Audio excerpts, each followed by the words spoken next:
Blix by Frank Norris. Chapter 1.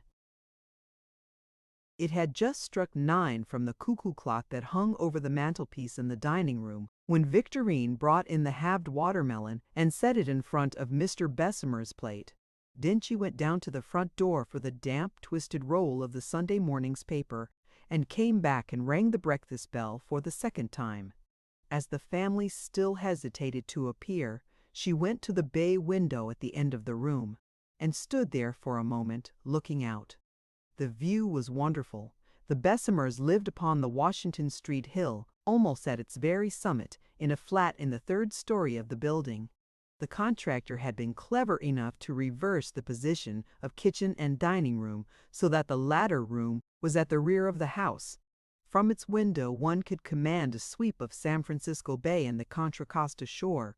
From Mount Diablo, along past Oakland, Berkeley, Sausalito, and Mount Tamalpais, out to the Golden Gate, the Presidio, the ocean, and even on very clear days to the Farallone Islands.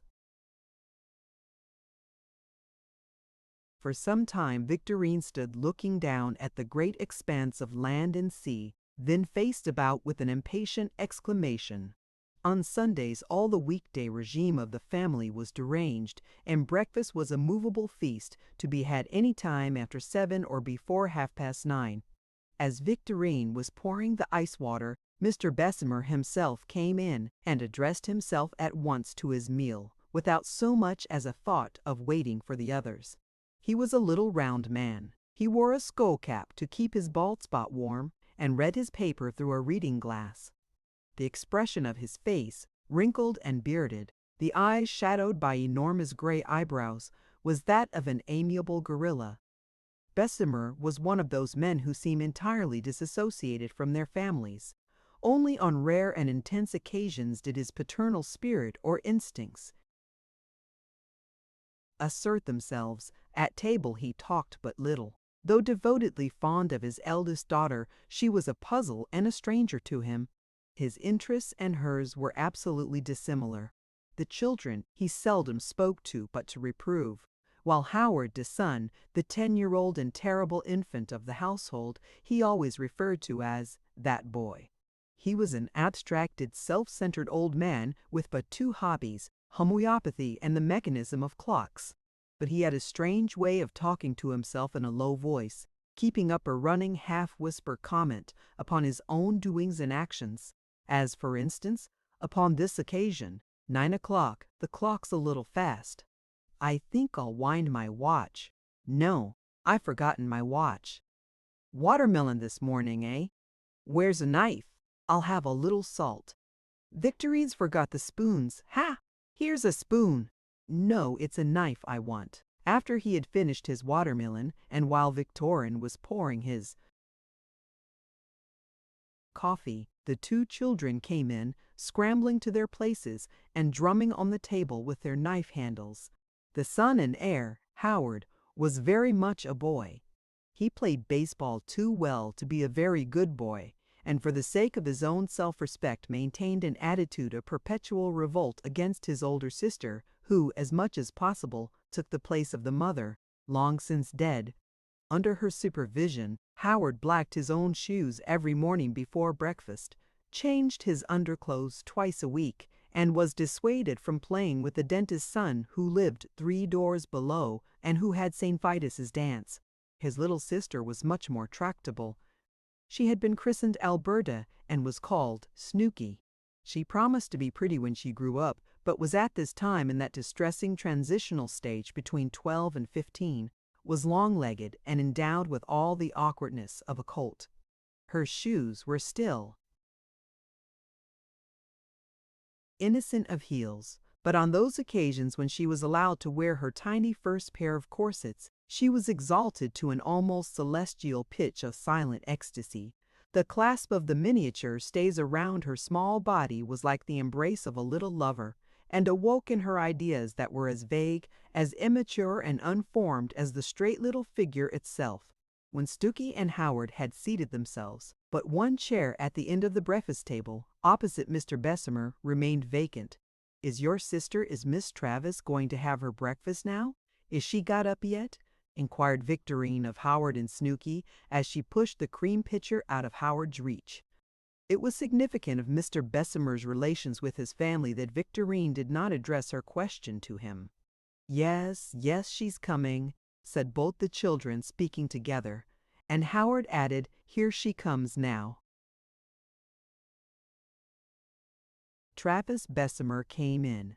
Even in San Francisco, where all women are more or less beautiful, Travis passed for a beautiful girl. She was young, but tall, as most men, and solidly, almost heavily built. Her shoulders were broad, her chest was deep, her neck round and firm. She radiated health. There were exuberance and vitality in the very touch of her foot upon the carpet. And there was that cleanliness about her, that freshness that suggested a recent plunge in the surf and a constitutional along the beach. One felt that here was stamina, good physical force, and fine animal vigor. Her arms were large, her wrists were large, and her fingers did not taper. Her hair was of a brown so light as to be almost yellow. In fact, it will be safer to call it yellow from the start. Not golden nor flaxen, but plain, honest yellow. The skin of her face was clean and white, except where it flushed to a most charming pink upon her smooth, cool cheeks. Her lips were full and red, her chin very round, and a little salient. Curiously enough, her eyes were small, but of the deepest, deepest brown, and always twinkling, and alight as though she were just ready to smile or had just done smiling, one could not say which. And nothing could have been more delightful than these slow brown, glinting little eyes of hers set off by her white skin and yellow hair. She impressed one as being a very normal girl, nothing morbid about her, nothing nervous or false or overwrought. You did not expect to find her introspective. You felt sure that her mental life was not at all the result of thoughts and reflections germinating from within, but rather of impressions and sensations that came to her from without. There was nothing extraordinary about Travis. She never had her vagaries, was not moody depressed one day and exalted the next. She was just a good, sweet, natural, healthy-minded, healthy-bodied girl. Honest, strong, self-reliant, and good-tempered. Though she was not yet dressed for church, there was style in her to the pointed tips of her patent leather slippers. She wore a heavy black overskirt that rustled in delicious fashion over the colored silk skirt beneath and a white shirtwaist, striped black and starched to a rattling stiffness. Her neck was swathed tight and high with a broad ribbon of white satin, while around her waist, in place of a belt, she wore the huge dog collar of a St. Bernard. A chic little idea, which was all her own, and of which she was very proud. She was as trig and trim and crisp as a crack yacht. Not a pen was loose, not a seam that did not fall in its precise right line, and with every movement there emanated from her a barely perceptible delicious feminine odor, an odor that was in part perfume, but mostly a subtle, vague smell, charming beyond words, that came from her hair, her neck, her arms, her whole sweet personality. She was 19 years old. She sat down to breakfast and ate heartily, though with her attention divided between Howard, who was atrociously bad, as usual of a Sunday morning, and her father's plate. Mr. Bessemer was as like as not to leave the table without any breakfast at all, unless his fruit, chops, and coffee were actually thrust under his nose. "Popham," she called, speaking clear and distinct, as though to the deaf, "there's your coffee there at your elbow. Be careful, you'll tip it over." Victorine, push his cup further on the table. "Is it strong enough for you, Popham?" "Eh? Ah, yes, yes," murmured the old man, looking vaguely about him. "Coffee, to be sure." And he emptied the cup at a single draught, hardly knowing whether it was coffee or tea. "Now I'll take a roll," he continued, in a monotonous murmur. "Where are the rolls? Here they are. Hot rolls are bad for my digestion. I ought to eat bread. I think I eat too much. Where's my place in the paper? Always lose my place in the paper. Clever editorials this fellow Eastman writes. unbiased by party prejudice. Unbiased, unbiased. His voice died to a whisper. The breakfast proceeded, Travis supervising everything that went forward, even giving directions to Victorine as to the hour for serving dinner. It was while she was talking to Victorine as to this matter that Snooky began to whine. "Stop, and tell Maggie," pursued Travis, "to fricassee her chicken, and not to have it too well done. Stow a wop," whined Snooky again, "and leave the heart out for Popham. He likes the heart, stow o op." "Unbiased by prejudice," murmured Mr. Bessemer. "Vigorous and to the point." "I'll have another roll. Pa, make Howard stop." "Howard!" exclaimed Travis. "What is it now?" "Howard's squirting watermelon seeds at me," whined Snooky, "and Pa won't make him stop." "Oh, I didn't so," vociferated Howard. "I only held one between my fingers and it just kind of shot out." "You'll come upstairs with me in just 5 minutes," announced Travis, "and get ready for Sunday school." Howard knew that his older sister's decisions were as the laws of the Persians and found means to finish his breakfast within the specified time, though not without protest. Once upstairs, however, the usual Sunday morning drama of dispatching him to Sunday school in presentable condition was enacted. At every moment his voice could be heard uplifted in shrill expostulation and debate. No, his hands were clean enough, and he didn't see why he had to wear that little old pink tie. And, oh! His new shoes were too tight and hurt his sore toe.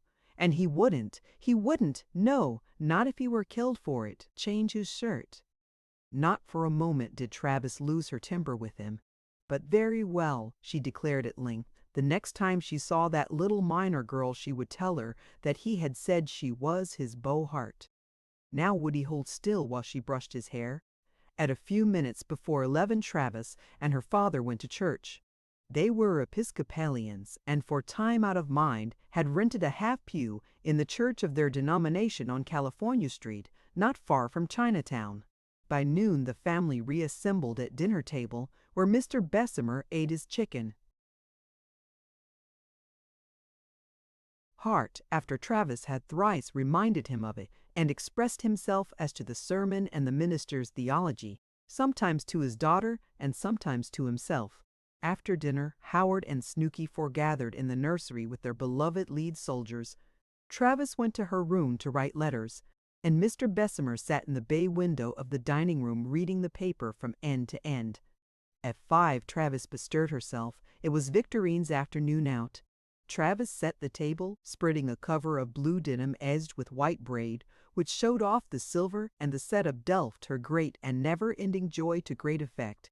Then she tied her apron about her and went into the kitchen to make the mayonnaise dressing for the potato salad, to slice the ham, and to help the cook, a most inefficient Irish person, taken on only for that month during the absence of the family's beloved and venerated Singlo in the matter of preparing the diet. Sunday evening tea. Tea was had at 5:30. Never in the history of the family had its menu varied. Cold ham, potato salad, pork and beans, canned fruit, chocolate, and the inevitable pitcher of ice water. In the absence of Victorine, Maggie waited on the table, very uncomfortable in her one good dress and stiff white apron.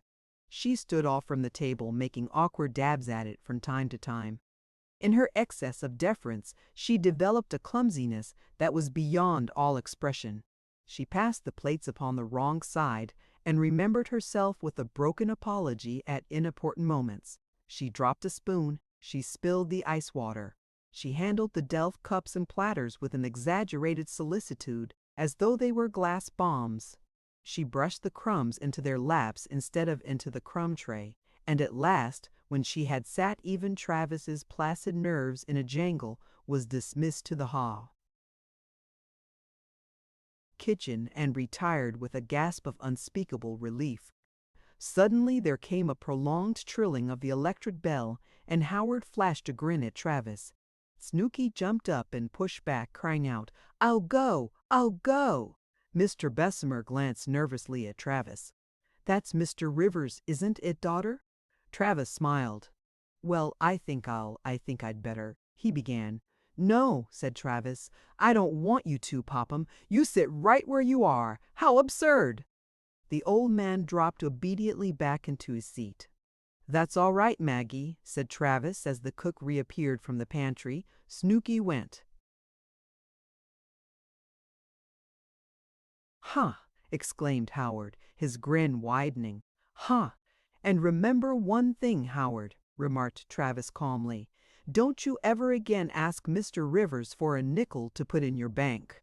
Mr. Bessemer roused up. Did that boy do that? He inquired sharply of Travis. Well, well, he won't do it again, said Travis soothingly. The old man glared for an instant at Howard, who shifted uneasily in his seat. But meanwhile Snooky had clambered down to the outside door, and before anything further could be said, young Rivers came into the dining room. Chapter 2. For some reason, never made sufficiently clear, Rivers' parents had handicapped him from the baptismal font with the praenomen of Conde, which, however, upon Anglo-Saxon tongues, had been promptly modified to Condi, or even, among his familiar and intimate friends, to Connie. Asked as to his birthplace, for no Californian assumes that his neighbor is born in the state Condi, was wont to reply that he was Bon Nasray in Chicago, but, he always added, I couldn't help that, you know. His people had come west in the early '80s, just in time to bury the father in alien soil. Condi was an only child. He was educated at the State University, had a finishing year at Yale, and a few months after his return home was taken on the staff of the San Francisco Daily Times as an associate editor of its Sunday supplement, for Condi had developed a taste and talent in the matter of writing. Short stories were his mania. He had begun by an inoculation of the Kipling virus, had suffered an almost fatal attack of Harding Davis, and had even been affected by Maupassant. He went in for accuracy of detail, held that if one wrote a story involving firemen one should have, or seem to have, every detail of the department at his fingers' ends, and should bring into the tale all manner of technical names and cant phrases. Much of his work on the Sunday supplement of the Times was of the hack order special articles, write-ups, and interviews. About once a month, however, he wrote a short story, and of late, now that he was convalescing from Maupassant and had begun to be somewhat himself, these stories had improved in quality, and one or two had even been copied in the Eastern journals. He earned $100 a month. When Snooky had let him in, Rivers dashed up the stairs of the Bessemers' flat, two at a time, tossed his stick into a porcelain cane rack in the hall, wrenched off his overcoat with a single movement, and precipitated himself, panting, into the dining room, tugging at his gloves. He was 28 years old, nearly 10 years older than Travis, tall and somewhat lean, his face smooth-shaven and pink all over, as if he had just given it a violent rubbing with a crash towel. Unlike most writing folk, he dressed himself according to prevailing custom, but Condi overdid the matter. His scarfs and cravats were too bright, his colored shirt bosoms were too broadly barred, his waistcoats too extreme. Even Travis, as she rose to his abrupt entrance, told herself that of a Sunday evening, a pink shirt and scarlet tie were a combination hardly to be forgiven. Condi shook her hand in both of his, then rushed over to Mr. Bessemer, exclaiming between breaths, "Don't get up, sir. Don't tink. If it heavens, I'm disgustingly late. You're all through. My watch, this beastly watch of mine, I can't imagine how I came to be so late. You did quite right not to wait." Then, as his morbidly keen observation caught a certain look of blankness on Travis's face, and his rapid glance noted no vacant chair at table, he gave a quick gasp of dismay. "Heavens and earth! Didn't you expect me?" he cried. "I thought you said I thought I must have forgotten. I must have got it mixed up somehow. What a hideous mistake! What a blunder! What a fool I am!" He dropped into a chair against the wall and mopped his forehead with a blue-bordered handkerchief. "Well, what difference does it make, Condi?" said Travis quietly. "I'll put another place for you." "No, no!" he vociferated, jumping up.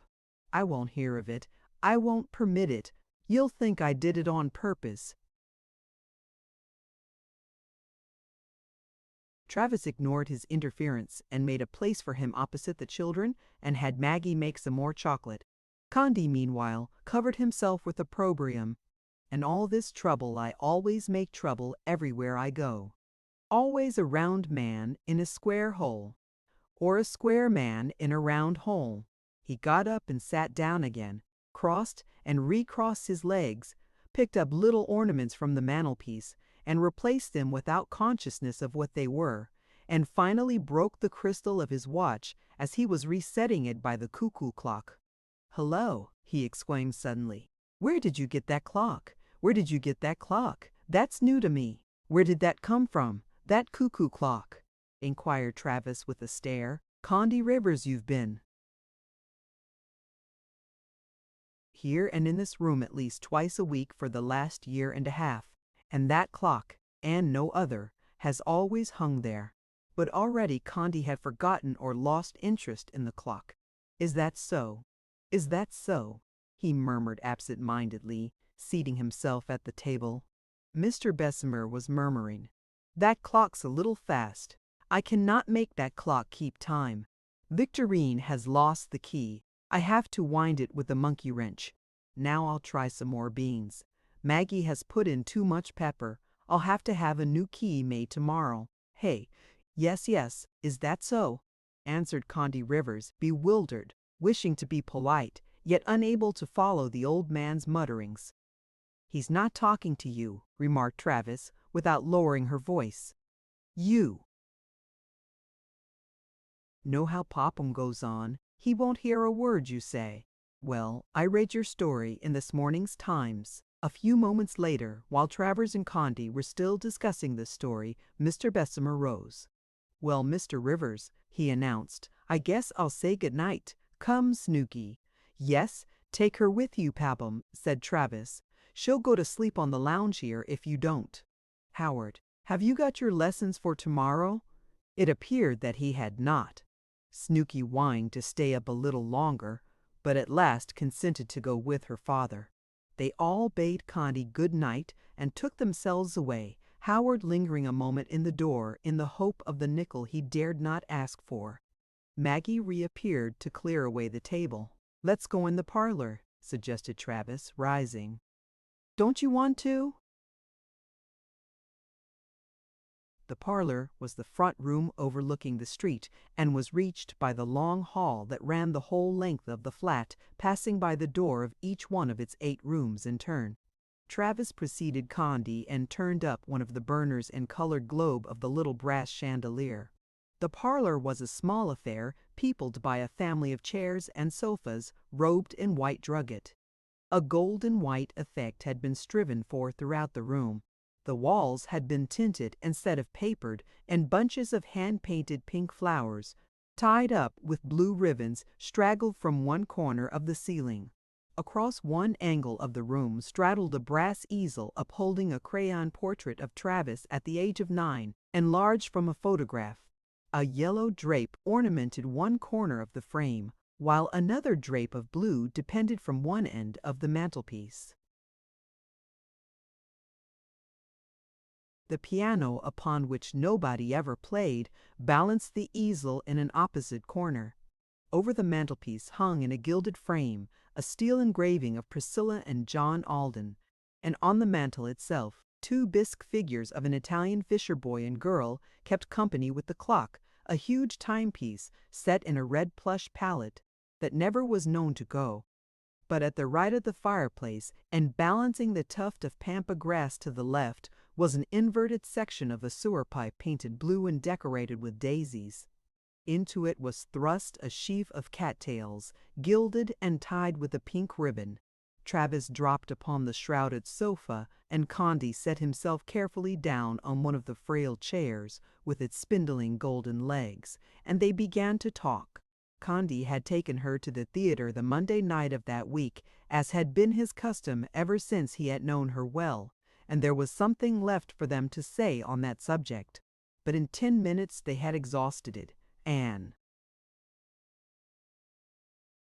engagement of a girl known to both of them had just been announced. Condi brought that up and kept conversation going for another 20 minutes, and then filled in what threatened to be a gap by telling her stories of the society reporters and how they got inside news by listening to telephone party wires for days at a time. Travis's condemnation of this occupied another 5 or 10 minutes, and so what with this and with that, they reached 9 o'clock. Then decidedly the evening began to drag. It was too early to go. Condi could find no good excuse for taking himself away, and, though Travis was good-natured enough and met him more than halfway, their talk lapsed and lapsed and lapsed. The breaks became more numerous and lasted longer. Condi began to wonder if he was boring her. No sooner had the suspicion entered his head that it hardened into a certainty, and at once what little fluency and freshness he yet retained forsook him on the spot. What made matters worse was his recollection of other evenings, that of late he had failed in precisely the same manner, even. While he struggled to save the situation, Condi was wondering if they two were talked out, if they had lost charm for each other. Did he not know Travis through and through by now, her opinions, her ideas, her convictions? Was there any more freshness in her for him? Was their little flirtation of the last 18 months, charming as it had been, about to end? Had they played out the play? Had they come to the end of each other's resources? He had never considered the possibility of this before, but all at once as he looked at Travis, looked fairly into her little brown-black eyes, it was borne in upon him that she was thinking precisely the same thing. Condi Rivers had met Travis at a dance 1.5 years before this, and, because she was so very pretty, so unaffected, and so good-natured, had found means to see her 3 or 4 times a week ever since. They too went out, not a little in San Francisco society, and had been in a measure identified with what was known as the younger set, though Travis was too young to come out, and Rivers too old to feel very much at home with girls of 20 and boys of 18. They had known each other in the conventional way as conventionality goes in San Francisco. During the season, Rivers took her to the theaters Monday nights and called regularly Wednesdays and Sundays. Then they met at dances and managed to be invited to the same houses for teas and dinners. They had flirted rather desperately, and at times Condi even told himself that he loved this girl so much younger than he, this girl with the smiling eyes and robust figure and yellow hair, who was so frank, so straightforward, and so wonderfully pretty. But evidently they had come to the last move in the game, and as Condi reflected that after all he had never known the real Travis, that the girl whom he told himself he knew through and through was only the Travis of dinner parties and afternoon functions, he was suddenly surprised to experience a sudden qualm of deep and genuine regret. He had never been near to her after all. They were as far apart as when they had first met, and yet he knew enough of her to know that she was worthwhile. He had had experience, all the experience he wanted with other older women and girls of society. They were sophisticated. They were all a little tired. They had run the gamut of amusements. In a word, they were jaded. But Travis, this girl of 19, who was not yet even a debutante, had been fresh and unspoiled, had been new and strong and young. Of course, you may call it what you like. He was nothing more nor less than intoxicated, yes, drunk. "Ah, what are you talking about?" gasped Condi, sitting bolt upright. "Jack Carter," answered Travis. "No," she added, shaking her head at him. Helplessly, he hasn't been listening to a word. "I'm talking about Jack Carter and the Saturday evening last night." No, I haven't heard." "Forgive me, I was thinking of something else. Who was drunk?" Travis paused a moment, settling her side combs in her hair. Then, "If you will try to listen, I'll tell it all over again, because it's serious with me, and I'm going to take a very decided stand about it. You know," she went on, "you know what the Saturday evening is. Plenty of the girls who are not out belong, and a good many of last year's debutantes come, as well as the older girls of 3 or 4 seasons standing. You could call it representative, couldn't you? Well, they always serve punch, and you know yourself that you have seen men there who have taken more than they should." "Yes, yes," admitted Condi. "I know Carter and the 2 Catlin boys always do. It gets pretty bad sometimes, doesn't it?" she said. It does, and it's shameful. But most of the girls, most of them don't seem to mind." Miss Bessemer stiffened a bit. "There are 1 or 2 girls that do," she said quietly. "Frank Catlin had the decency to go home last night," she continued, "and his brother wasn't any worse than usual. But Jack Carter must have been drinking before he came. He was very bad indeed, as bad," she said between her teeth, "as he could be, and yet walk straight. As you say, most of the girls don't mind. They say, 'It's only Johnny Carter, what do you expect?' But one of the girls, you know her, Lori Flagg, cut a dance with him last night and told him exactly why. Of course, Carter was furious. He was sober enough to think he had been insulted, and what do you suppose he did?" What?" exclaimed Condi, breathless, leaning toward her. "Went about the halls and dressing rooms circulating some dirty little lie about Laurie. Actually trying to, Travis hesitated, to make a scandal about her." Condi bounded in his seat. "Beast, cad, swine," he exclaimed. "I didn't think," said Travis, "that Carter would so much as dare to ask me to dance with him." "Did he? Did. Wait," she interrupted. "So I wasn't at all prepared for what happened. During the German, before I knew it, there he was in front of me. It was a break and he wanted it. I hadn't time to think. The only idea I had was that if I refused him, he might tell some dirty little lie about me. I was all confused, mixed up. I felt just as though it were a snake that I had to humor to get rid of. I gave him the break." Condi sat speechless. Suddenly he arose. "Well now, let's see," he began, speaking rapidly, his hands twisting and untwisting till the knuckles cracked. "Now, let's see. You leave it to me. I know Carter. He's going to be at a stag dinner where I am invited tomorrow night, and I know you won't, Condi," said Travis placidly. "You'll pay no attention to it, and I'll tell you why. Suppose you should make a scene with Mr. Carter. I don't know how men settle these things. Well, it would be told in all the clubs and in all the newspaper offices that 2 men had quarreled over a girl. And my name is mentioned, discussed, and handed around from one crowd of men to another, from one club to another. And then, of course, the papers take it up. By that time Mr. Carter will have told his side of the story and invented another dirty little lie, and I'm the one who suffers the most in the end. And remember, Condi, that I haven't any mother in such an affair, not even an older sister. No, we'll just let the matter drop. It would be more dignified anyhow. Only I have made up my mind what I am going to do." "What's that?" "I'm not coming out." "If that's the sort of thing one has to put up with in society." Travis drew a little line on the sofa at her side with her fingertip. "I am going to stop right there. It's not," Miss Bessemer stiffened again, "that I'm afraid of Jack Carter and his dirty stories. I simply don't want to know the kind of people who have made Jack Carter possible. The other girls don't mind it, nor many men beside you, Condi, and I'm not going to be associated with people who take it as a joke for a man to come to a function drunk. And as for having a good time, I'll find my amusements somewhere else. I'll ride a wheel, take long walks, study something, but as for leading the life of a society girl, no. And whether I have a good time or not, I'll keep my own self-respect. At least I'll never have to dance with a drunken man. I won't have to humiliate myself like that a second time."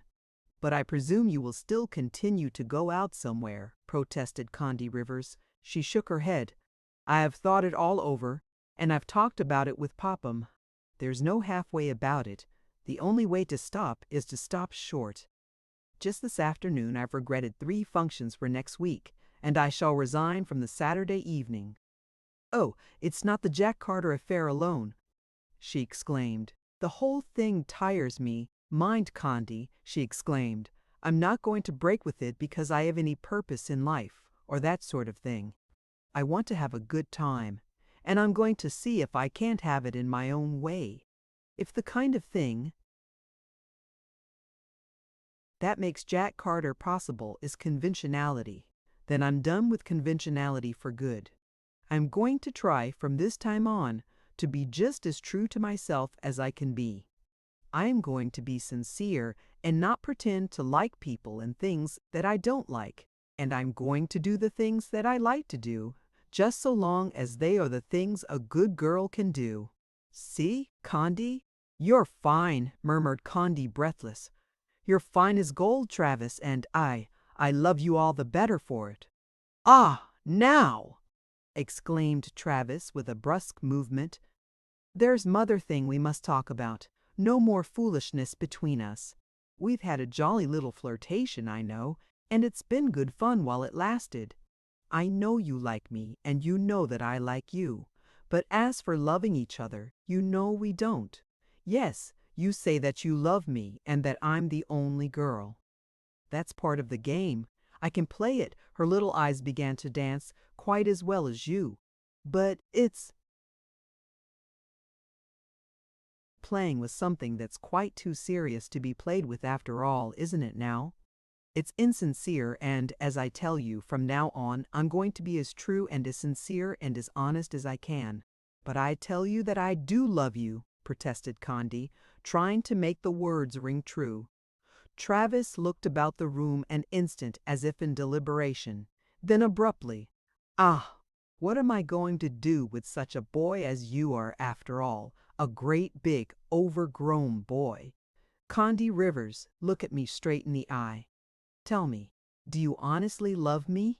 You know what I mean when I say love. Do you love me?" "No, I don't," he exclaimed blankly, as though he had just discovered the fact. "There," declared Travis, "and I don't love you." They both began to laugh. "Now," added Travis, "we don't need to have the burden and trouble of keeping up the pretenses any more. We understand each other, don't we?" "This is queer enough," said Condi drolly, "but isn't it an improvement?" Condi scoured his head. "Tell me the truth," she insisted. "You be sincere." "I do believe it is." Why, Travis, by jingo. Travis, I think I'm going to like you better than ever now." "Never mind." "Is it an agreement?" "What is? That we don't pretend to love each other any more?"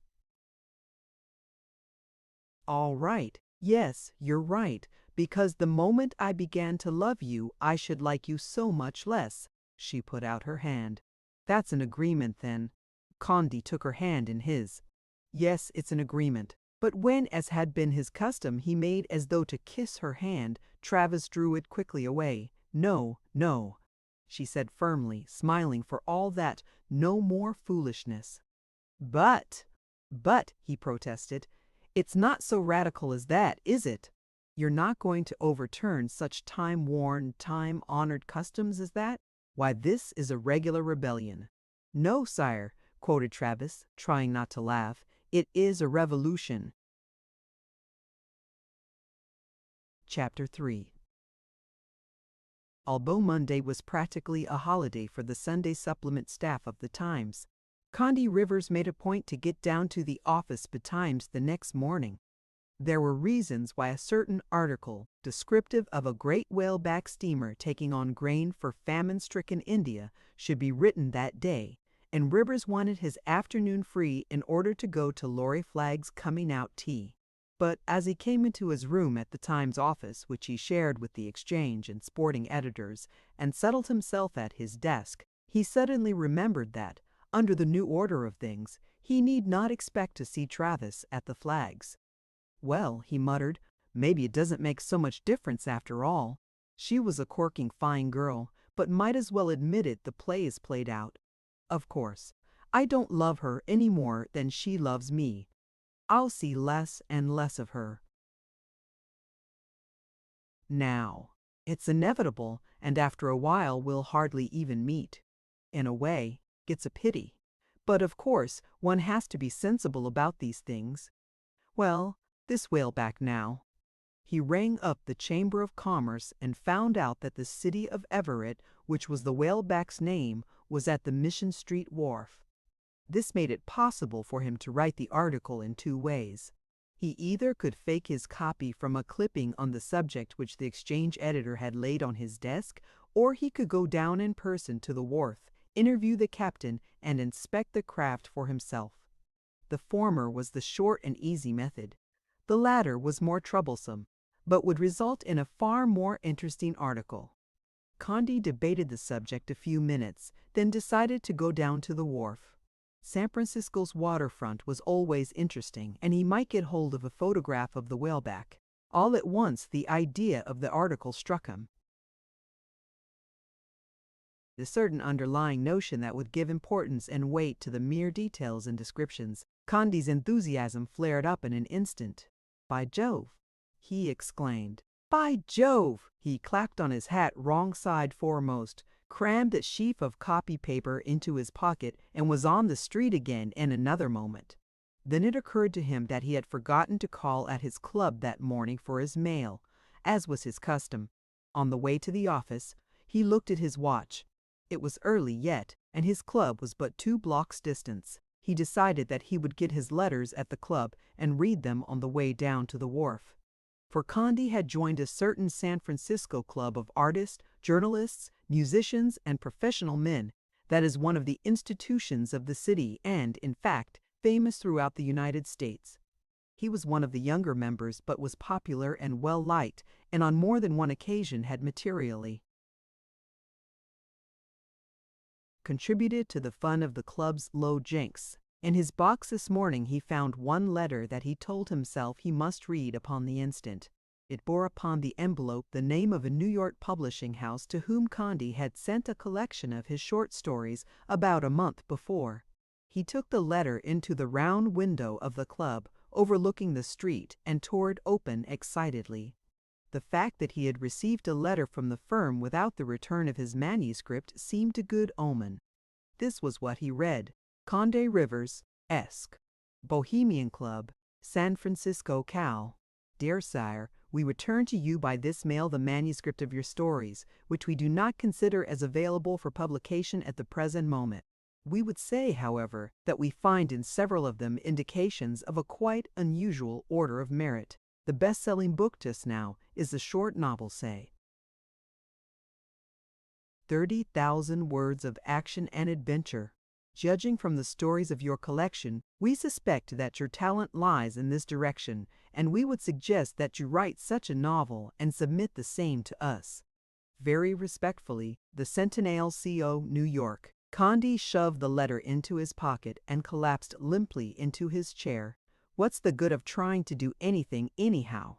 he muttered, looking gloomily down into the street.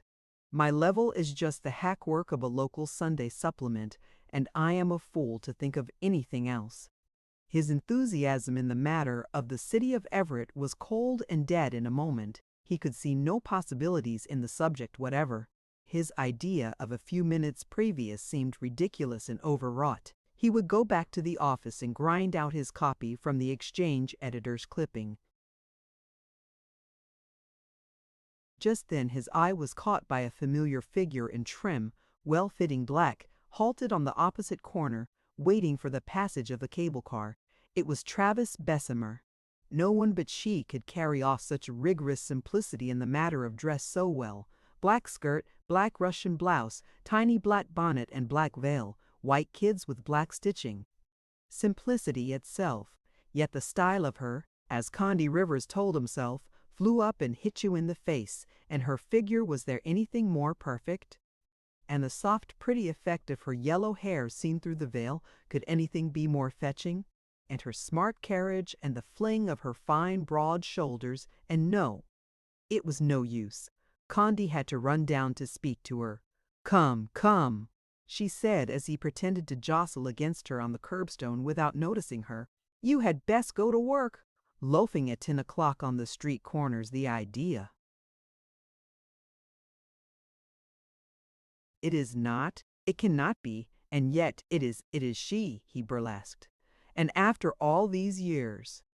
Then in his natural voice, "Hello, TB. Hello, TB. Hello, CR.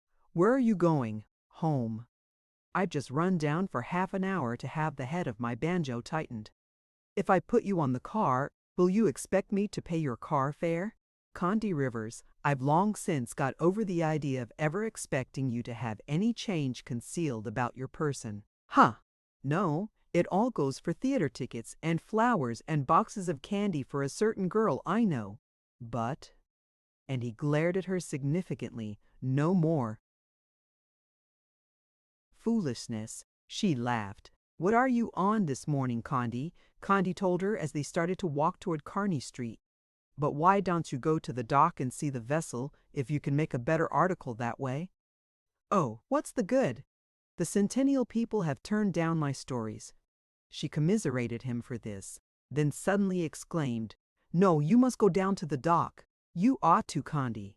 Oh, I tell you, let me go down with you." In an instant, Condi leaped to the notion. "Splendid, splendid, no reason why you shouldn't," he exclaimed. And within 15 minutes the two were treading the wharves and quays of the city's waterfront. Ships innumerable nuzzled at the endless line of docks, mast overspiring mast, and bowsprit overlapping bowsprit, till the eye was bewildered as if by the confusion of branches in a leafless forest. In the distance the mass of rigging resolved itself into a solid gray blur against the sky. The great hulks, green and black and slate gray, laid themselves along the docks, straining leisurely at their mammoth chains. Their flanks opened, their cargoes, as it were their entrails, spewed out in a wild disarray of crate and bale and box. Sailors and stevedores swarmed them like vermin.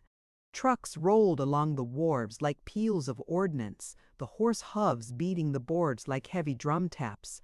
Chains clanked, a ship's dog barked incessantly from a companionway, ropes creaked in complaining pulleys, blocks rattled, hoisting engines coughed and strangled, while all the air was redolent of oakum, of pitch, of paint, of spices, of ripe fruit, of clean cool lumber, of coffee, of tar, of bilge, and the brisk, nimble odor of the din. See, Travis was delighted, her little brown eyes snapping, her cheeks flushing, as she drank in the scene. "To think," she cried, "where all these ships have come from. Look at their names. Aren't they perfect? Just the names. See, the Mary Baker, Hull, and the Anna Liverpool, and the Two Sisters, Calcutta.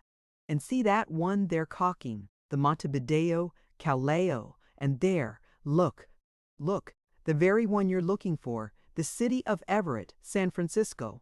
The whaleback, an immense tube of steel plates, lay at her wharf, sucking an entire harvest of wheat from the San Joaquin Valley, harvests that were to feed strangely clad skeletons on the southern slopes of the Himalaya foothills. Travis and Condi edged their way among piles of wheat bags, dodging drays and rumbling trucks, and finally brought up at the after gangplank, where a sailor halted them. Condi exhibited his reporter's badge.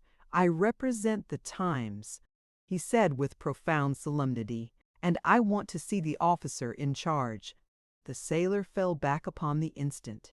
"Power of the press," whispered Condi to Travis as the two gained the deck. A second sailor directed them to the mate, whom they found in the chart room, engaged, singularly enough, in trimming the leaves of a scraggly geranium. Condi explained his mission with flattering allusions to the whaleback and the novelty of the construction. The mate, an old man with a patriarchal beard, softened at once, asked them into his own cabin aft, and even brought out a camp stool for Travis, brushing it with his sleeve before setting it down.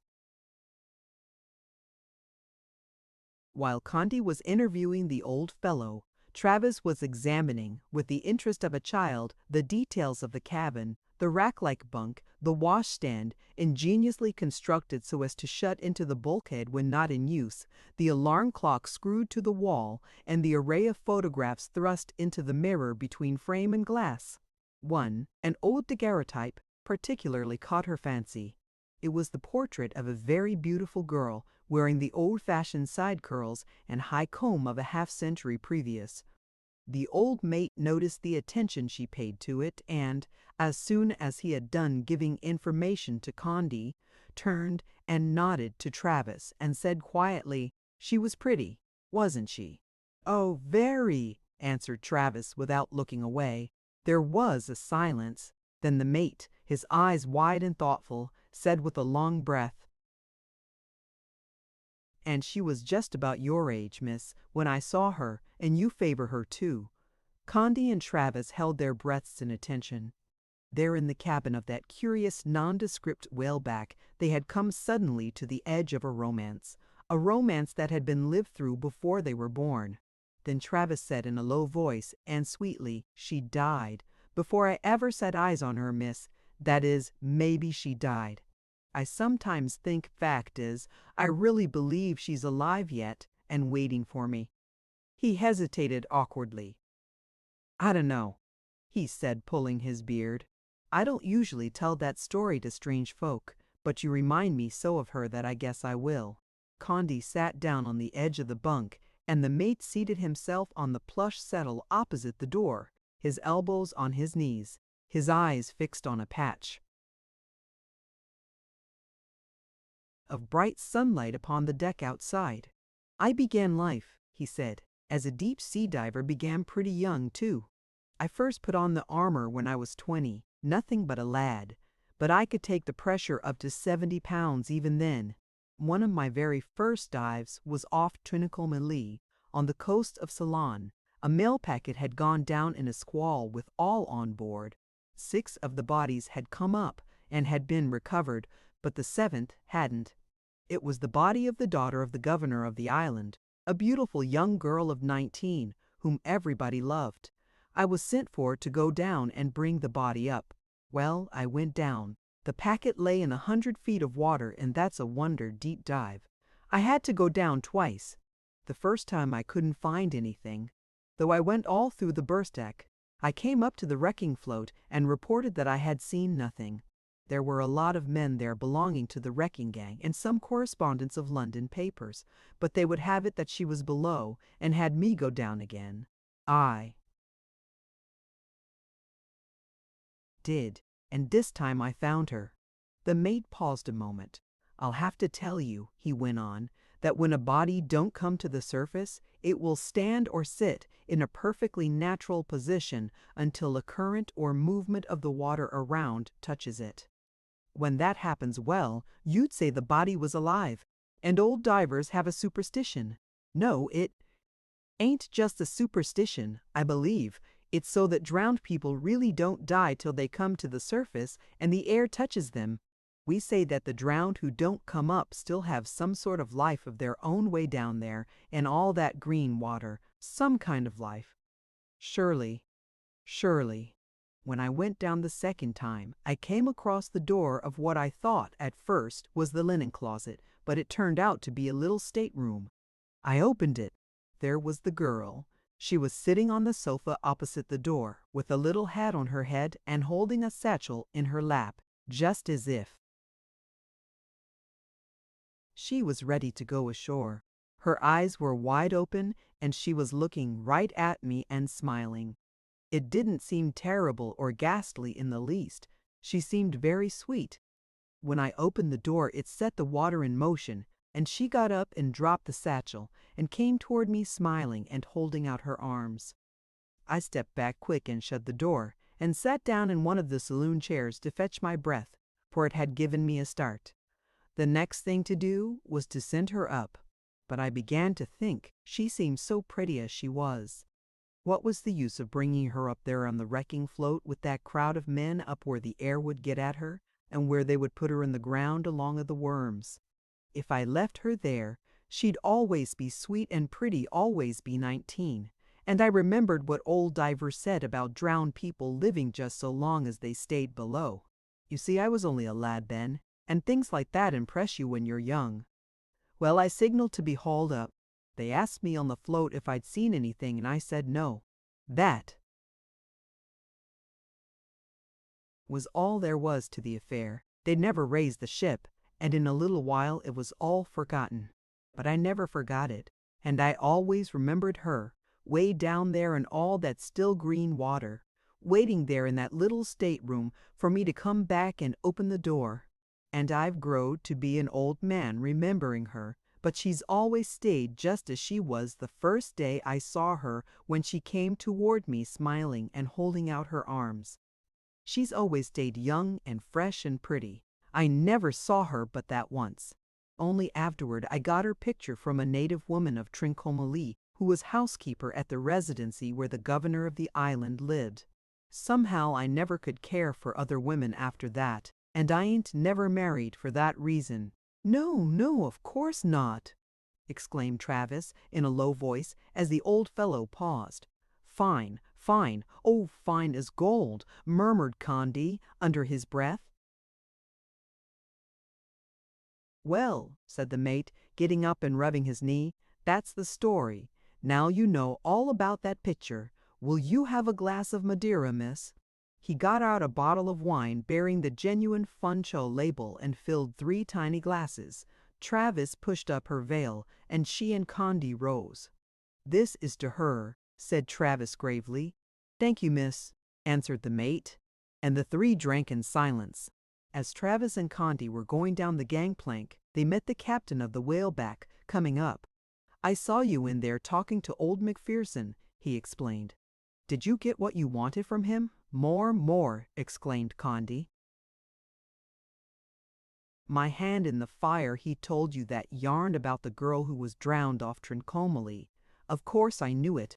The old boy's wits are turned on that subject.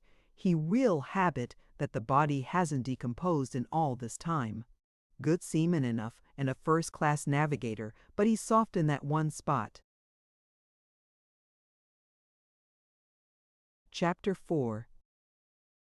Oh, but the story of it, exclaimed Condi as he and Travis regained the wharf. The story of it, isn't it a ripper?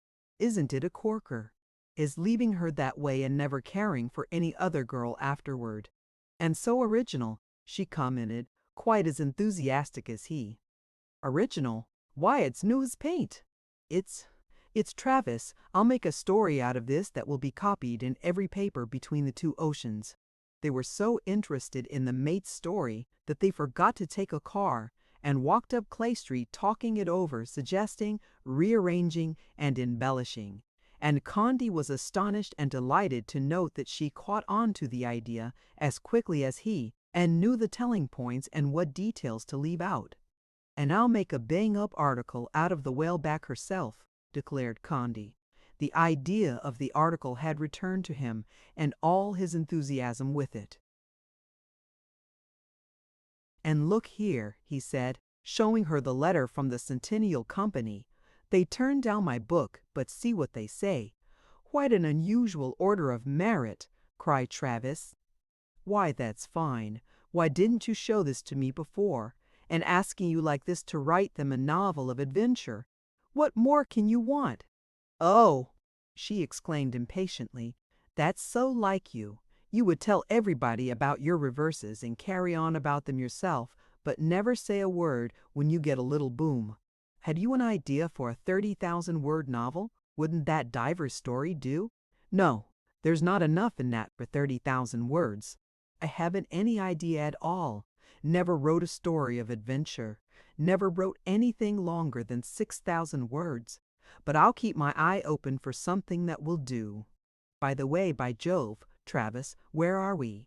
They looked briskly around them, and the bustling, breezy waterfront faded from their recollections. They were in a world of narrow streets, of galleries and overhanging balconies. Craziest structures, riddled and honeycombed with stairways and passages, shut out the sky, though here and there rose a building of extraordinary richness and most elaborate ornamentation. Color was everywhere, 1,000 little notes of green and yellow, of vermilion and sky blue, assaulted the eye. Here it was a doorway, here a vivid glint of cloth or hanging, here a huge scarlet sign lettered with gold, and here a kaleidoscopic effect in the garments of a passer-by. Directly opposite, and 2 stories above their heads, a sort of huge loggia, one blaze of gilding and crude vermilions, opened in the gray cement of a crumbling facade like a sudden burst of flame. Gigantic pot-bellied lanterns of red and gold swung from its ceiling, while along its railing stood a row of pots, brass, ruddy bronze, and blue porcelain, from which were growing red saffron, purple, pink, and golden tulips without number. The air was vibrant with unfamiliar noises. From one of the balconies near at hand, though unseen, gong, a pipe, and some kind of stringed instrument wailed and thundered in unison. There was a vast shuffling of padded soles and a continuous interchange of sing-song monosyllables, high-pitched and staccato, while from every hand rose the strange aromas of the East sandalwood, punk, incense, oil, and the smell of mysterious cookery. "Chinatown," exclaimed Travis. "I hadn't the faintest idea we had come up so far. Condy Rivers, do you know what time it is?"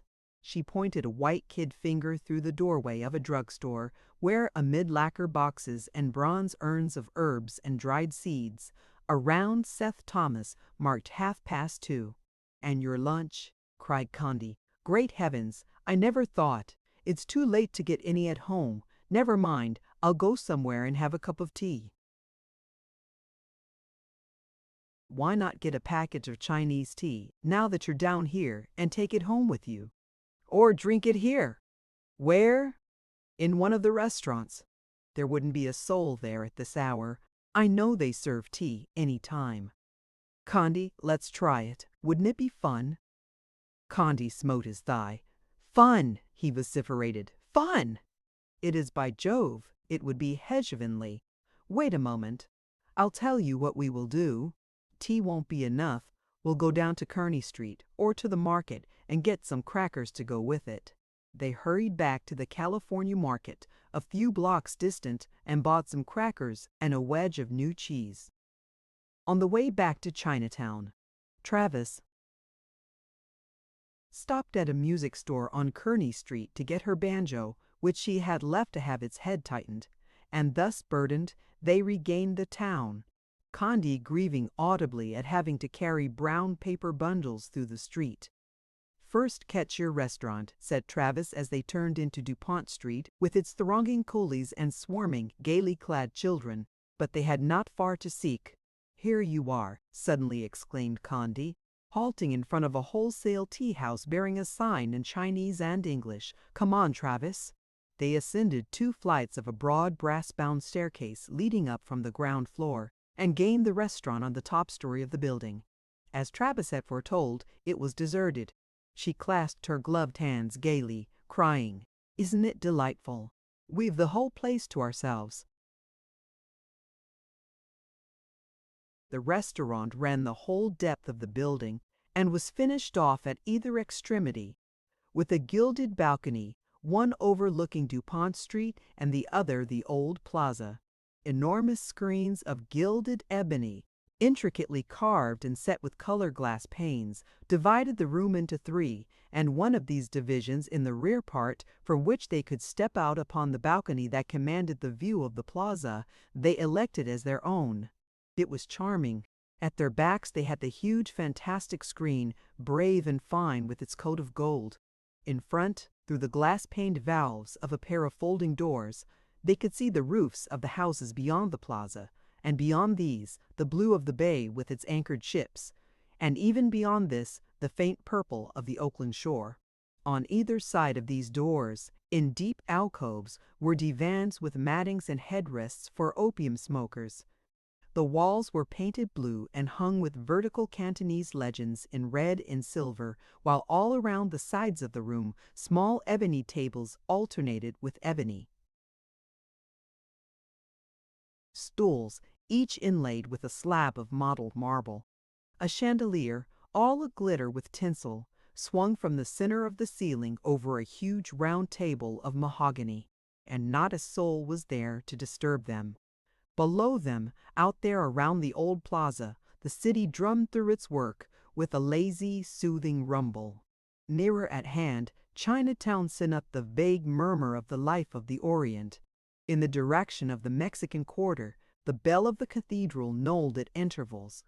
The sky was without a cloud, and the afternoon was warm. Condi was inarticulate with the joy of what he called their discovery. He got up and sat down. He went out into the other room and came back again. He dragged up a couple of the marble-seated stools to the table. He took off his hat, lighted a cigarette, let it go out, lighted it again, and burned his fingers.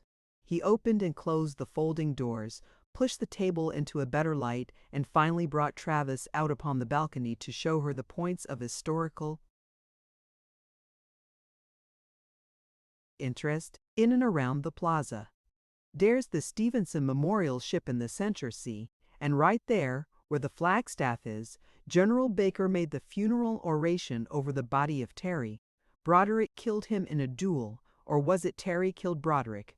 I forget which. Anyhow, right opposite where that pawn shop is where the overland stages used to start in '49. And every other building that fronts on the plaza, even this one we're in now, used to be a gambling house and bonanza times. And see, over yonder is the morgue and the city prison. They turned back into the room, and a great fat Chinaman brought them tea on Condi's order.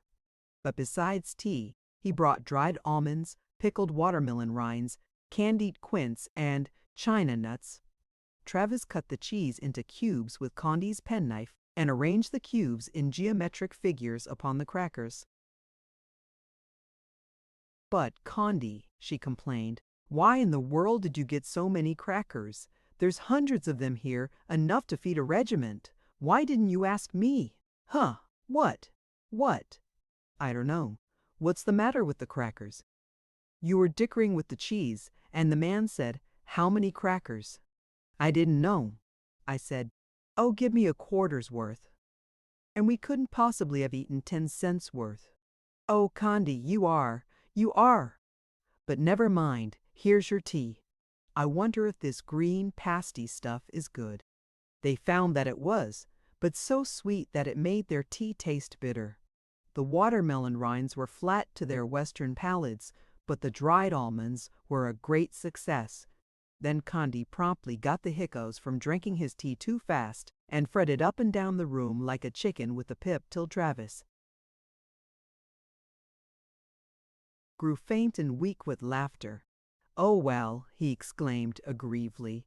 "Laugh! That's right, I don't laugh. It isn't such fun when you've got 'em yourself help. But sit down for goodness sake. You make me so nervous you can't walk them off. Sit down and hold your breath while you count 9. Condi, I'm going to take off my gloves and veil. What do you think?" "Sure, of course. And I'll have a cigarette. Do you mind if I smoke?" "Well, what's that in your hand now?" "By Jove, I have been smoking. I beg your pardon. I'm a regular stable boy. I'll throw it away." Travis caught his wrist. "What nonsense. I would have told you before if I'd minded. But it's gone out," he exclaimed. "I'll have another." As he reached into his pocket for his case, his hand encountered a paper-covered volume, and he drew it out in some perplexity. "Now, how in the wide world did that book come in my pocket?" he muttered, frowning. "What have I been carrying it around for? I've forgotten. I declare I have. What book is it?" "Hey? Book? He murmured, staring. Travis pounded on the table. "Wake up, Condi. I'm talking to you," she called. "It's life's handicap," he answered with a start. "But why have? What's it about? I never heard of it," she declared. "You never heard of life's handicap?" He shouted. "You never heard you. Never you mean to say you never heard, but here, this won't do. Sit right still, and I'll read you one of these yarns before you're another minute older." Any one of them opened the book at random. "Here we are, The Strange Ride of Morro B. Jukes," and it's a stem winder too. And then, for the first time in her life, there in that airy golden Chinese restaurant, in the city from which he hasted to flee, Travis Bessemer fell under the charm of the little spectacled colonial, to whose song we all must listen and to whose pipe we all must dance. There was one point in the story of Jukes Strange Ride that Condé prided himself upon having discovered. So far as he knew, all critics had overlooked it. It is where Jukes is describing the man-trap of the city of the dead who are alive, and mentions that the slope of the enclosing sandhills was about 45 degrees. Jukes was a civil engineer, and Condé held that it was a capital bit of realism on the part of the author to have him speak of the pitch of the hills in just such technical terms. At first he thought he would call Travis's attention to this bit of cleverness, but as he read he abruptly changed his mind. He would see if she would find it out for herself. It would be a test of her quickness, he told himself, almost an unfair test, because the point was extremely subtle and could easily be ignored by the most experienced of fiction readers. He read steadily on, working himself into a positive excitement as he approached the passage. He came to it and read it through without any emphasis, almost slurring over it in his eagerness to be perfectly fair. But as he began to read the next paragraph, Travis, her little eyes sparkling with interest and attention, exclaimed, just as an engineer would describe it. "Isn't that good?" "Glory hallelujah," cried Condé, slamming down the book joyfully. "Travis, you are 1 in 1,000. What is it?" she inquired blankly. Never mind, you're a wonder, that's all." And he finished the tale without further explanation. Then, while he smoked another cigarette and she drank another cup of tea, he read to her The Return of Imre and the Incarnation of Krishna Mulvaney. He found her an easy and enrapt convert to the little Englishman's creed, and for himself tasted the intense delight of revealing to another an appreciation of a literature hitherto ignored. "Isn't he strong?" cried Travis. "Just a little better than Marie Corelli and the Duchess." "And to think of having all those stories to read. You haven't read any of them yet?" "Not a one. I've been reading only the novels we take up in the Wednesday class. Moored," muttered Condé. Condé's spirits had been steadily rising since the incident aboard the whaleback. The exhilaration of the waterfront, his delight over the story he was to make out of the old mate's yarn, Chinatown, the charming unconventionality of their lunch in the Chinese restaurant, the sparkling serenity of the afternoon, and the joy of discovering Travis's appreciation of his adored and venerated author had put him into a mood bordering close upon hilarity. "The next event upon our interesting program," he announced, "will be a Bon Josephine Obligado in a Cia Minor, by that justly renowned impresario, Senora Condé Tin Pani Rivers, specially engaged for this performance, with a pleasing and pan-Hellenic song and dance term by Miss Travis Bessemer, the infant phenomenon, otherwise known as Babby Bessie." "You're not going to play that banjo here," said Travis as he stripped away the canvas covering. "Order in the gallery!" cried Condé, beginning to tune up. Then in a rapid professional monotone, "Ladies and gentlemen, with your kind permission, I will endeavor to give you an imitation of a Carolina coon song." And without more ado, singing the words to a rattling, catchy accompaniment, swung off into F or mix swung off into F or mixy Joyce, cease brack, but not too shady. He did not sing loud, and the clack and snarl of the banjo carried hardly further than the adjoining room, but there was no one to hear, and, as he went along, even Travis began to hum the words. But at that, Condé stopped abruptly, laid the instrument across his knees with exaggerated solicitude, and said deliberately, "Travis, you are a good sweet girl, and what you lack in beauty, you make up in amiability, and I've no doubt you are kind to your aged father. But you cannot sing." Travis was cross in a moment, all the more so because Condé had spoken the exact truth. It was quite impossible for her to carry a tune half a dozen bars without entangling herself in as many different keys. What voice she had was not absolutely bad. But as she persisted in singing in spite of Condi's guying, he put back his head and began a mournful and lugubrious howling. "Ho!" she exclaimed, grabbing the banjo from his knees. "If I can't sing, I can play better than some smart people." "Yes, by note," rallied Condi, as Travis executed a banjo piece of no little intricacy. "That's just like a machine, like a hand piano." "Order in the gallery," she retorted, without pausing in her playing.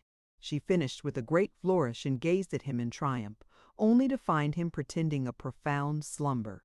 "Oh," she remarked between her teeth. "I just hate you, Condi Rivers." "There are others," he returned airily. "Talk about slang."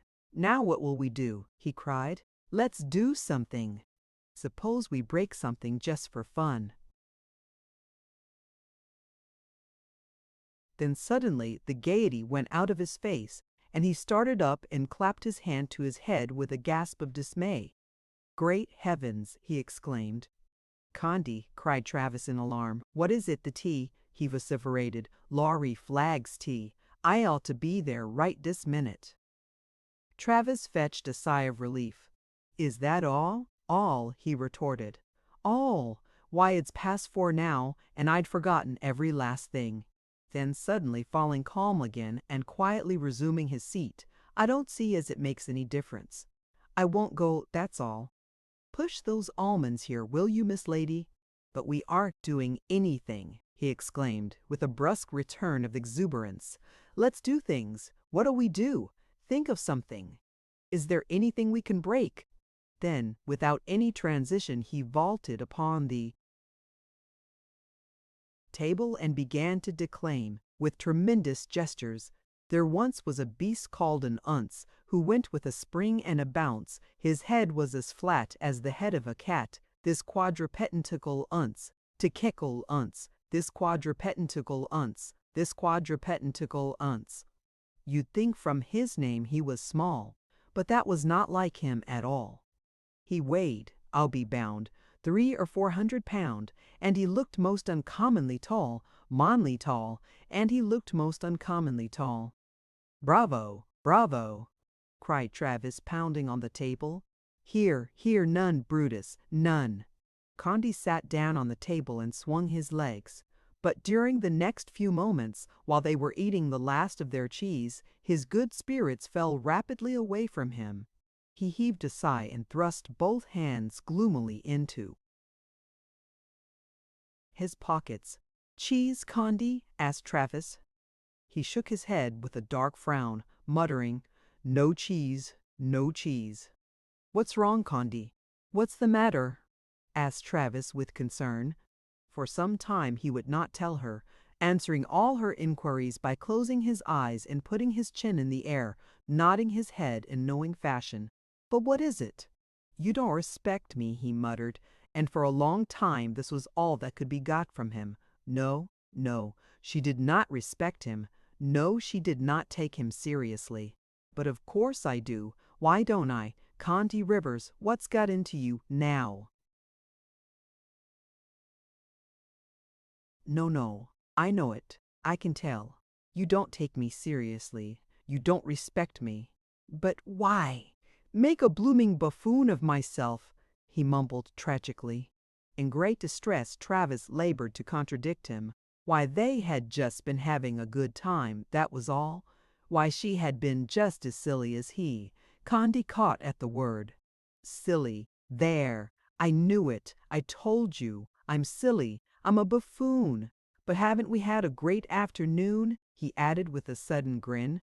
"I never remember," announced Travis emphatically, "when I've had a better time than I've had today. And I know just why it's been such a success." "Why then?" "Because we've had no foolishness. We've just been ourselves and haven't pretended we were in love with each other when we are not. Condi, let's do this lots." "Do what?" "Go round to queer little, interesting little places. We've had a glorious time today, haven't we? And we haven't been talked out once. As we were last night, for instance," he hazarded. "I too, you felt it, the same as I did." It was a bit awful, wasn't it? It was. From now on, let's make a resolution. I know you've had a good time today. Haven't you had a better time than if you had gone to the tea? Well, rather. I don't know when I've had a better, jollier afternoon. Well, now, we're going to try to have lots more good times, but just as chums. We've tried the other, and it failed. Now be sincere. Didn't it fail? It worked out. It did work out. Now from this time on, no more foolishness. We'll just be chums. Chums it is. No more foolishness. The moment you begin to pretend you're in love with me, it will spoil everything. It's funny, said Travis, drawing on her gloves. We're doing a funny thing, Condi. With 99 people out of 100, this little affair would have been all ended after our explanation of last night, confessing as we did that we didn't love each other. Most couples would have drifted apart. But here we are, planning to be chums and have good times in our own original, unconventional way, and we can do it too. There, he's 1,000 miles away. He's not heard a single word I've said. Condi, are you listening to me? Blix, he murmured, staring at her vaguely. Blix, you look that way. I don't know. Look kinda Blix. Don't you feel sorta Blix? He inquired anxiously. Blix, he smote the table with his palm. Capital, he cried. Sounds bully and snappy and crisp and bright and sort of sudden. Sounds, don't you know, this way. And he snapped his fingers. Don't you see what I mean? Blix, that's who you are. You've always been Blix, and I've just found it out. Blix, he added, listening to the sound of the name. Blix, Blix, yes, that's your name. Blix, she repeated. But why Blix? Why not? I don't know why not. Well then, he declared, as though that settled the question. They made ready to go, as it was growing late. Will you tie that for me, Condi? She asked, rising and turning the back of her head toward him, the ends of the veil held under her fingers. Not too tight. Condi, don't pull it so tight. There, that will do. Have you everything that belongs to you? I know you'll go away and leave something here. There's your cigarette case, and your book, and of course, the banjo. As if warned by a mysterious instinct, the fat Chinaman made his appearance in the outer room. Condi put his fingers into his vest pocket, then dropped back upon his stool with a suppressed exclamation of horror. Condi, exclaimed Blix in alarm, are you sick? For he had turned a positive white. I haven't a cent of money, he murmured faintly.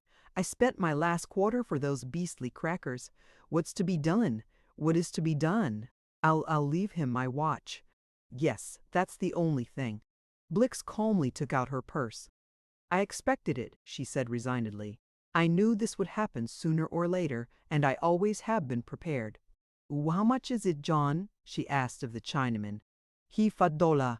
I'll never be able to look you in the face again, protested Condi. I'll pay you back tonight. I will. I'll send it up by a messenger boy. Then you would be a buffoon. Don't, he exclaimed. Don't, it humiliates me to the dust. Oh, come along and don't be so absurd. It must be after 5. Halfway down the brass-bound stairs, he clapped his hand to his head with a start. And now what is it? She inquired meekly. Forgotten, he exclaimed.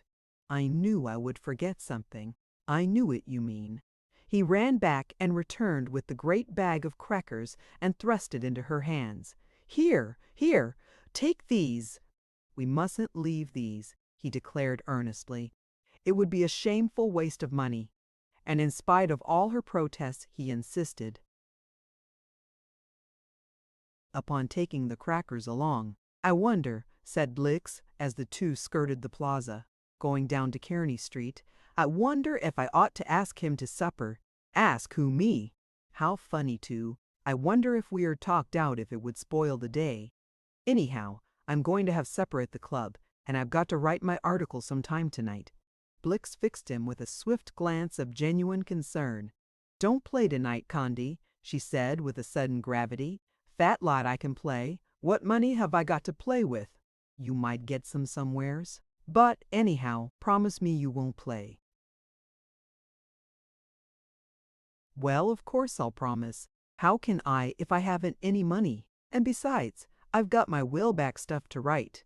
I'll have supper at the club and go up in the library and grind out copy for a while." "Condi," said Blix, "I think that diver's story is almost too good for the Times. Why don't you write it and send it East? Send it to the Centennial Company. Why don't you? They've paid some attention to you now, and it would keep your name in their minds if you sent the story to them, even if they didn't publish it. Why don't you think of that?" "Fine, great idea. I'll do that. Only I'll have to write it out of business hours. It will be extra work." "Never mind, you do it. And," she added as he put her on the cable car, "keep your mind on that 30,000-word story of adventure. Goodbye, Condi. Haven't we had the jolliest day that ever was?" "Couldn't have been better. Goodbye, Blix." Condi returned to his club. It was about 6 o'clock. In response to his question, the hall boy told him that Tracy Sargent had arrived a few moments previous and had been asking for him. The Saturday of the week before, Condi had made an engagement with young Sargent to have supper together that night, and perhaps go to the theater afterward. And now, at the sight of Sargent in the round window of the main room, buried in the file of the Gil Blas, Condi was pleased to note that neither of them had forgotten the matter. Sargent greeted him with extreme cordiality as he came up, and at once proposed a drink. Sargent was a sleek, well-groomed, well-looking fellow of 30, just beginning to show the effects of a certain amount of dissipation in the little puffs under the eyes and the faint blueness of the temples. The sudden death of his father, for which event Sargent was still mourning, had left him in such position that his monthly income was about 5 times as large as Condi's salary. The two had supper together, and Sargent proposed the theater. "No, no, I've got to work tonight," asserted Condi. After dinner, while they were smoking their cigars in a window of the main room, one of the hall boys came up and touched Condi on the arm. "Mr. Brady, Eckert, and Mr. Hendricks, and Mr. George Hans, and several other of those gentlemen are up in the card room and are asking for you and Mr. Sargent." "Why, I didn't know the boys were here." "They've got a game going, Condi. Let's go up and get in, shall we?" Condi remembered that he had no money. "I'm flat broke, Tracy," he announced, for he knew Sargent well enough to make the confession without wincing. "No, I'll not get in, but I'll go up and watch you a few minutes." They ascended to the card room, where the air was heavy and acrid with cigar smoke, and where the silence was broken only by the click of poker chips. At the end of 20 minutes Condi was playing, having borrowed enough money of Sargent to start him in the game. Unusually talkative and restless, he had suddenly hardened and stiffened to a repressed tense calm, speechless, almost rigid in his chair. Excitable under even ordinary circumstances, his every faculty was now keyed to its highest pitch. The nervous strain upon him was like the stretching and tightening of harp strings, too taut to quiver. The color left his face, and the moisture fled his lips. His projected article, his promise to Blix, all the jollity of the afternoon, all thought of time or place, faded away as the one indomitable, evil passion of the man leaped into life within him and lashed and rowed him with excitement. His world resolved itself to a round green table, columns of tricolored chips, and 5 ever-changing cards that came and went and came again before his tired eyes like the changing, weaving colors of the kaleidoscope. Midnight struck, then 1 o'clock, then 2, 3, and 4. Still his passion rode him like a hag, spurring the jaded body, rousing up the wearied brain. Finally, at 4:30, at a time when Condi was precisely where he had started, neither winner nor loser by so much as a dime, A round of jackpots was declared, and the game broke up. Condi walked home to the uptown hotel where he lived with his mother and went to bed as the first milk wagons began to make their appearance and the newsboys to cry the morning papers. Then, as his tired eyes closed at last, occurred that strange trick of picture-making that the overtaxed brain plays upon the retina, a swift series of pictures of the day's doings began to whirl, twait or through rather than before the pupils of his shut eyes. Condi saw again a brief vision of the street and Blix upon to quartern martyrs, the whale-back Chinatown and a loop of vermilion cloth over a gallery rail, the golden balcony, the glint of the Stevenson ship upon the green plaza, Blix playing the banjo, delightful into squist confusion of the deserted Chinese restaurant. Blix again, turning her head for him to fasten her veil, holding Abel her doubt. Then, suddenly, he remembered the promise he had made her in the matter of playing that night. He winced sharply at this, and the remembrance of his fault harried and harassed him. In spite of himself, he felt contemptible, yet he had broken his promises to her in this very matter of playing before that day of their visit to the Chinese restaurant, and had felt no great qualm of self-reproach. Had their relations changed? Rather the reverse, for they had done with foolishness. "Never worried me before," muttered Condi as he punched up his pillow. "Never worried me before. Why should it worry me? Now worry me like the devil," and she caught on to that point about the slope of 45 degrees. Chapter 5. Condi began his week's work for the supplement behindhand. Naturally, he overslept himself Tuesday morning and, not having any change in his pockets, was obliged to walk down to the office.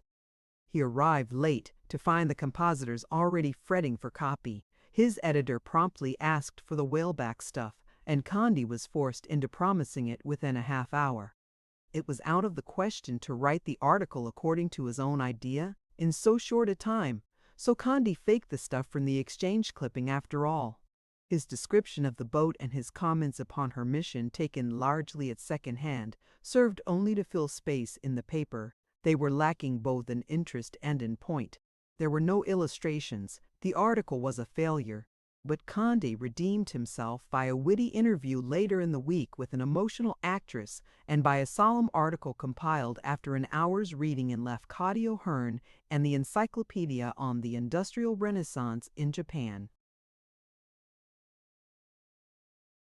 But the idea of the diver's story came back to him again and again, and Thursday night after supper he went down to his club and hid himself at a corner desk in the library and, in a burst of enthusiasm, wrote out some 2,000 words of it. In order to get the technical details, upon which he set such store, he consulted the encyclopedias again and worked in a number of unfamiliar phrases and odd-sounding names. He was so proud of the result that he felt he could not wait until the tale was finished and in print to try its effect. He wanted appreciation and encouragement upon the instant. He thought of Blix. She saw the point in Marabi Jukes's description of the slope of the sandhill, he told himself, and the next moment had resolved to go up and see her the next evening, and read to her what he had written. This was on Thursday. All through that week, Blix had kept much to herself, and for the first time in 2 years had begun to spend every evening at home.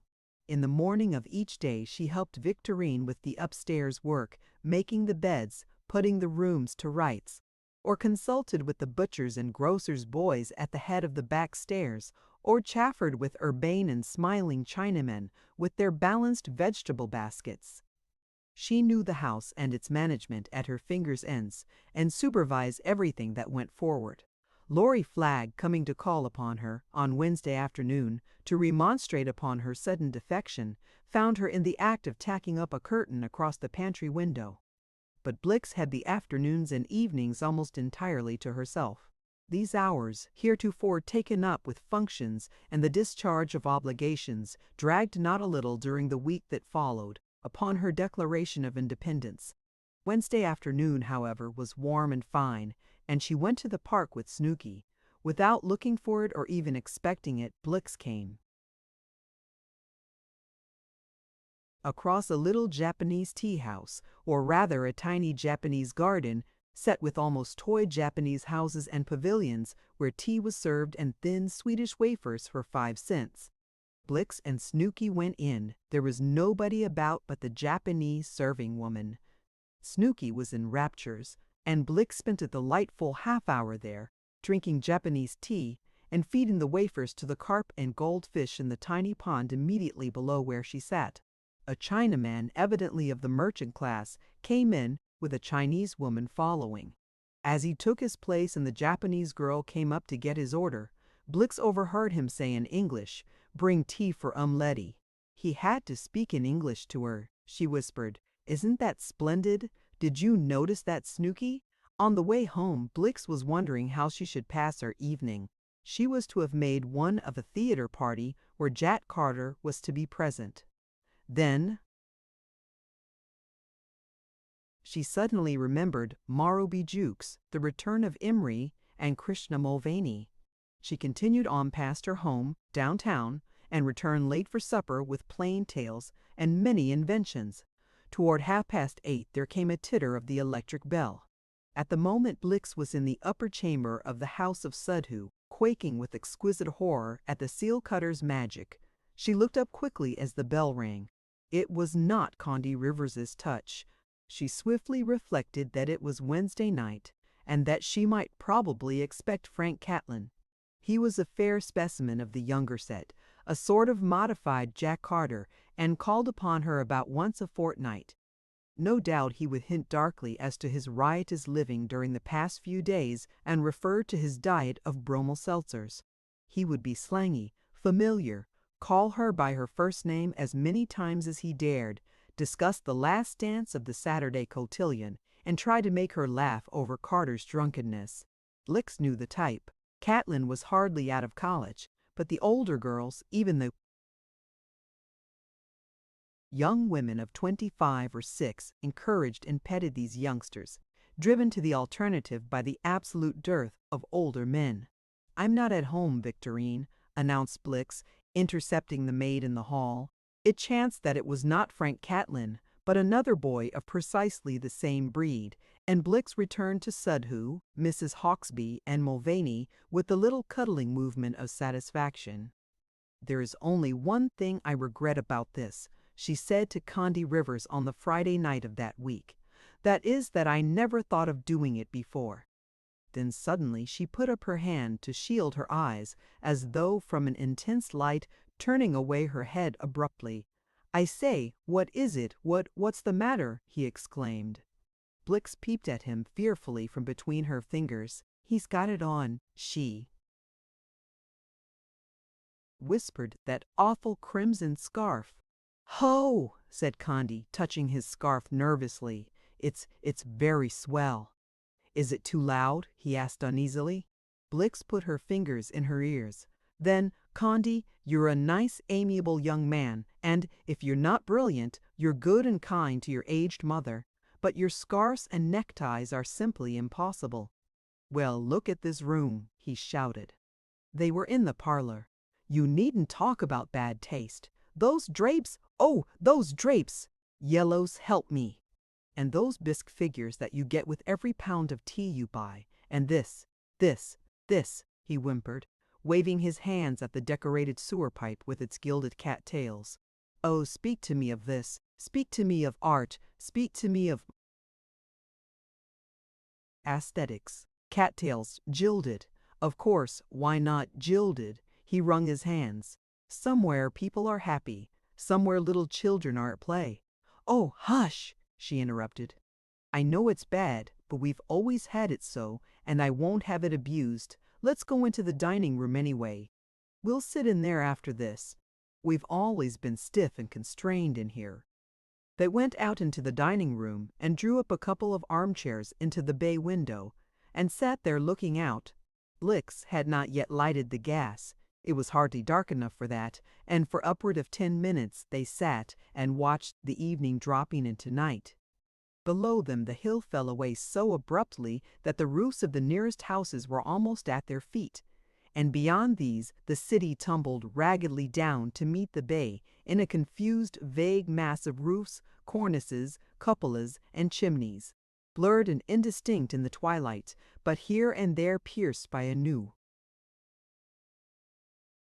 lighted street lamp. Then came the bay.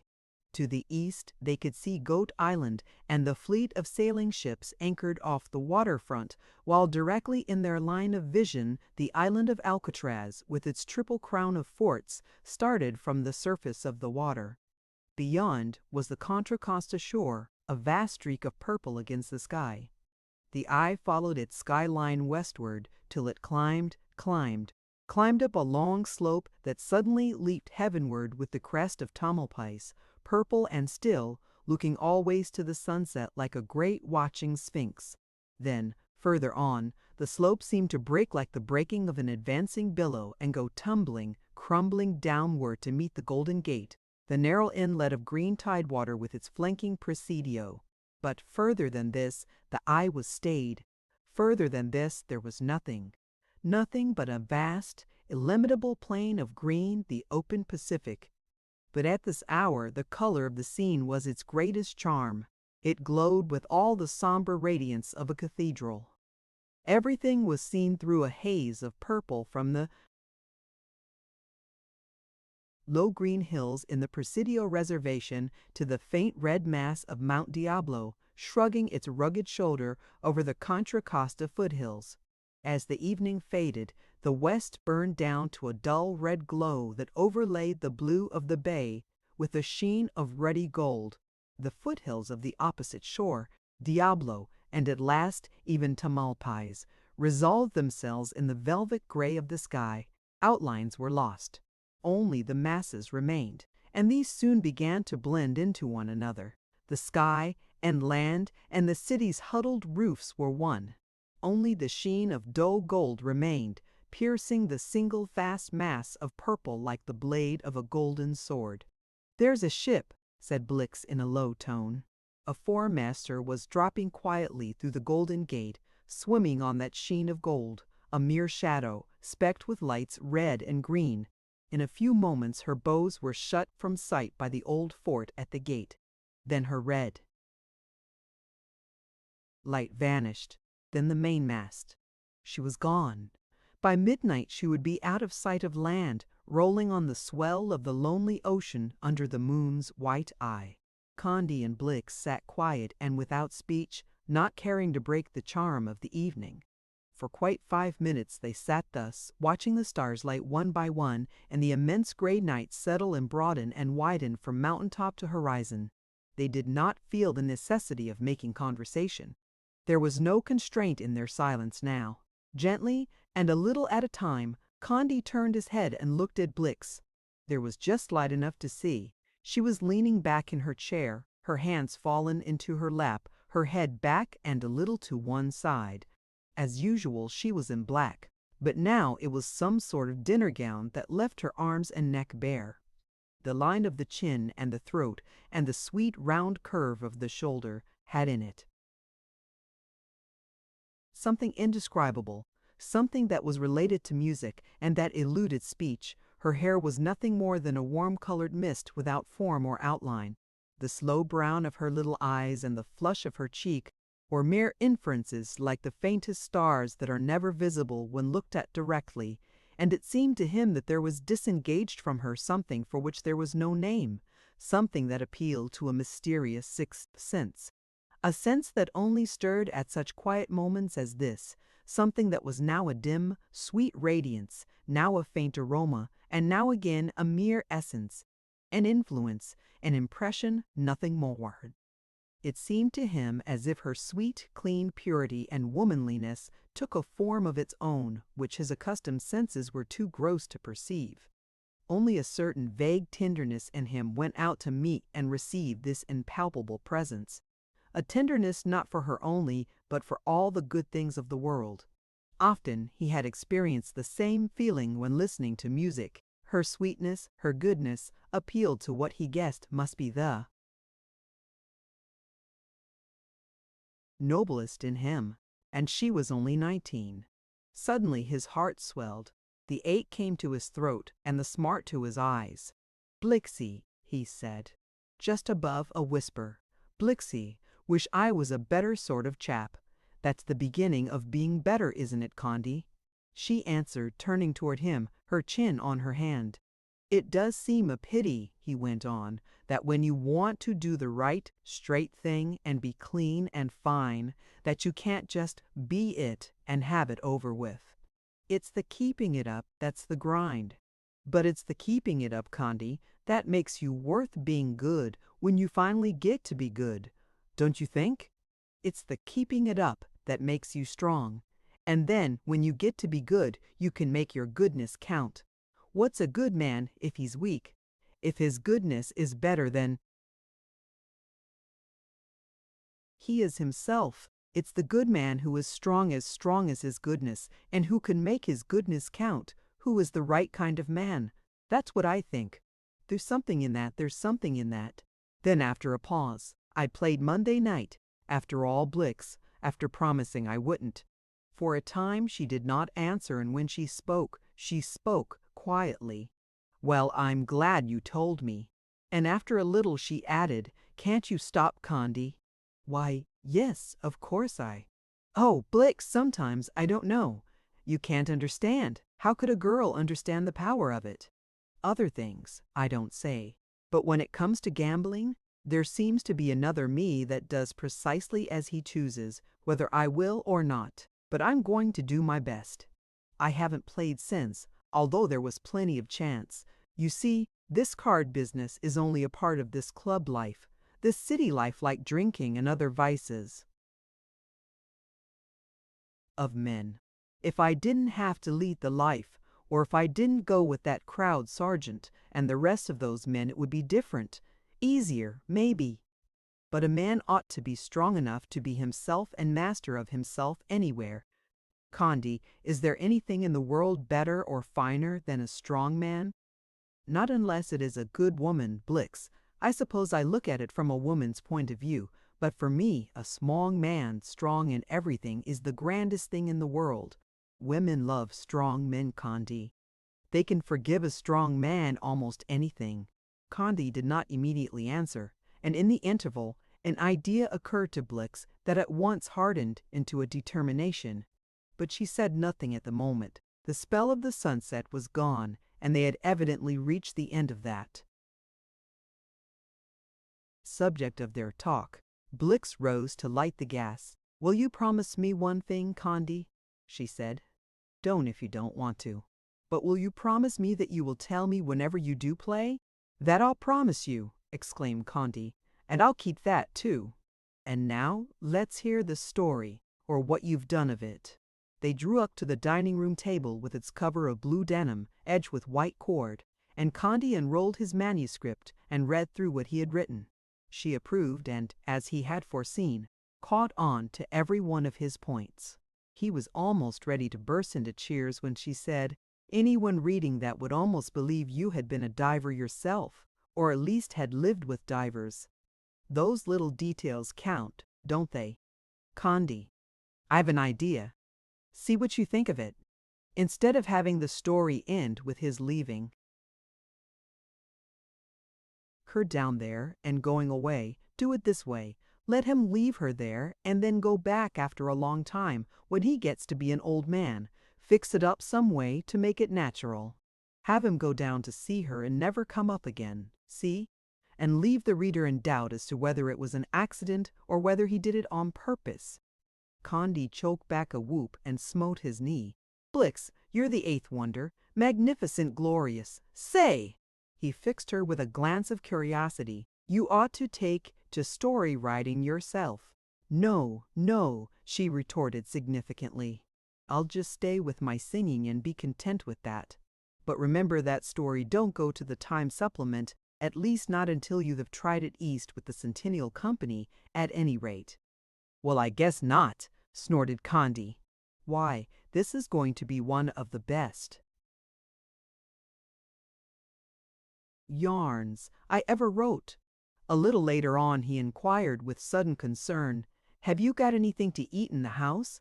"I never saw such a man," declared Blix. "You are always hungry. I love to eat," he protested. "Well, we'll make some creamed oysters. How would that do?" suggested Blix. Condi rolled his eyes. "Oh, speak to me of creamed oysters."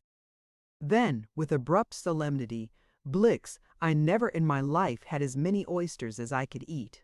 She made the creamed oysters in the kitchen over the gas stove, and they ate them there, Condi sitting on the washboard of the sink, his plate in his lap. Condi had a way of catching up in his hands whatever happened to be nearest him, and while still continuing to talk, examining it with apparent deep interest. Just now it happened to be the morning's paper that Victorine had left on the table. For 5 minutes Condi had been picking it up and laying it down, frowning abstractedly at it during the pauses in the conversation. Suddenly he became aware of what it was and instantly read aloud the first item that caught his glance. Personal. Young woman, 31, good housekeeper, desires acquaintance, respectable middle-aged gentleman. Object, matrimony. Address KDB, this office. He commented, nothing equivocal about KDB. Has the heroism to call herself young at 31. I'll bet she is a good housekeeper. Right to the point. If KDB don't see what she wants, she asks for it. I wonder, mused Blix, what kind of people they are who put personals in the papers. KDB, for instance. Who is she and what is she like? They're not tough, Condi assured her. I see 'em often down at the Times office. They are usually a plain, matter-of-fact sort, quite conscientious, you know. Generally middle-aged or 31, outgrown their youthful follies and illusions, and want to settle down. Read some more, urged Blix. Condi went on. Bachelor, good habits, 25, affectionate disposition, accomplishments, money, desires, acquaintance pretty, refined girl. Object, matrimony. McB, this office. No, I don't like McB, said Blix. He's too ornamental somehow. He wouldn't do for KDB, would he? Oh my, no. He'd make her very unhappy. Widower, 2 children, home-loving disposition, desires introduction to good, honest woman to make home for his children, matrimony if suitable. BPT, Box A, this office. Me's not for KDB. That's flat, declared Blix. The idea, matrimony, if suitable, patronizing enough. I know just what kind of an old man BPT is. I know he would want KDB to warm his slippers and would be fretful and grumpy. BPT, just an abbreviation of bumptious. No, he can't have her. Condi read the next 2 or 3 to himself, despite her protests.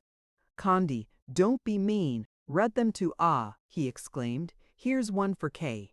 Behold, the bridegroom cometh. Listen. Bachelor, 39, sober and industrious, retired sea captain, desires. Acquaintance, respectable young woman, good housekeeper and manager. Object, matrimony. Address, Captain Jack. Office, this paper. I know he's got a wooden leg, cried Blix. Can't you just see it sticking out between the lines? And he lives all alone somewhere down near the bay with a parrot and makes a glass of grog every night. And smokes a long clay pipe, but he chews tobacco. Yes, isn't it a pity he will chew that nasty smelly tobacco? But KDB will break him of that. Oh, is he for KDB? B? Sent by Providence, declared Blix. They were born for each other. Just see KD. B is a good housekeeper and wants a respectable middle-aged gentleman. Captain Jack is a respectable middle-aged gentleman and wants a good housekeeper. Oh, and besides, I can read between the lines. I just feel they would be congenial. If they know what's best for themselves, they would write to each other right away. But wouldn't you love to be there and see them meet? Exclaimed Condi. Can't we fix it up some way, said Blix, to bring these two together to help them out in some way? Condi smote the table and jumped to his feet. Write to 'em, he shouted. Write to KD, B and sign it Captain Jack, and write to Captain Jack, and write to Captain Jack, and sign it KDB, she interrupted, catching his idea. And have him tell her, and her tell him, he added, to meet at some place, and then we can go to that place and hide, and watch. But how will we know them? How would they know each other? They've never met. We'll tell them both to wear a kind of flower. Then we can know them, and they can know each other. Of course, as soon as they began to talk, they would find out they hadn't written. But they wouldn't care. No, they want to meet each other. They would be thankful to us for bringing them together. Won't it be the greatest fun? Fun! Why, it will be a regular drama. Only we are running the show, and everything is real. Let's get at it. Blix ran into her room and returned with writing material. Condi looked at the notepaper critically. This kind's too swell. KDB. Wouldn't use Irish linen, never. Here. This is better, glazed with blue lines and a flying bird stamped in the corner. Now, I'll write for the captain, and you write for Cap. DB. BP. But where will we have them meet? This was a point. They considered the Chinese restaurant, the plaza, Lotta's fountain, the mechanics' library, and even the cathedral over in the Mexican quarter, but arrived at no decision. Did you ever hear of Luna's restaurant? Said Condi. By Jove, it's just the place. It's the restaurant where you get Mexican dinners, right in the heart of the Latin Quarter. Quiet little old-fashioned place, below the level of the street, respectable as a tomb. I was there just once. We'll have a meet there at 7 in the evening. No one is there at that hour.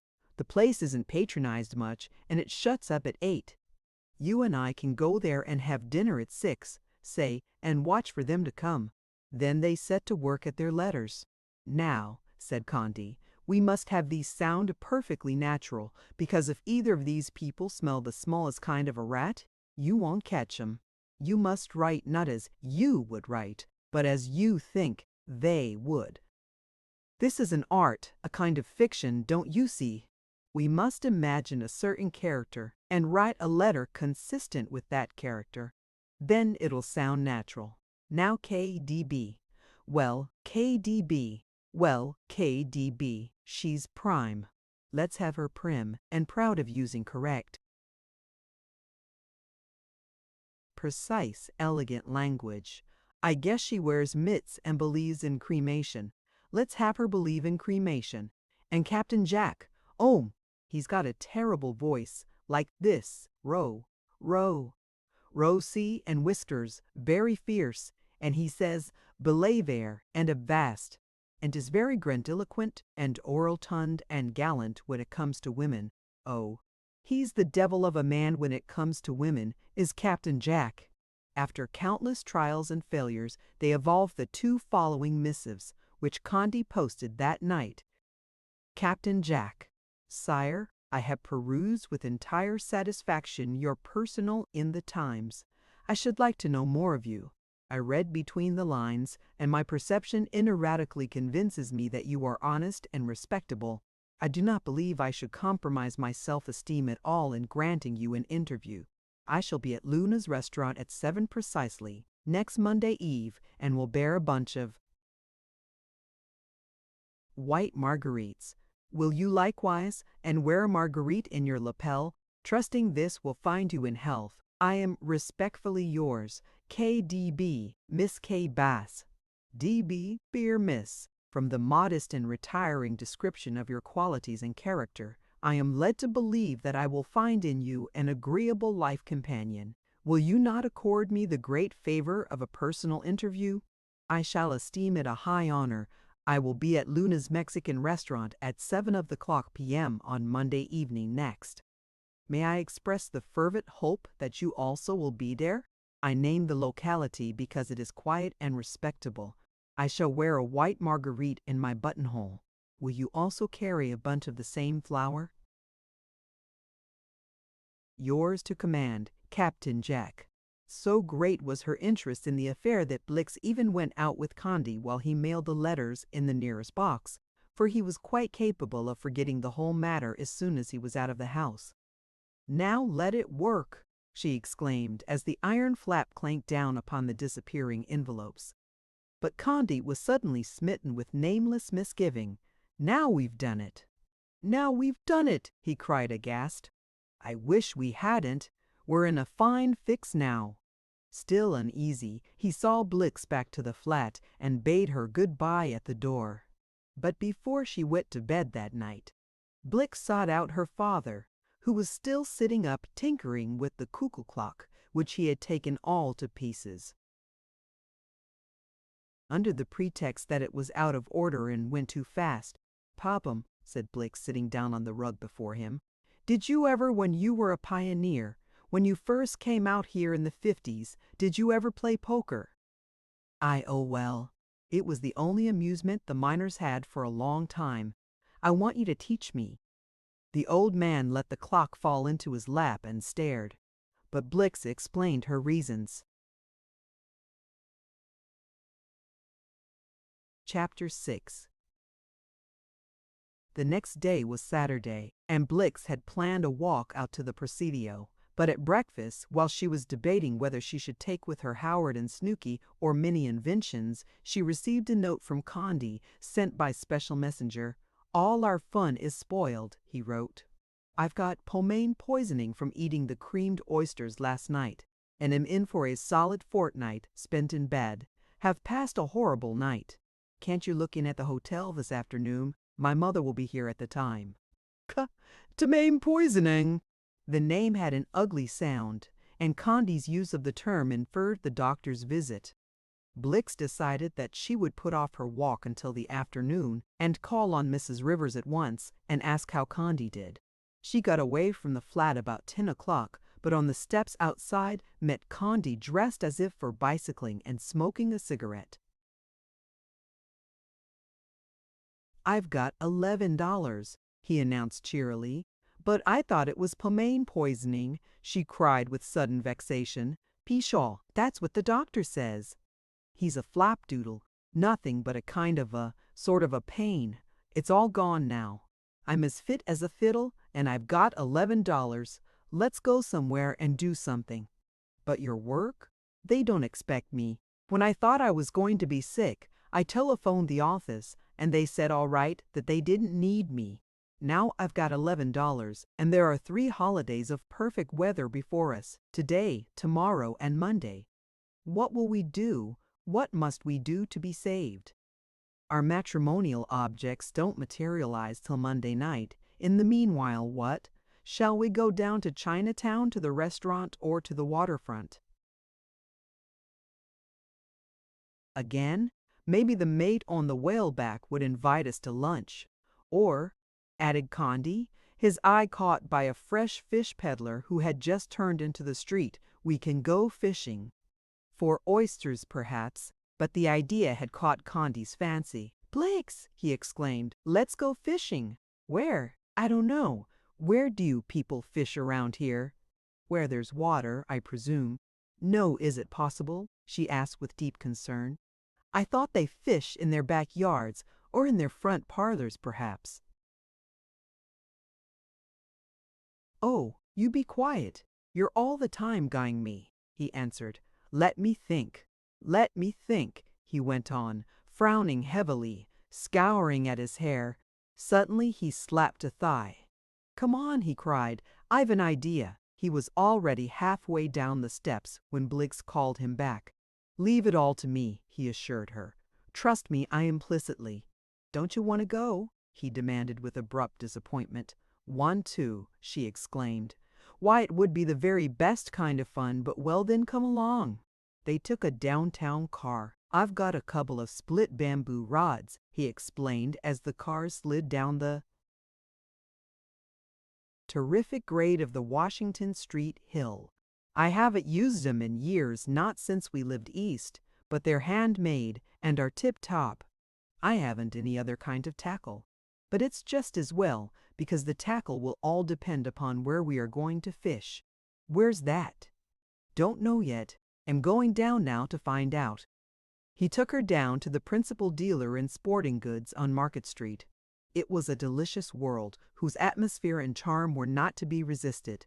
There were shotguns in rows, their gray barrels looking like so many organ pipes, sheaves of fishing rods, from the 4-ounce wisp of the brook trout up to the rigid 18-ounce lance of the king salmon and sea bass, showcases of wicked revolvers swelling by calibers into the 38 and 44-man killers of the Plainsmen Arizona Cavalry, hunting knives and dirks and the point knives and Arizona Cavalry.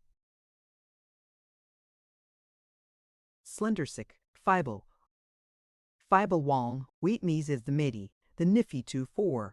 Everyone quarrel, brown, gray, black, gray, brown, gray, black, with here and there a brisk vermilion note, coils of line from the thickness of a pencil spun to hold the sullen plunges of a jewel fish off the Catalina Islands down to the sea green, jossamers, jelves, leaders, jeffs, shells, shills, malt. Condi and Blix got the attention of a clerk, and Condi explained. I want to go fishing. We want to go fishing. We want some place where we can go and come in the same day, and we want to catch fair-sized fish, no minnows. The following half-hour was charming. Never was there a clerk more delightful. It would appear that his one object in life was that Condi and Blix should catch fish. The affairs of the nation stood still while he pondered, suggested, advised, and deliberated. He told them where to go, how to get there, what train to take coming back, and who to ask for when they arrived. They would have to wait till Monday before going, but could return long before the fated hour of 7 p.m. Ask for Richardson, said the clerk, and here, give him my card. He'll put you on to the good spots. Some places are A1 today, and tomorrow in the same place you can't kill a single fish. Condi nudged Blix as the mentor turned away to get his card. Notice that, he whispered. Kill a fish. You don't say catch, you say kill, technical detail. Then they bought their tackle, a couple of cheap reels, lines, leaders, sinkers, a book of assorted flies that the delightful clerk suggested, and a beautiful little tin box painted green and stenciled with a gorgeous gold trout upon the lid, in which they were to keep the pint of salted shrimps to be used as bait in addition to the flies. Blix would get these shrimps at a little market near her home. But, said the clerk, you got to get a permit to fish in that lake. Have you got a pull with the water company? Are you a stockholder? Condi's face fell, and Blix gave a little gasp of dismay. They looked at each other. Here was a check indeed. Well, said the sublime being in shirt-sleeves from behind the counter, see what you can do, and if you can't make it, come back here in Lemino, and we'll fix you up in some other place. But Lake San Andreas has been bang up this last week, been some great kills there. Hope to the deuce you can make it. Everything now hinged upon this permit. It was not until their expedition had been in doubt that Condi and Blix realized how alluring had been its prospects. Oh, I guess you can get a permit, said the clerk soothingly. And if you make any good kills, Lemanio and I'll put it in the paper. I'm the editor of the Sport with Gun and Rod column in the press, he added with a flush of pride. Toward the middle of the afternoon, Blix, who was waiting at home in great suspense for that very purpose, received another telegram from Condi. Tension of situation relieved. Unconditional permission obtained. Don't forget the shrimps. It had been understood that Condi was to come to the flat on Sunday afternoon to talk over final arrangements with Blix. But as it was, Saturday evening saw him again at the Bessemers. He had been down at his club in the library, writing the last paragraphs of his diver story, when, just as he finished, Sargent discovered him. Why, Connie, old man, all alone here. Let's go downstairs and have a cigar. Hendricks and George Hands are coming around in half an hour. They told me not to let you get away. Condi stirred nervously in his chair. He knew what that meant. He had enough money in his pockets to play that night, and in an instant the enemy was all awake. The row was in his flank again, and the scourge at his back. Sargent stood there, the well-groomed clubman of 30. A little cynical perhaps, but a really good fellow for all that, and undeniably fond of Condi. But somewhere with the eyes of some second self Condi saw the girl of 19, part child and part woman, saw her goodness, her fine, sweet, feminine strength, as it were, a dim radiance. "What's a good man worth, Condi," she had said, "if he's not a strong man? I suppose we'll have a game going before midnight," admitted Sargent resignedly, smiling good-humoredly, nevertheless. Condi set his teeth. "I'll join you later." "Wait a few moments," he said. He hurried to the office of the club and sent a dispatch to Blix the third since morning. "Can I come up right away? It's urgent." "Send answer by this messenger." He got his answer within 3/4 of an hour and left the club as Hendricks and George Hands arrived by the elevator entrance. Sitting in the bay window of the dining room, he told Blix why he had come. "Oh, you were right," she told him. "Always, always come when you feel you must." "It gets so bad sometimes, Blix," he confessed with abject self-contempt, "that when I can't get someone to play against, I'll sit down and deal dummy hands and bet on them. Just the touch of the cards, just the feel of the chips, thoughts of it shameful." The day following, Sunday, Condi came to tea as usual, and after the meal, as soon as the family and Victorine had left the pair alone in the dining room, they set about preparing for their morrow's excursion. Blix put up their lunch sandwiches of what Condi called devilish ham, hard-boiled eggs, stuffed olives, and a bottle of claret. Condi took off his coat and made a great show of stringing the tackle, winding the lines from the spools onto the reels, and attaching the sinkers and flies to the leaders, smoking the while and scowling fiercely. He got the lines fearfully and wonderfully snarled. He caught the hooks in the tablecloth. He lost the almost invisible gut leaders on the floor and looped the sinkers on the lines when they should have gone on the leaders. In the end, Blix had to help him out, disentangling the lines foot by foot with a patience that seemed to Condi little short of superhuman. At 9 o'clock she said decisively, "Do you know what time we must get up in the morning if we are to have breakfast and get the 7:40 train? 5:45 by the latest, and you must get up earlier than that because you're at the hotel and have further to go. Come here for breakfast, and listen, be here. By 6:30, are you listening, Condi? And we'll go down to the depot from here. Don't forget to bring the rods." "I'll wear my bicycle suit," he said, "and one of those golf scarves that wrap around your neck." "No," she declared, "I won't have it. Wear the oldest clothes you've got, but look fairly respectable, because we're to go to Luna's when we get back, remember. And now go home. You need all the sleep you can get if you are to get up at 6 o'clock. Instead of being late, as Blix had feared, Condi was absurdly ahead of time the next morning. For a wonder, he had not forgotten the rods, but he was one tremor of nervousness. He would eat no breakfast. "We're going to miss that train," he would announce from time to time. "I just know it. Blix, look what time it is. We ought to be on the way to the depot now. Come on, you don't want any more coffee. Have you got everything? Did you put the reels in the lunch basket and the fly book? Lord, if we should forget the fly book." He managed to get her to the depot over half an hour ahead of time. The train had not even backed in, nor the ticket office opened. "I told you, Condi, I told you," complained Blix, sinking helplessly upon a bench in the waiting room. "No, no, no," he answered vaguely, looking nervously about, his head in the air. "We're none too soon have more time to rest now. I wonder what track the train leaves from. I wonder if it stops at San Bruno. I wonder how far it is from San Bruno to Lake San Andreas.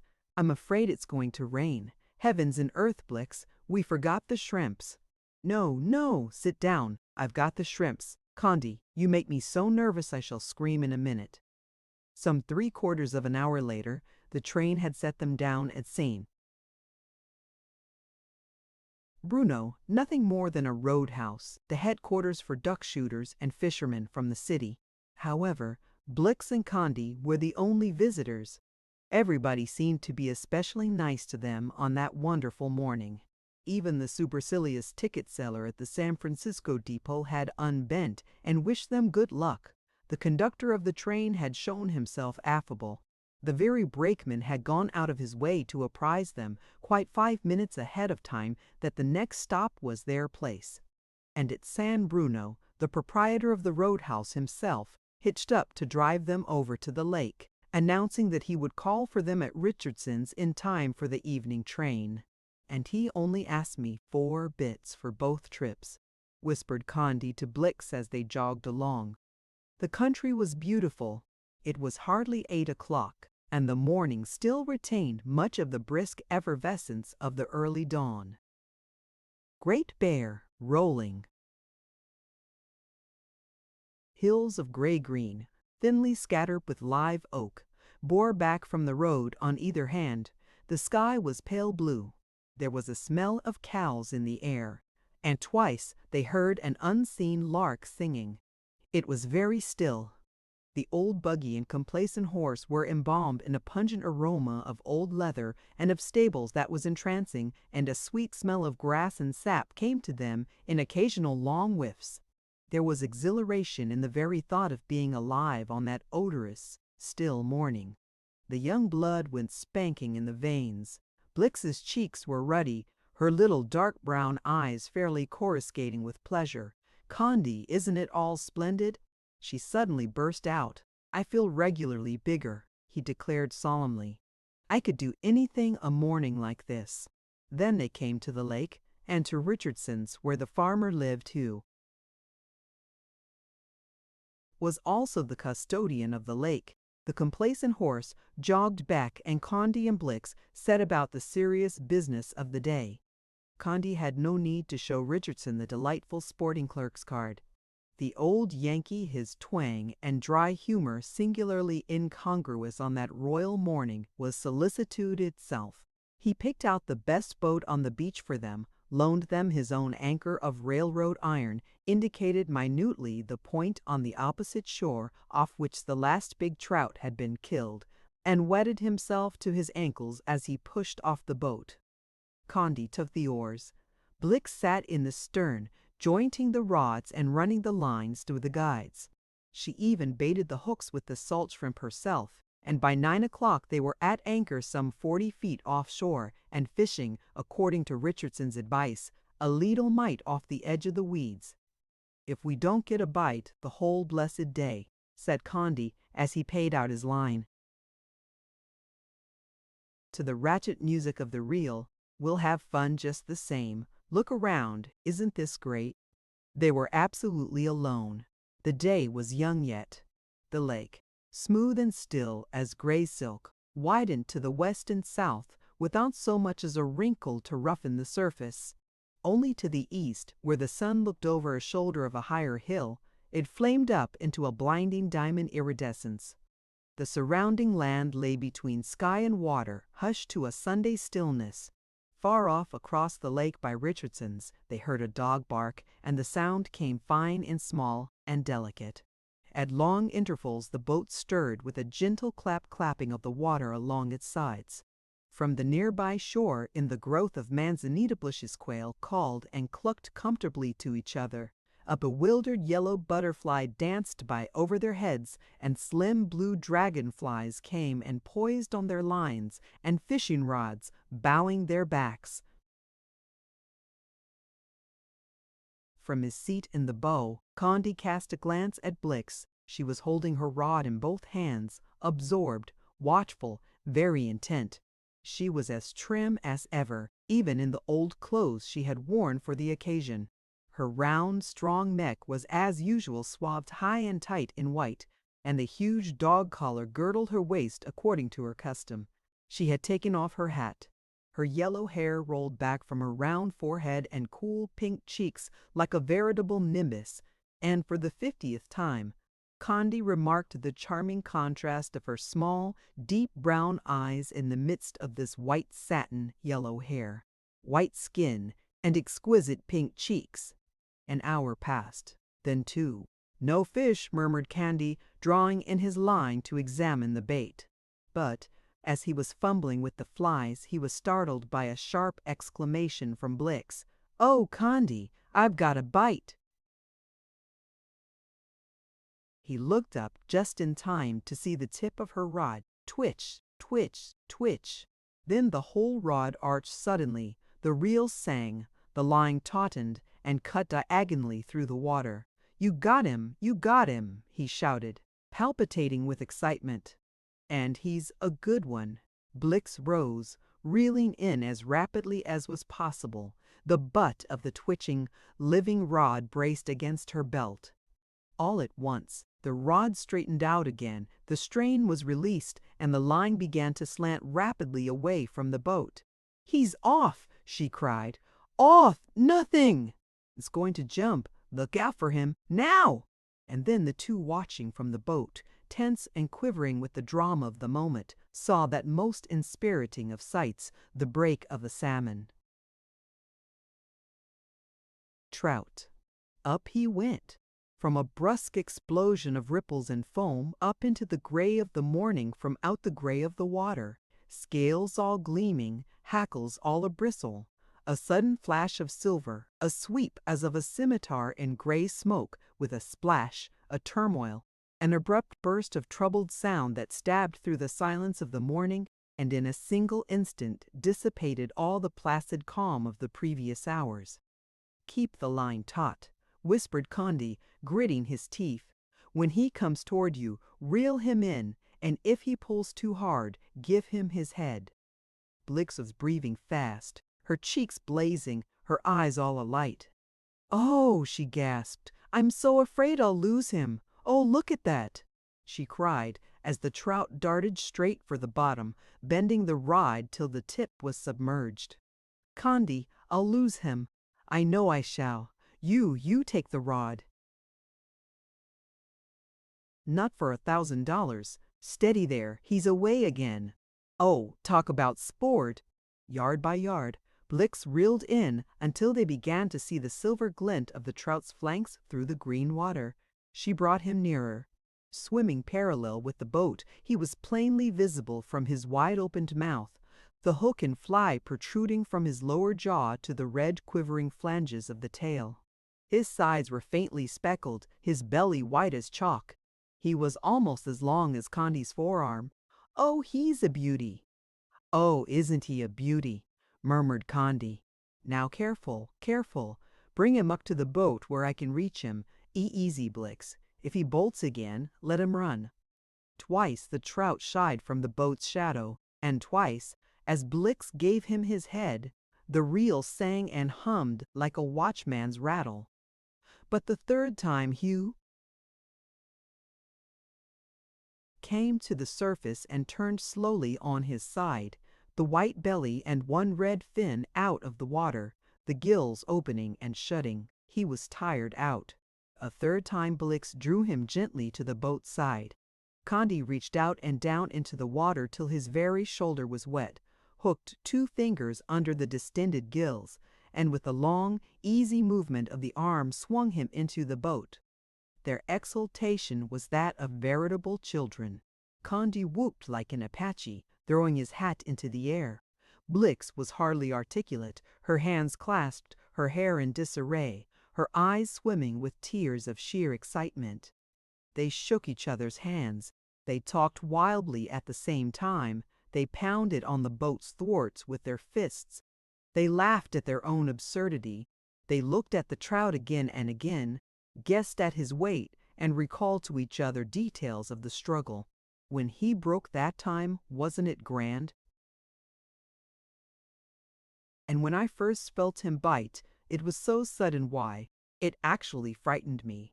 I never, no, never in my life, exclaimed Blix, was so happy as I am at this moment. Oh, Condi, to think just to think. Isn't it glory hallelujah? Isn't it better than teas and dancing and functions?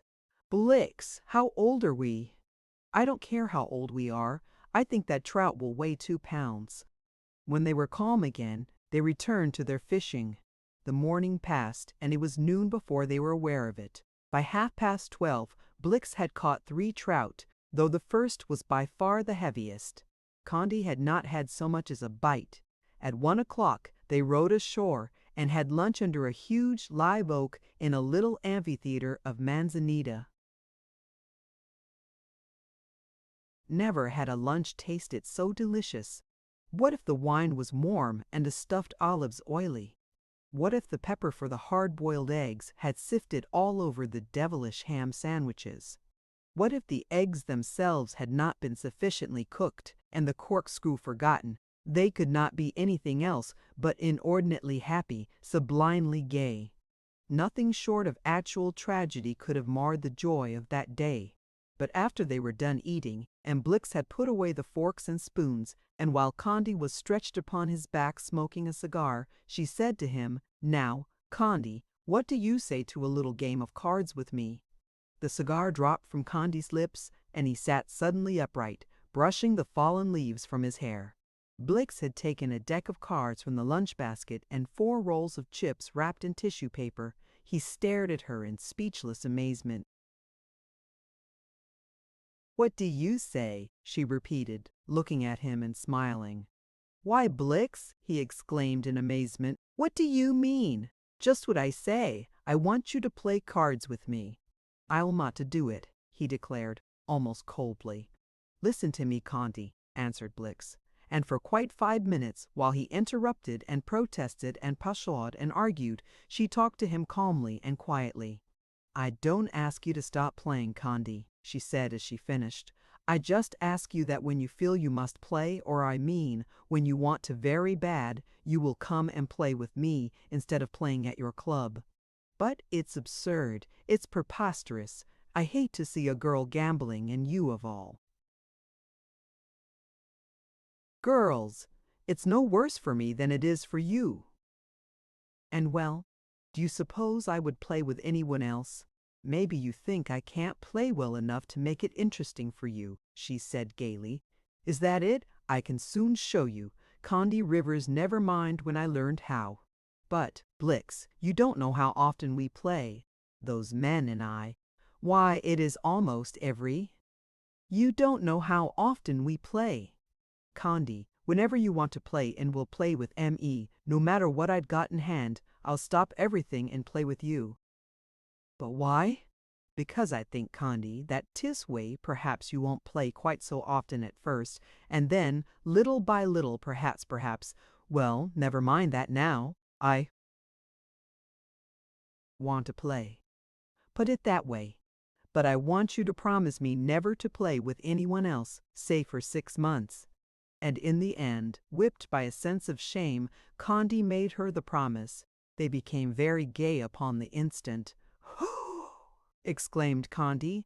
"What do you know of poker?" "I think we had best play old sledge or casino."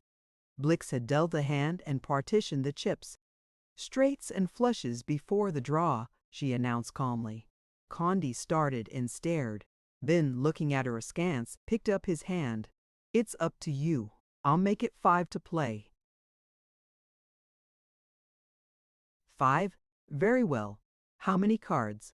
3. I'll take 2. Bet you 5 more. Blix looked at her hand. Then, without trace of expression in her voice or face, said, "There's your 5, and I'll raise you 5. 5 better, and 5 better than that. Call you." "Full house. Aces on 10s, said Blix, throwing down her cards. "Heavens, they're good as gold," muttered Condi as Blix gathered in the chips. An hour later she had won all the chips, but 5. "Now we'll stop and get to fishing again. Don't you want to?" He agreed, and she counted the chips. "Condi, you owe me $7.50, she announced. Condi began to smile. "Well," he said jocosely, "I'll send you around a check tomorrow." But at this Blix was cross upon the instant. "You wouldn't do. That wouldn't talk that way with one of your friends at the club," she exclaimed. "And it's not right to do it with me. Condi, give me $7.50 when you play cards with me. It's just as though it were with another man. I would have paid you if you had won. But I haven't got more than $9.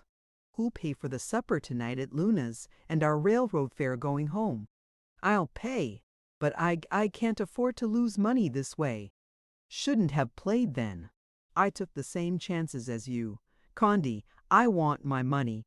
Why you've regularly flim-flammed me. Will you give me my money? Oh, take your money then." Blix shut the money in her purse and rose, dusting her dress.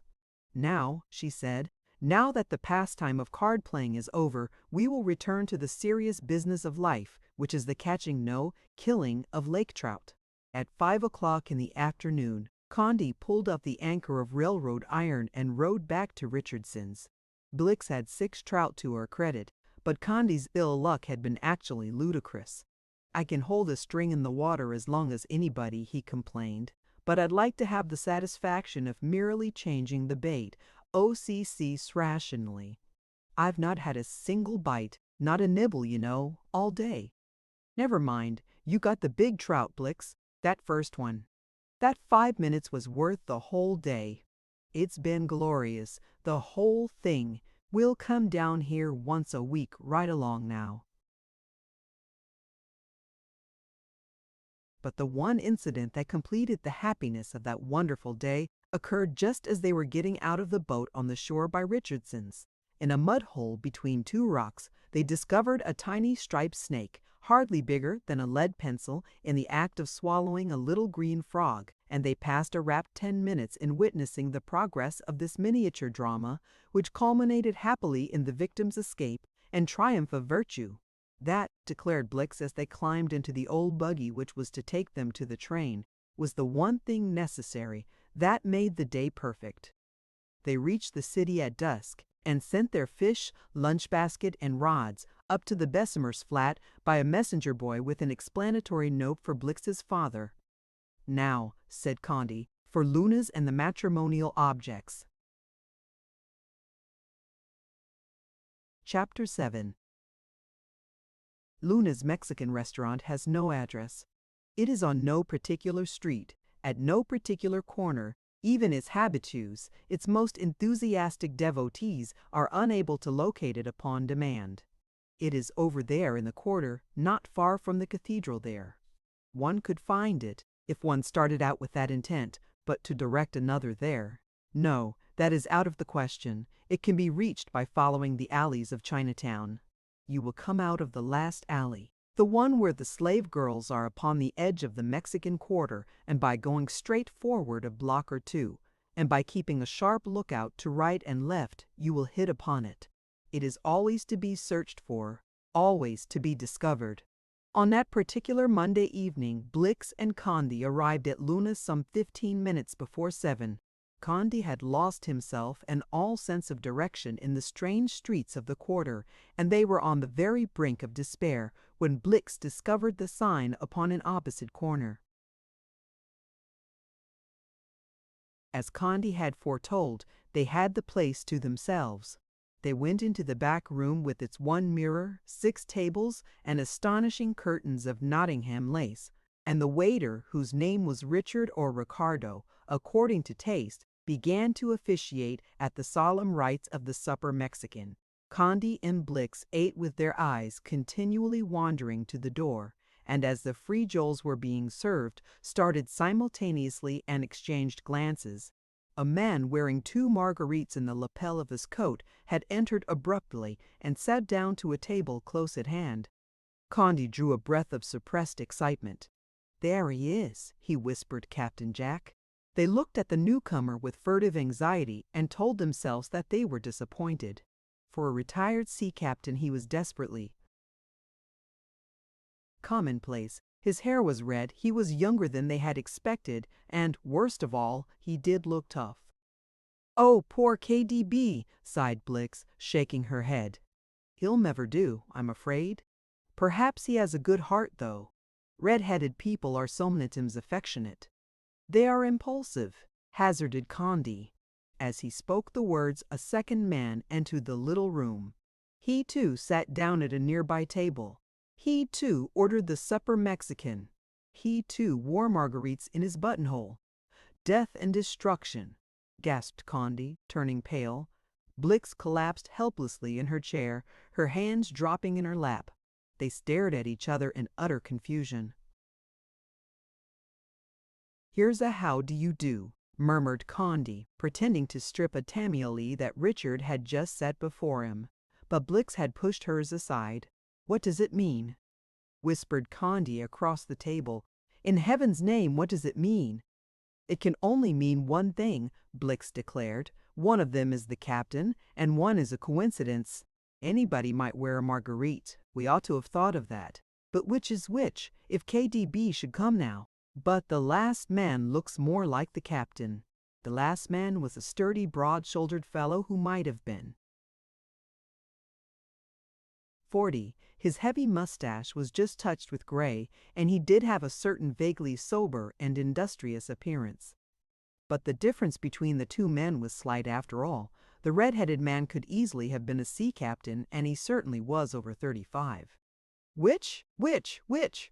How can we tell? We might think of some way to get rid of the coincidence if we could only tell which the coincidence was.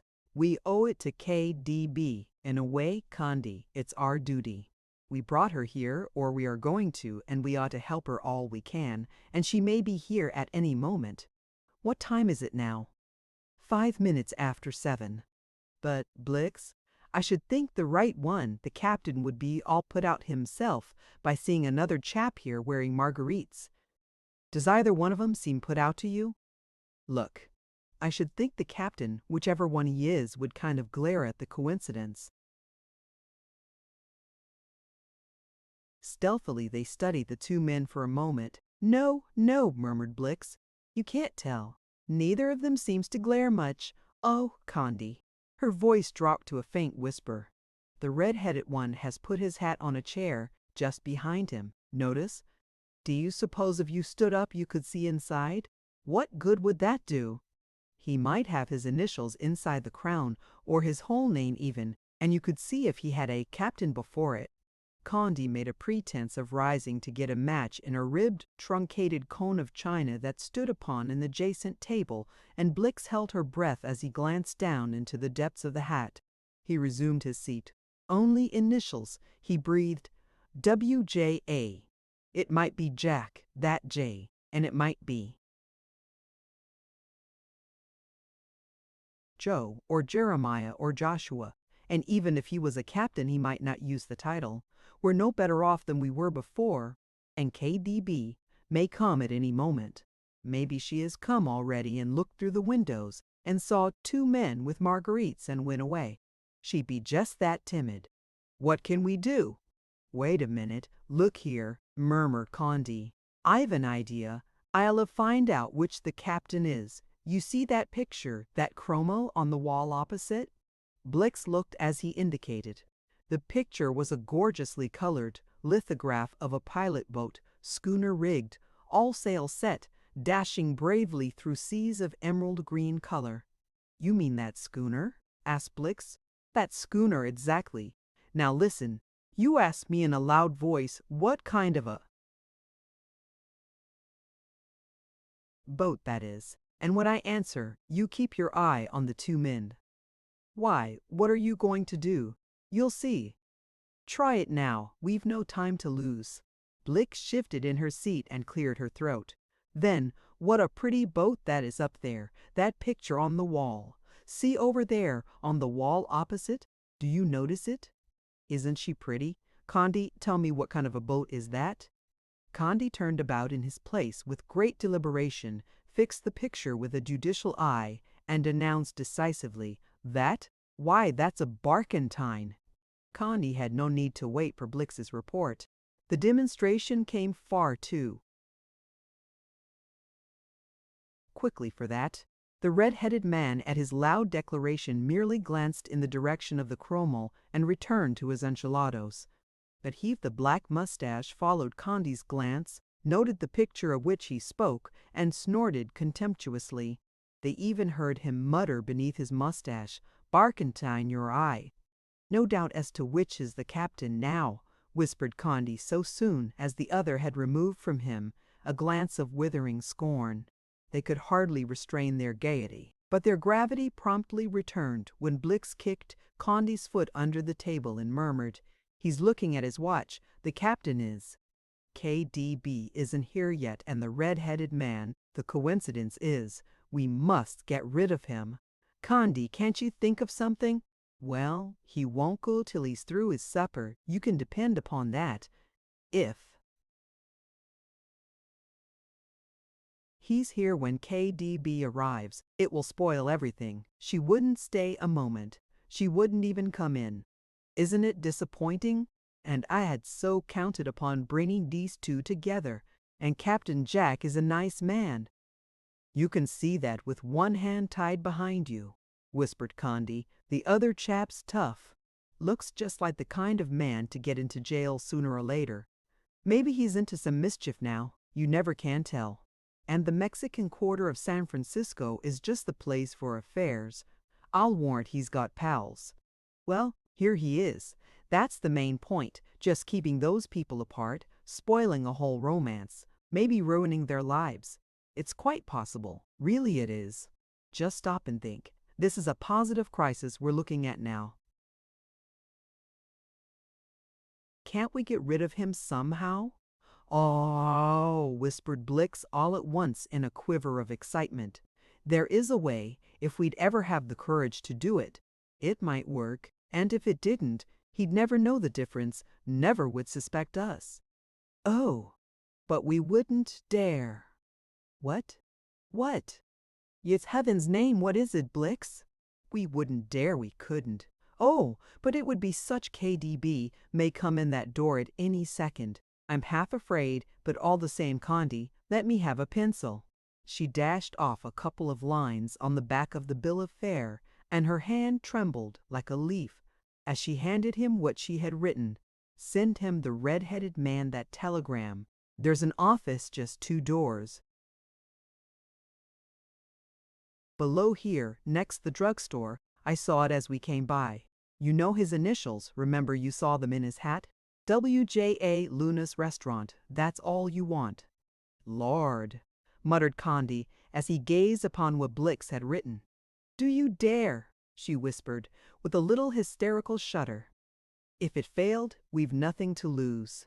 And DB is coming nearer every instant. But would he go, that is, at once? We can only try. You won't be gone 100 seconds. You can leave me here that length of time. Quick, Condi, decide one way or the other. It's getting desperate."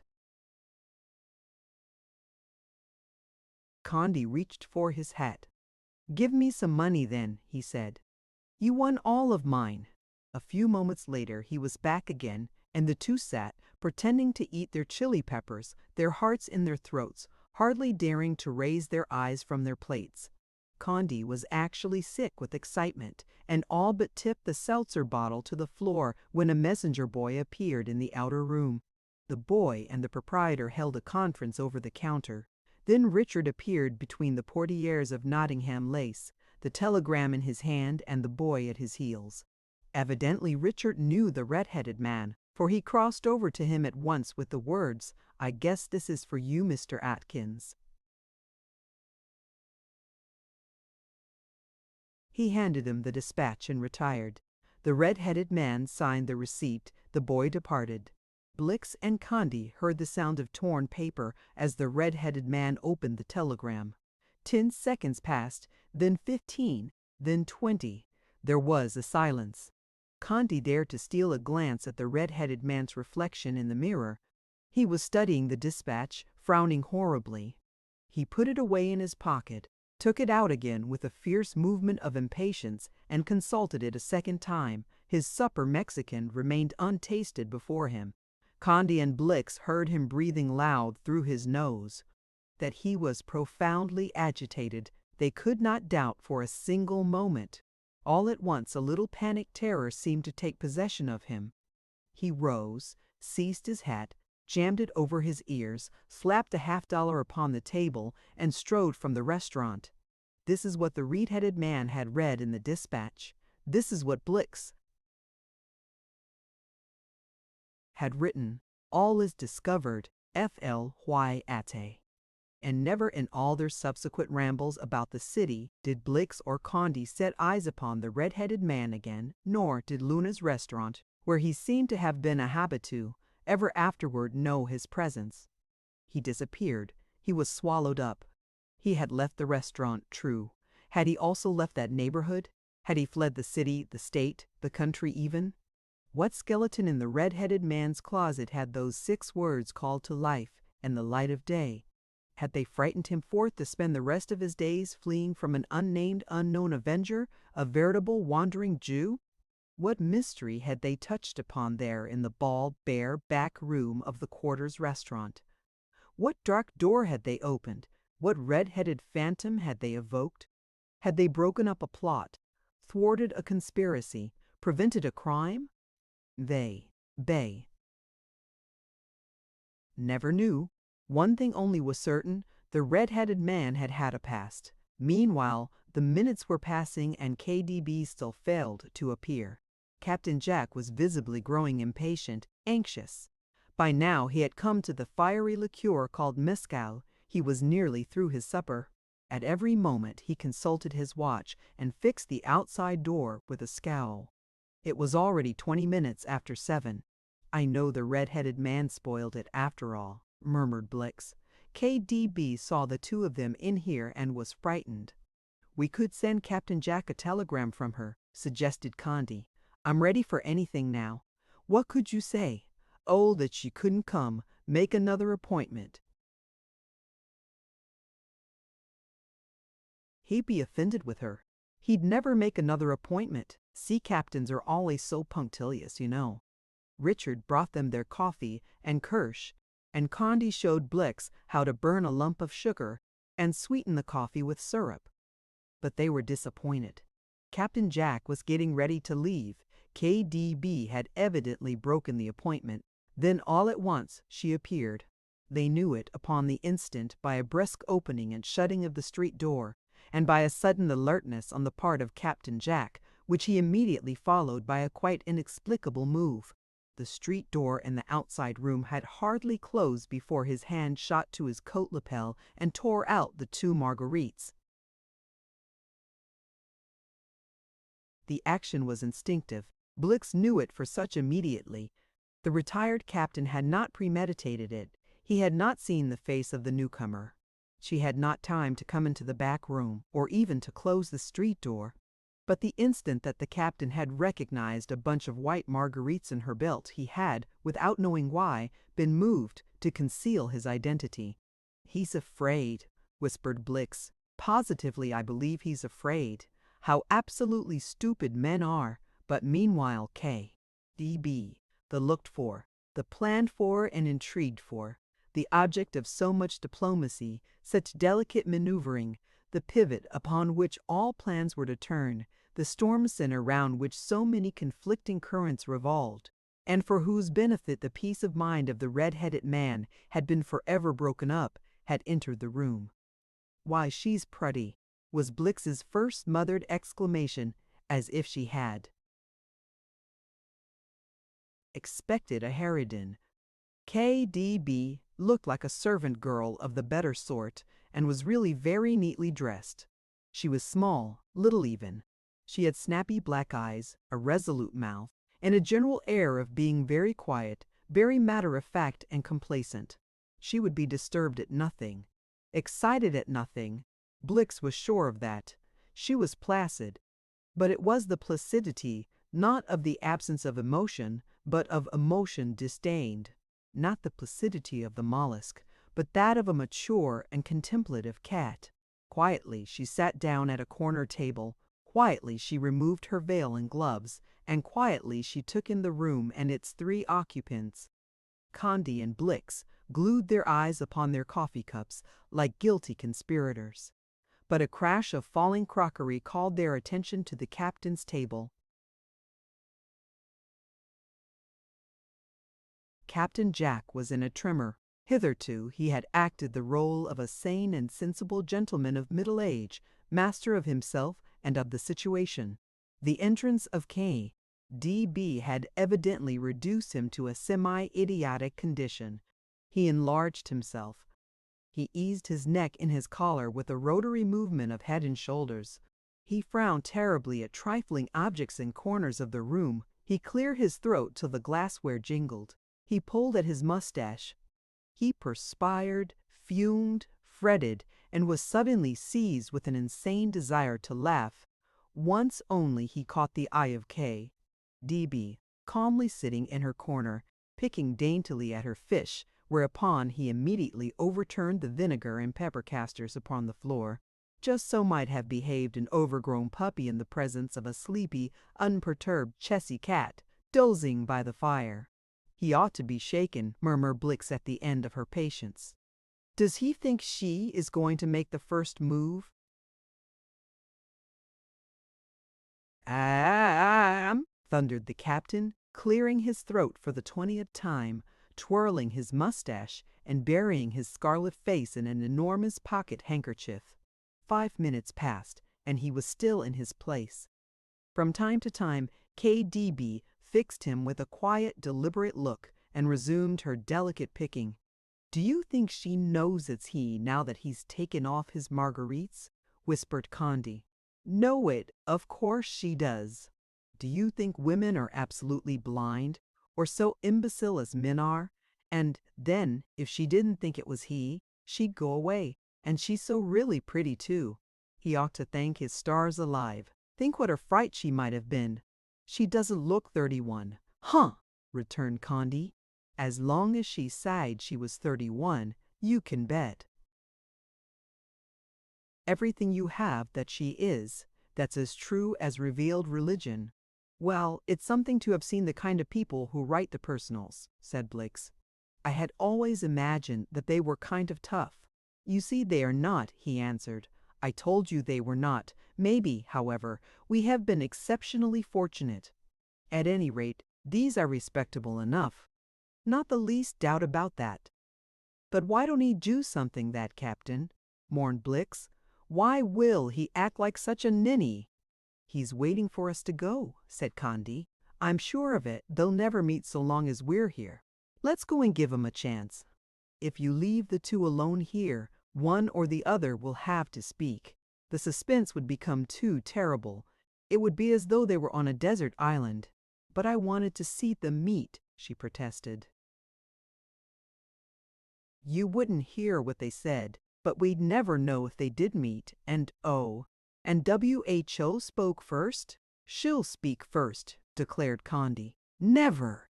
returned Blix in an indignant whisper. "I tell you what, we could go and then come back in 5 minutes. I'll forget my stick here. Savvy?" "You would probably do it anyhow," she told him.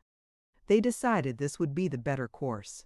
They got together their things, and Condi neglected his stick hanging upon a hook on the wall.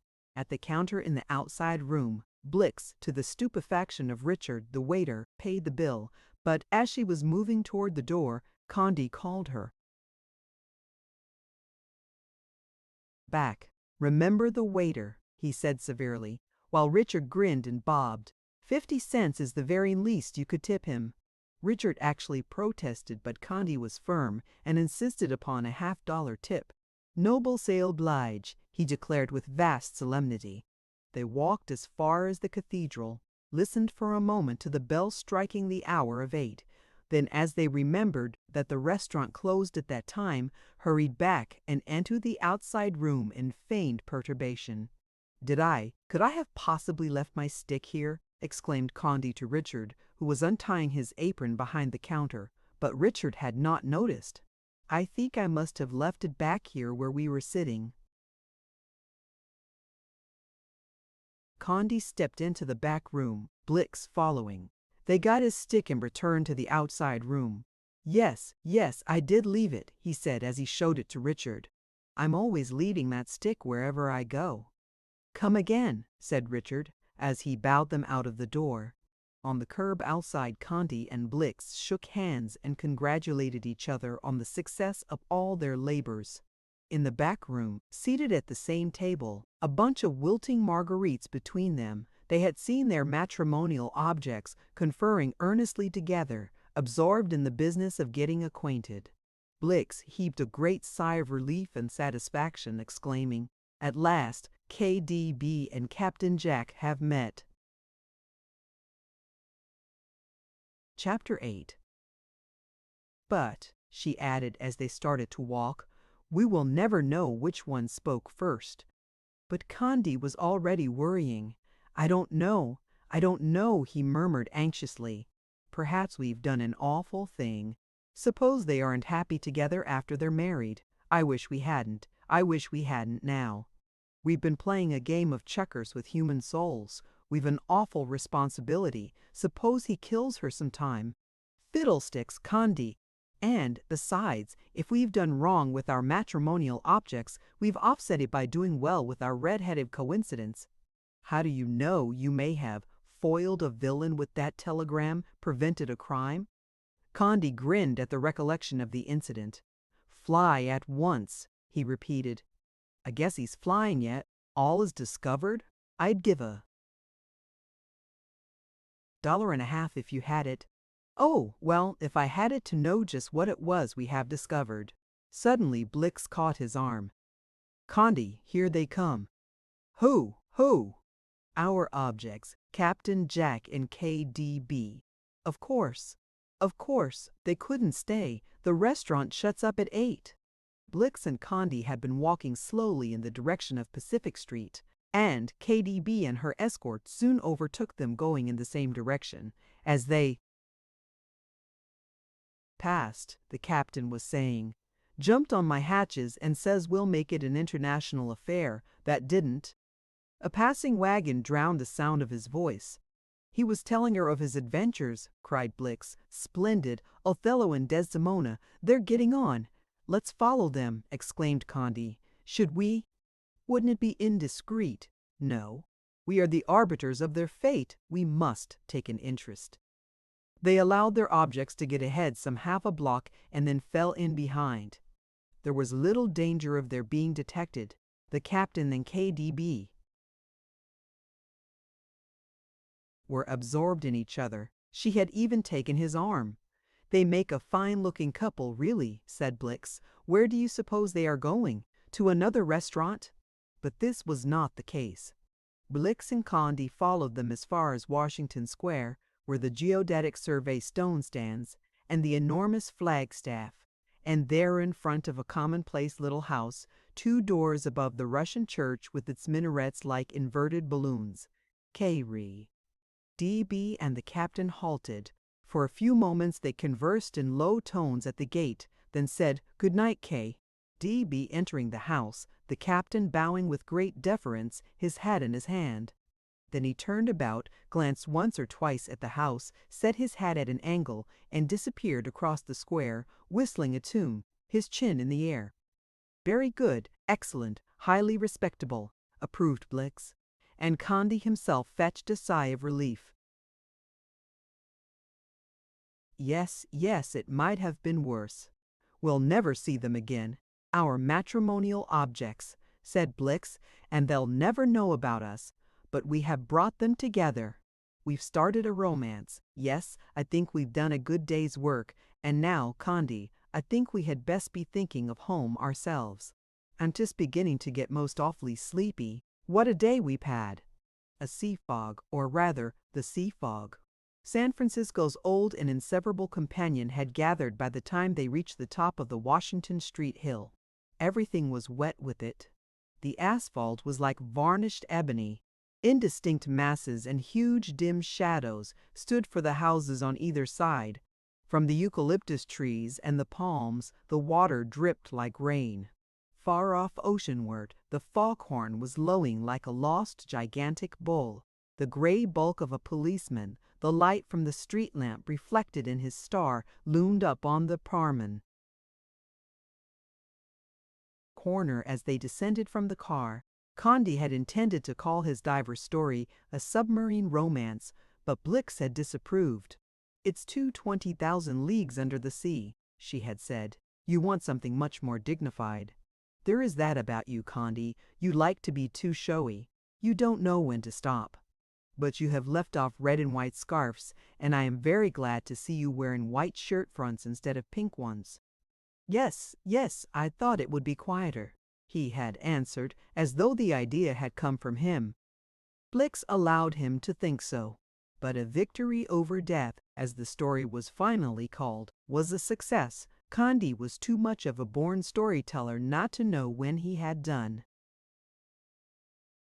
something distinctly good. When the story came back from the typewriters, with the additional strength that print lends to fiction, and he had read it over, he could not repress a sense of jubilation. The story rang true. "Bully, bully," he muttered between his teeth as he finished the last paragraph. "It's a corker. If it's rejected everywhere, it's an out-of-sight yarn, just the same." And there Condi's enthusiasm in the matter began to dwindle. The fine fire which had sustained him during the story's composition had died out. He was satisfied with his work. He had written a good story, and that was the end of it. No doubt he would send it East to the Centennial Company tomorrow or the day after, some time that week. To mail the manuscript meant quite half an hour's effort. He would have to buy stamps for return postage. A letter would have to be written, a large envelope procured, the accurate address ascertained. For the moment, his supplement work demanded his attention. He put off sending the story from day to day.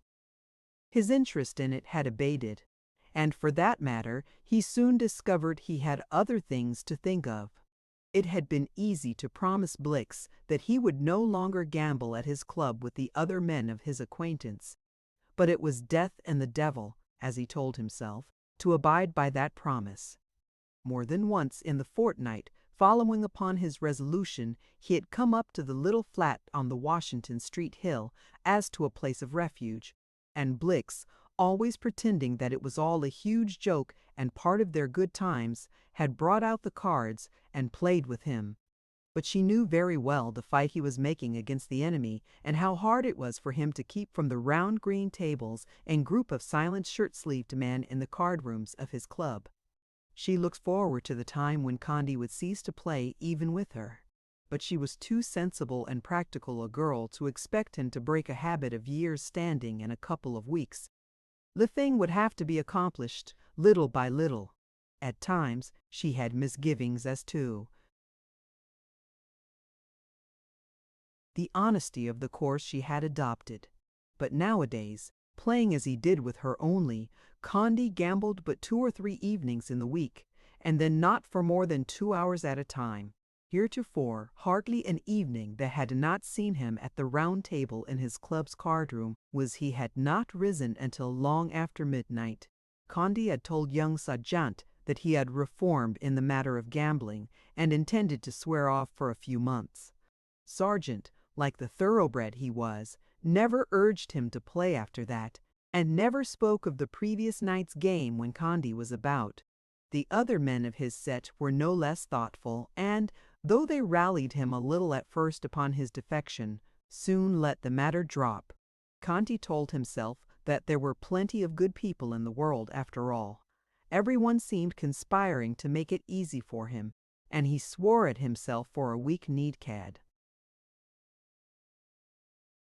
On a certain Tuesday, about a week after the fishing excursion and the affair of the matrimonial objects, toward 6:30 in the evening, Condi was in his room, dressing for a dinner engagement. Young Sargent's sister had invited him to be one of a party who were to dine at the University Club, and later on fill a box at a charity play given by amateurs at one of the downtown theaters. But as he was washing his linen shirt studs with his toothbrush, his eye fell upon a note, in Laurie Flagg's handwriting, that lay on his writing desk, and that he had received some 10 days previous. Condi turned cold upon the instant, hurled the toothbrush across the room, and dropped into a chair with a groan of despair. Miss Fladd was giving a theater party for the same affair, and he remembered now that he had promised to join her party as well, forgetting all about the engagement he had made with Miss Sergeant. It was impossible at this late hour to accept either one of the young women's invitations without offending the other. "Well, I won't go to teether, that's all," he vociferated aloud to the opposite wall. "I'll send 'em each a wire and say that I'm sick or have got to go down to the office, and, by George, I'll go up and see Blix and we'll read and make things to eat." And no sooner had this alternative occurred to him than it appeared too fascinating to be resisted. A weight seemed removed from his mind. When it came to that, what amusement would he have at either affair? "Sit up there with your shirt front starched like a board," he blustered, "and your collar throttling you, and smile till your face is sore, and reel off small talk to a girl whose last name you can't remember. Do I have any fun? Does it do me any good? Do I get ideas for yarns? What do I do it for? I don't know." While speaking, he had been kicking off his tight shoes and such of his full dress as he had already put on, and with a feeling of enormous relief, turned again to his sack suit of tweed. "Lord, these feel better," he exclaimed as he substituted the loose business suit for the formal rigidity of his evening dress. It was with a sensation of positive luxury that he put on a soft shirt of blue cheviot and his tan walking shoes. "But no more red scarfs," he declared as he knotted his black satin club before the mirror. She was right there. He put his cigarettes in his pocket, caught up his gloves and stick, clapped on his hat, and started for the Bessemers' flat with a feeling of joyous expectancy he had not known for days. Evidently Blix had seen him coming, for she opened the door herself, and it suited her humor for the moment to treat him as a peddler or book agent. "No, no," she said airily, her head in the air as she held the door. "No, we don't want any today. We have the biography of Abraham Lincoln. Don't want to subscribe to any home book of art. We're not artistic, we use drapes in our parlors. Don't want the wives and mothers of great men." But Condi had noticed a couple of young women on the lower steps of the adjacent flat, quite within earshot, and at once he began in a loud, harsh voice, "Well, you know, we can't wait for our rent forever. I'm only the collector and I've nothing to do with repairs. Pay your rent that's 3 months overdue, and then—" But Blix pulled him within the house and clapped to the door. "Condi Rurs!" she exclaimed, her cheeks flaming. "Those are our neighbors. They heard every word. What do you suppose they think? Huh! I'd rather have 'em think I was a rent collector than a book agent. You began it. Evenin', Miss Lady." "Evenin', Mr. Man." But Condi's visit, begun thus gaily, soon developed along much more serious lines. After supper, while the light still lasted, Blix read stories to him while he smoked cigarettes in the bay window of the dining room. But as soon as the light began to go, she put the book aside, and the two took their accustomed places in the window and watched the evening burning itself out over the Golden Gate.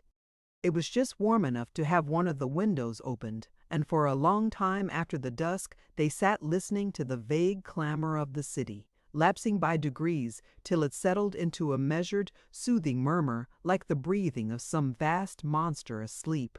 Condi's cigarette was a mere red point in the half-darkness. The smoke drifted out of the open window in long blue strata. At his elbow Blix was leaning forward, looking down upon the darkening, drowsing city, her round, strong chin propped upon her hand. She was just close enough for Candy to catch the sweet, delicious feminine perfume that came indefinitely from her clothes, her hair, her neck. From where Candy sat he could see the silhouette of her head and shoulders against the dull golden blur of the open window. Her round, high forehead with the thick yellow hair rolling back from her temples and ears. Her pink, clean cheeks, her little dark brown, scintillating eyes, and her firm red mouth, made all the firmer by the position of her chin upon her hand. As ever, her round, strong neck was swathed high and tight in white satin, But between the topmost fold of the satin and the rose of one small earlobe was a little triangle of white skin that was partly her neck and partly her cheek, and that Condi knew should be softer than down, smoother than satin, warm and sweet and redolent as new apples. Condi imagined himself having the right to lean toward her there and kiss that little spot upon her neck or her cheek, and as he fancied it, was surprised to find his breath come suddenly quick, and a barely perceptible qualm, as of a certain faintness, thrill him to his finger tips. And then, he thought, how would it be if he could, without fear of rebuff, reach out his arm and put it about her trim, firm waist, and draw her very close to him, till he should feel the satiny coolness of her smooth cheek against his, till he could sink his face in the delicious, fragrant confusion of her hair, then turn that face to that face with its strong, calm mouth and sweet, full lips, the face of this dear young girl of 19, and then, I say I shall, let's read again. Let's do something. Condi, how you frightened me, exclaimed Blix with a great start. No, listen, I want to talk to you, to tell you something. Papham and I have been having some very long and serious talks since you were last here. What do you think I may go away? The deuce you say, exclaimed Condi, sitting suddenly upright. Where to, in heaven's name, he added, and when, and what for? To New York to study medicine. There was a silence. Then Condi exclaimed, waving his hands at her, Oh, go right on, don't mind me. Little thing like going to New York to study medicine. Of course that happens every day. A mere detail. I presume you'll go back and forth for your meals? Then Blix began to explain. It appeared that she had two aunts, both sisters of her father, one a widow, the other unmarried.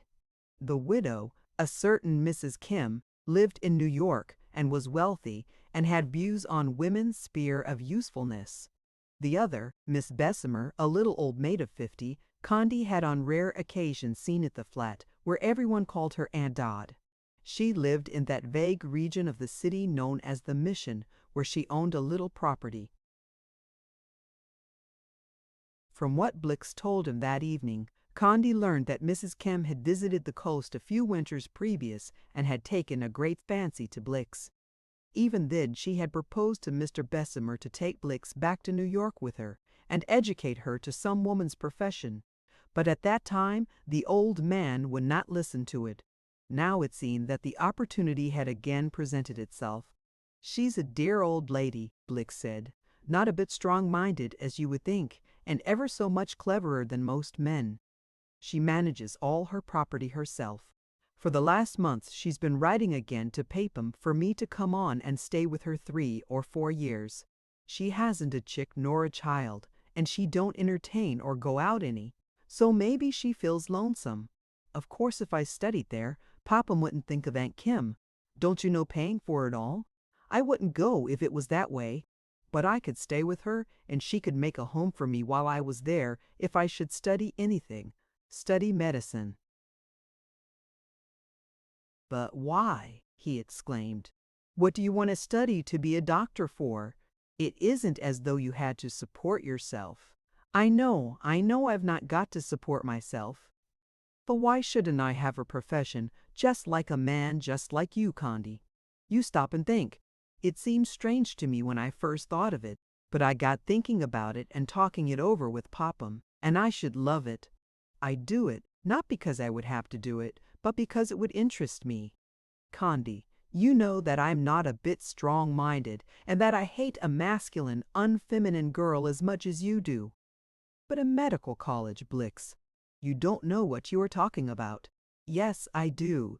There's a college in New York just for women. Aunt Kim sent me the prospectus, and it's one of the best in the country. I don't dream of practicing, you know. At least, I don't think about that now. But one must have some occupation. And isn't studying medicine, Condi, better than piano playing? Or French courses, or literary classes in Browning circles? Oh, I've no patience with that kind of girl. And look at the chance I have now, and Aunt Kim is such a dear. Think, she writes, I could go to and from the college in her coupe every day, and I would see New York, and just being in a big city like that is an education. You're right, it would be a big thing for you, assented Condi, and I like the idea of you studying something. It would be the making of such a girl as you, Blix. And then Blix, seeing him thus acquiescent, said, Well, it's all settled. Popham and I both wrote last night. When are you going? The first week in January. Well, that's not so awfully soon. But who will take your place here? However in the world would your father get along without you and Snooky and Howard? Aunt Dot is going to come, sudden enough, said Condi. But it is a great thing for you, Blix, and I'm mighty glad for you. Your future is all cut out for you now. Of course your aunt, if she's so fond of you and hasn't any children, will leave you everything, maybe settle something on you right away. And you'll marry some one of those New York chaps and be great big people before you know it. The idea, Condi, she protested. No, I'm going there to study medicine. Oh, you don't know how enthusiastic I am over the idea. I've bought some of the first-year books already and have been reading them. Really, Condi, they are even better than many inventions. Wish I could get east, muttered Condi gloomily. Blix forgot her own good fortune upon the instant. I do so wish you could, Condi, she exclaimed. You are too good for a Sunday supplement. I know it, and you know it, and I've heard ever so many people who have read your stories say the same thing. You could spend 20 years working as you are now, and at the end what would you be? Just an assistant editor of a Sunday supplement and still in the same place. And worse, you'd come to be contented with that and think you were only good for that and nothing better. You've got it in you, Condi, to be a great storyteller. I believe in you, and I've every confidence in you. But just so long as you stay here and are willing to do hack work, just so long you will be a hack writer. You must break from it. You must get away. I know you have a good time here, but there are so many things better than that and more worthwhile. You ought to make up your mind to get east and work for that and nothing else. I know you want to go, but wanting isn't enough. Enthusiasm without energy isn't enough. You have enthusiasm, Condi, but you must have energy. You must be willing to give up things. You must make up your mind that you will go east and then set your teeth together and do it. Oh, I love a man that can do that, make up his mind to a thing and then put it through. Condi watched her as she talked, her brown-black eyes coruscating, her cheeks glowing, her small hands curled into round pink fists. Blix, you're splendid, he exclaimed. You're fine. You could put life into a dead man. You're the kind of girl that are the making of men. By Jove, you'd back a man up, wouldn't you? You'd stand by him till the last ditch. Of course, he went on after a pause, of course I ought to go to New York. But Blix, suppose I win well, then what? It isn't as though I had any income of my own, or a rich aunt. Suppose I didn't find something to do, and the chances are that I wouldn't for 3 or 4 months. What would I live on in the meanwhile? What would the robin do then, poor thing? I'm a poor young man, Miss Bessemer, and I'd got to eat. No, my only chance is to be discovered by a magazine or a publishing house or somebody and get a bid of some kind. Well, there is the Centennial Company.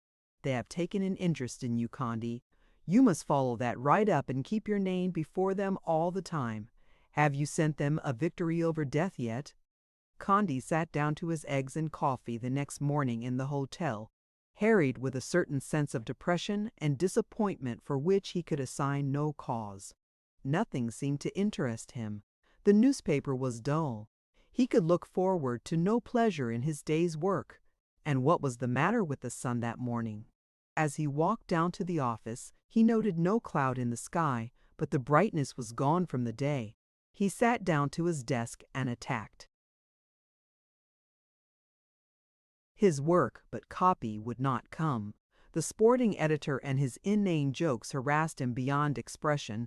Just the sight of the clipping editor's back was an irritation.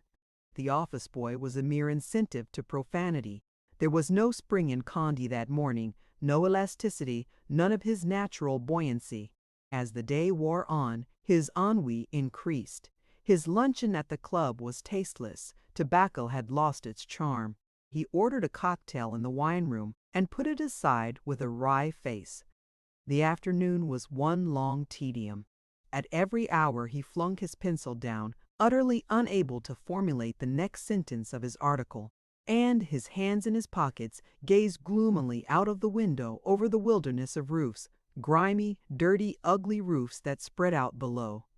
He craved diversion, amusement, excitement, something there was that he wanted with all his heart and soul, yet he was quite unable to say what it was. Something was gone from him today that he had possessed yesterday, and he knew he would not regain it on the morrow, nor the next day, nor the day after that. What was it? He could not say. For half an hour he imagined he was going to be sick. His mother was not to be at home that evening, and Condi dined at his club in the hopes of finding someone with whom he could go to the theater later on in the evening. Sargent joined him over his coffee and cigarette, but declined to go with him to the theater. "Another game on tonight?" asked Condi. "I suppose so," admitted the other. "I guess I'll join you tonight," said Condi. "I've had the Blue Devils since morning, and I've got to have something to drive them off." "Don't let me urge you, you know," returned Sargent. "Oh, that's all right," Condi assured him. "My time's about up anyways." An hour later, just as he, Sargent, and the other men of their set were in the act of going upstairs to the card rooms, a hall boy gave Condi a note at that moment brought by a messenger who was waiting for an answer. It was from Blix. She wrote, "Don't you want to come up and play cards with me tonight? We haven't had a game in over a week." How did she know? Thought Condi to himself. How could she tell? Aloud he said, "I can't join you fellows after all." Dispatch from the managing editor. Some special detail or other. For the first time since the previous evening, Condi felt his spirits rise as he set off toward the Washington Street hill. But though he and Blix spent as Mary Ann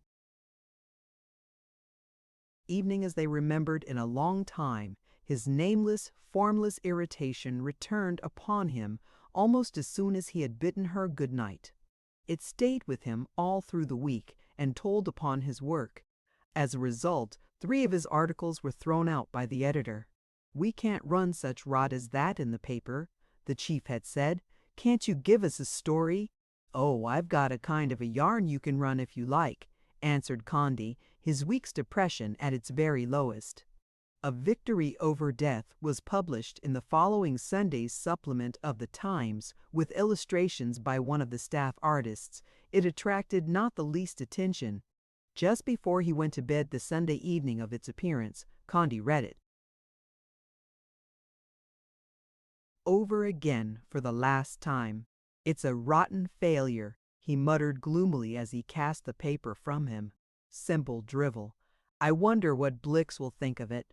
I wonder if I amount to a hill of beans. I wonder what she wants to go east for, anyway." Chapter 9. The old-fashioned Union Street cable car, with its low, comfortable outside seats, put Blix and Condi down just inside the Presidio government reservation. Condi asked a direction of the sentry nursing his Krag Jorgensen at the terminus of the track, and then with Blix set off down the long board walk through the tunnel of overhanging evergreens. The day could not have been more desirable. It was a little after 10 of a Monday morning, Condi's weekly holiday. The air was neither cool nor warm, effervescent merely, brisk and full of the smell of grass and of the sea. The sky was a speckless sheen of pale blue. To their right, and not far off, was the bay, blue as indigo. Alcatraz seemed close at hand. Beyond was the enormous green, red, and purple pyramid of Tamalpais, climbing out of the water head and shoulders above the little foothills, and looking out to the sea and to the west. The reservation itself was delightful. There were rows of the officers' houses, all alike, drawn up in lines like an assembly of the staff. There were huge barracks, most like college dormitories, and on their porches enlisted men in shirt sleeves and overalls were cleaning saddles and polishing the brass of headstalls and bridles, whistling the while or smoking corncob pipes. Here on the parade ground a soldier, his coat and vest removed, was batting grounders and flies to a half-dozen of his fellows. Over by the stables, strings of horses, all of the same color, were being curried and cleaned. A young lieutenant upon a bicycle spun silently past. An officer came from his front gate, his coat unbuttoned and a briar in his teeth. The walks and roads were flanked with lines of black-painted cannonballs. Inverted pieces of abandoned ordnance stood at corners. From a distance came the mellow snarling of a bugle. Blix and Condi had planned a long walk for that day.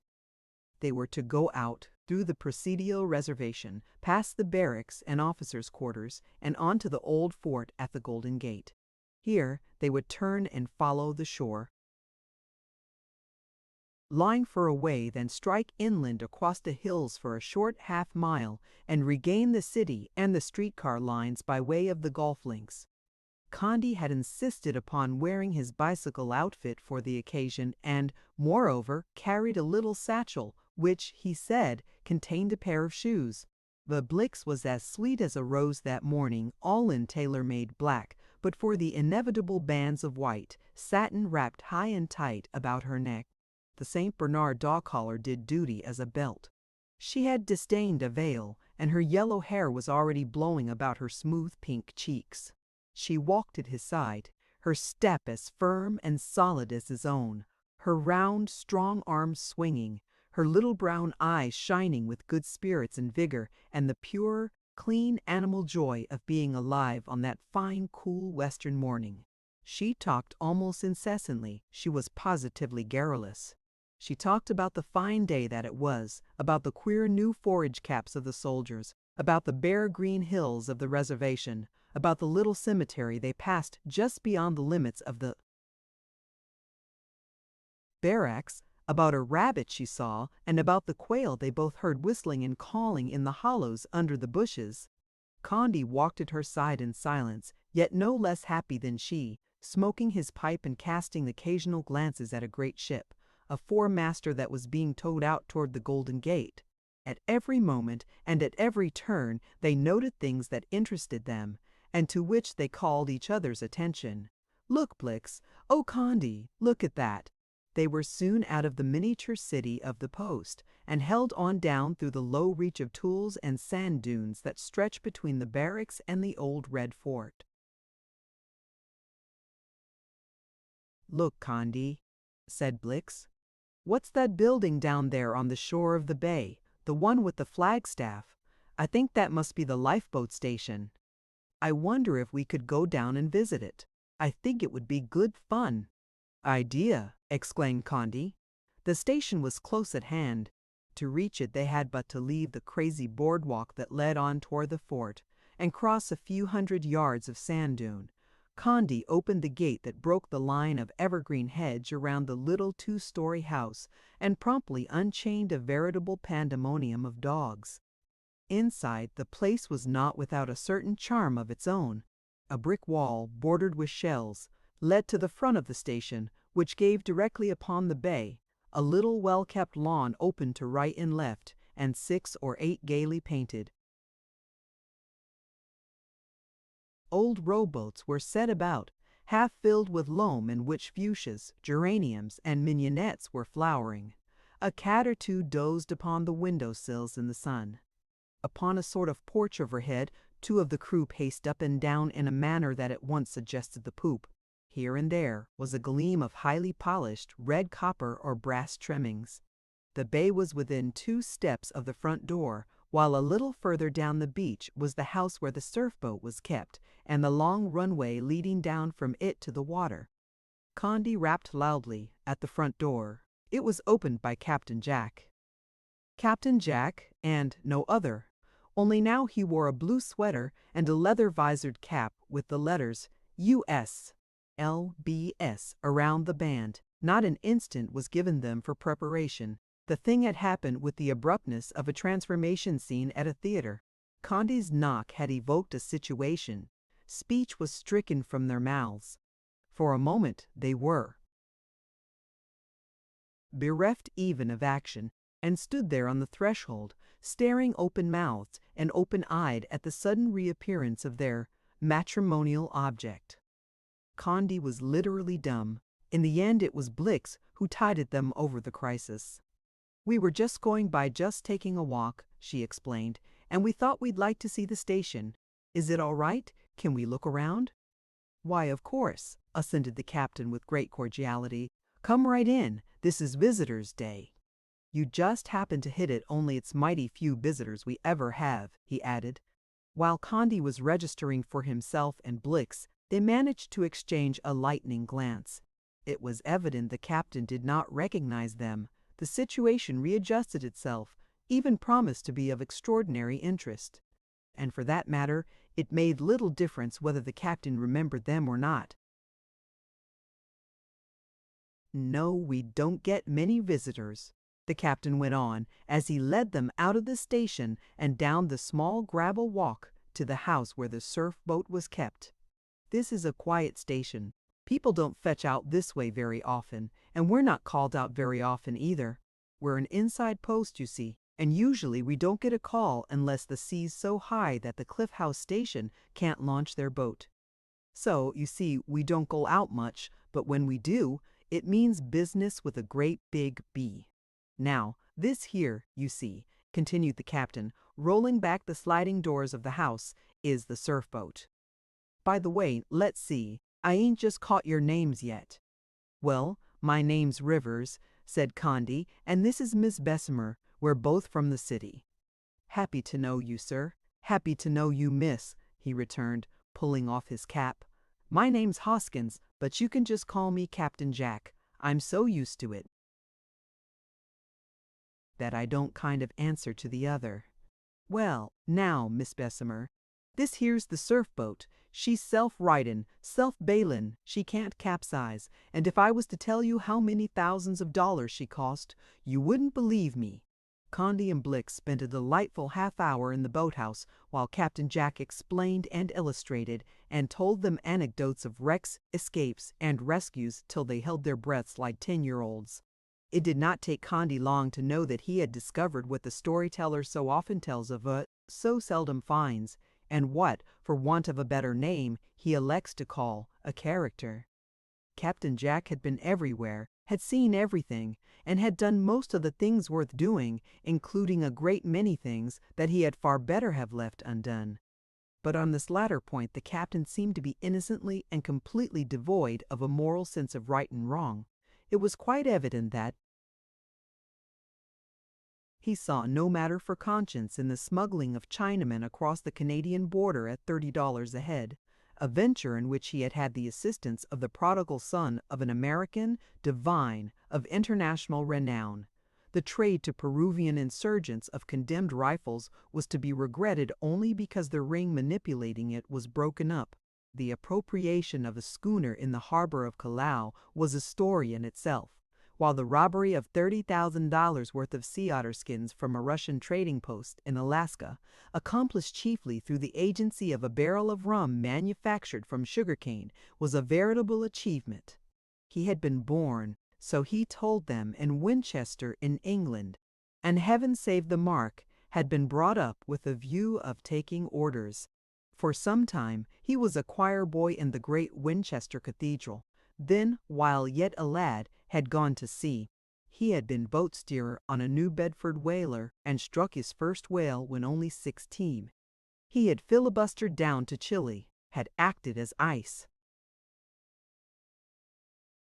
pilot on an Arctic relief expedition, had captained a crew of Chinamen shark fishing in Magdalena Bay and had been nearly murdered by his men, had been a deep-sea diver and had burst his eardrums at the business so that now he could blow tobacco smoke out of his ears. He had been shipwrecked in the Gilberts, fought with the Seris on the lower California islands, sold champagne made from rock candy, effervescent salts, and Riesling wine to the Corins, had dreamed of a hansom with William U. Airstone.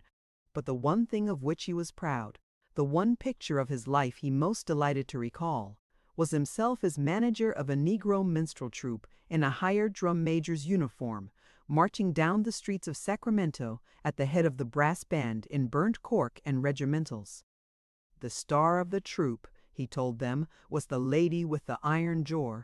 We busted in Stockton, and she gave me her diamonds to pawn. I pawned 'em and kept back something in the hand for myself and hooked it to San Francisco. Strike me straight if she didn't follow me, that iron-jawed piece. Met me one day in front of the Bush Street Theater and horsewhipped me properly. Now, just think of that.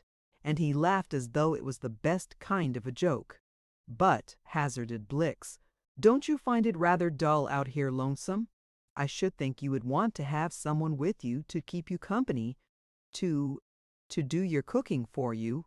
But Condi, ignoring her diplomacy and thinking only of possible stories, blundered off upon another track.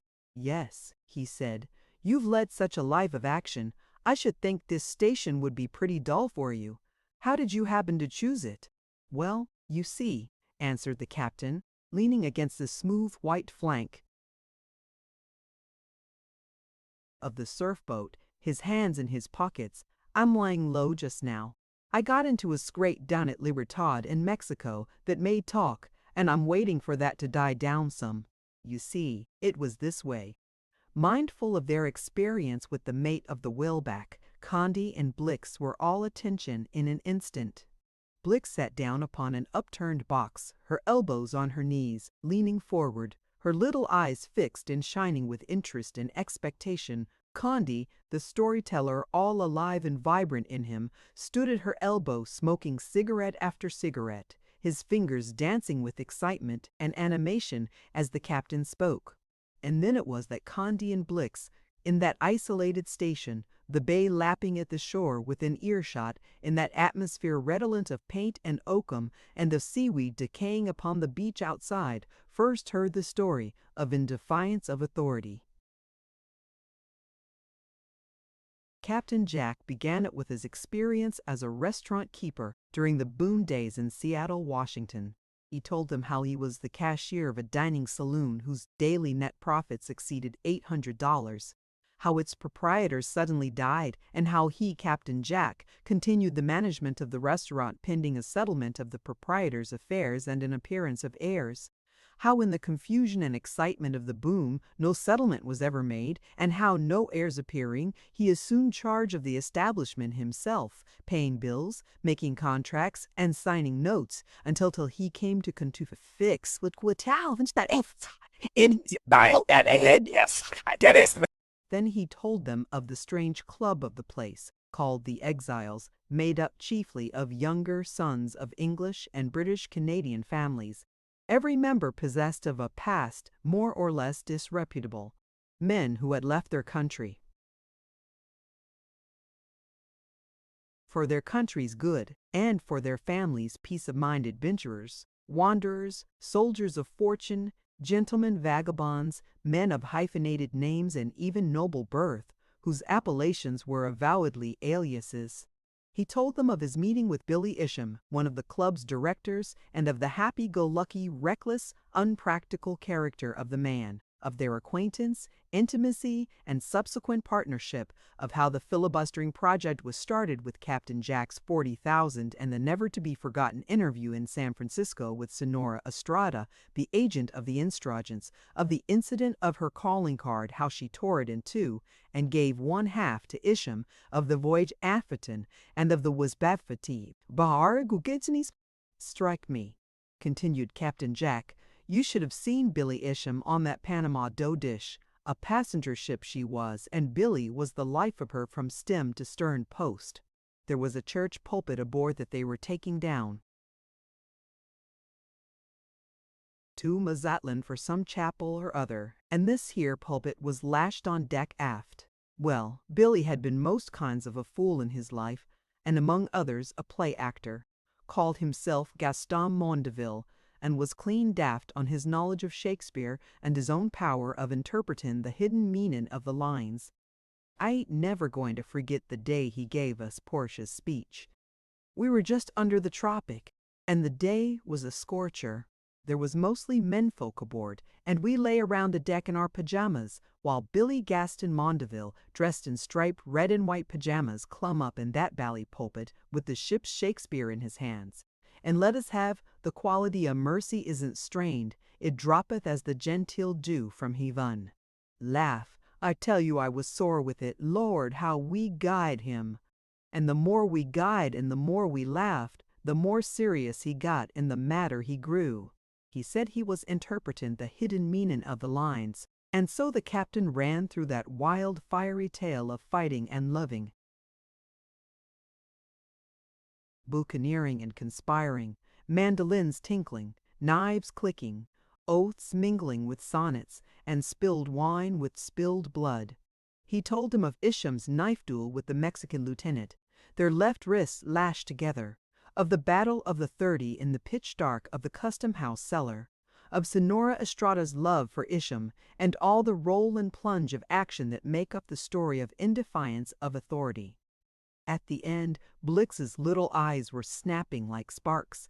Condy's face was flaming, his hands were cold, and he was shifting his weight from foot to foot like an excited thoroughbred horse. Heavens and earth, what a yarn! He exclaimed almost in a whisper.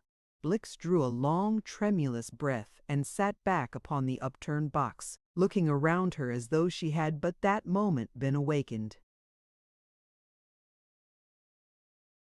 "Yes, sir," said the captain, rolling the cigarette. "Yes, sir. Those were great days. Get down there around the line in those little out-of-the-way republics along the South American coast, and things happen to you. You hold a man's life in the crook of your forefinger, and nothing's done by halves. If you hate a man, you lay awake nights biting your mattress just thinking how you hate him. And if you love a woman, good Lord, how you do love her. But, exclaimed Condy, I don't see how you can want to do anything else. Why, you're living 60 to the minute when you're playing a game like that." "Oh, I ain't dead yet," answered the captain. "I got a few schemes left that I could get fun out of." "How can you wait a minute?" exclaimed Blix breathlessly. "Why don't you get a ship right away tomorrow and go right off on some other adventure?" "Well, I can't just now," returned the captain, blowing the smoke from his cigarette through his ears. "There's a good many reasons. One of 'em is that I've just been married."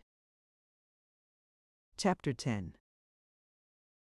"Mama married," gasped Condy, swallowing something in his throat. Blix rose to her feet. "Just been married," she repeated, a little frightened. "Why? Why? How delightful!" Yes, mumbled Condy. "How delightful. I congratulate you. Come back to the station," said the captain jovially, "and I'll introduce you to my wife. We were married only last Sunday." "Why, yes, of course, we'd be delighted," vociferated the two conspirators a little hysterically. "She's a mighty fine little woman," declared the captain as he rolled the door of the boathouse to its place and preceded them up the gravel walk to the station. "Of course she is," responded Blix. Behind Captain Jack's back, she fixed Condy with a wide-eyed look and nudged him fiercely with an elbow to recall him to himself, for Condy's wits were scattered like a flock of terrified birds, and he was gazing blankly at the captain's coat collar with a vacant, maniacal smile. "For heaven's sake, Condy," she had time to whisper before they arrived in the hallway of the station.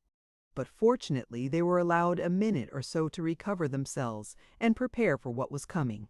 Captain Jack ushered them into what was either the parlor, office, or sitting room of the station, and left them with the words, "Just make yourselves comfortable here, and I'll go fetch the little woman." No sooner had he gone than the two turned to each other. Well, we're in for it now, but we must see it through, Condy. Act just as natural as you can, and we're all right. But supposing she recognizes us?"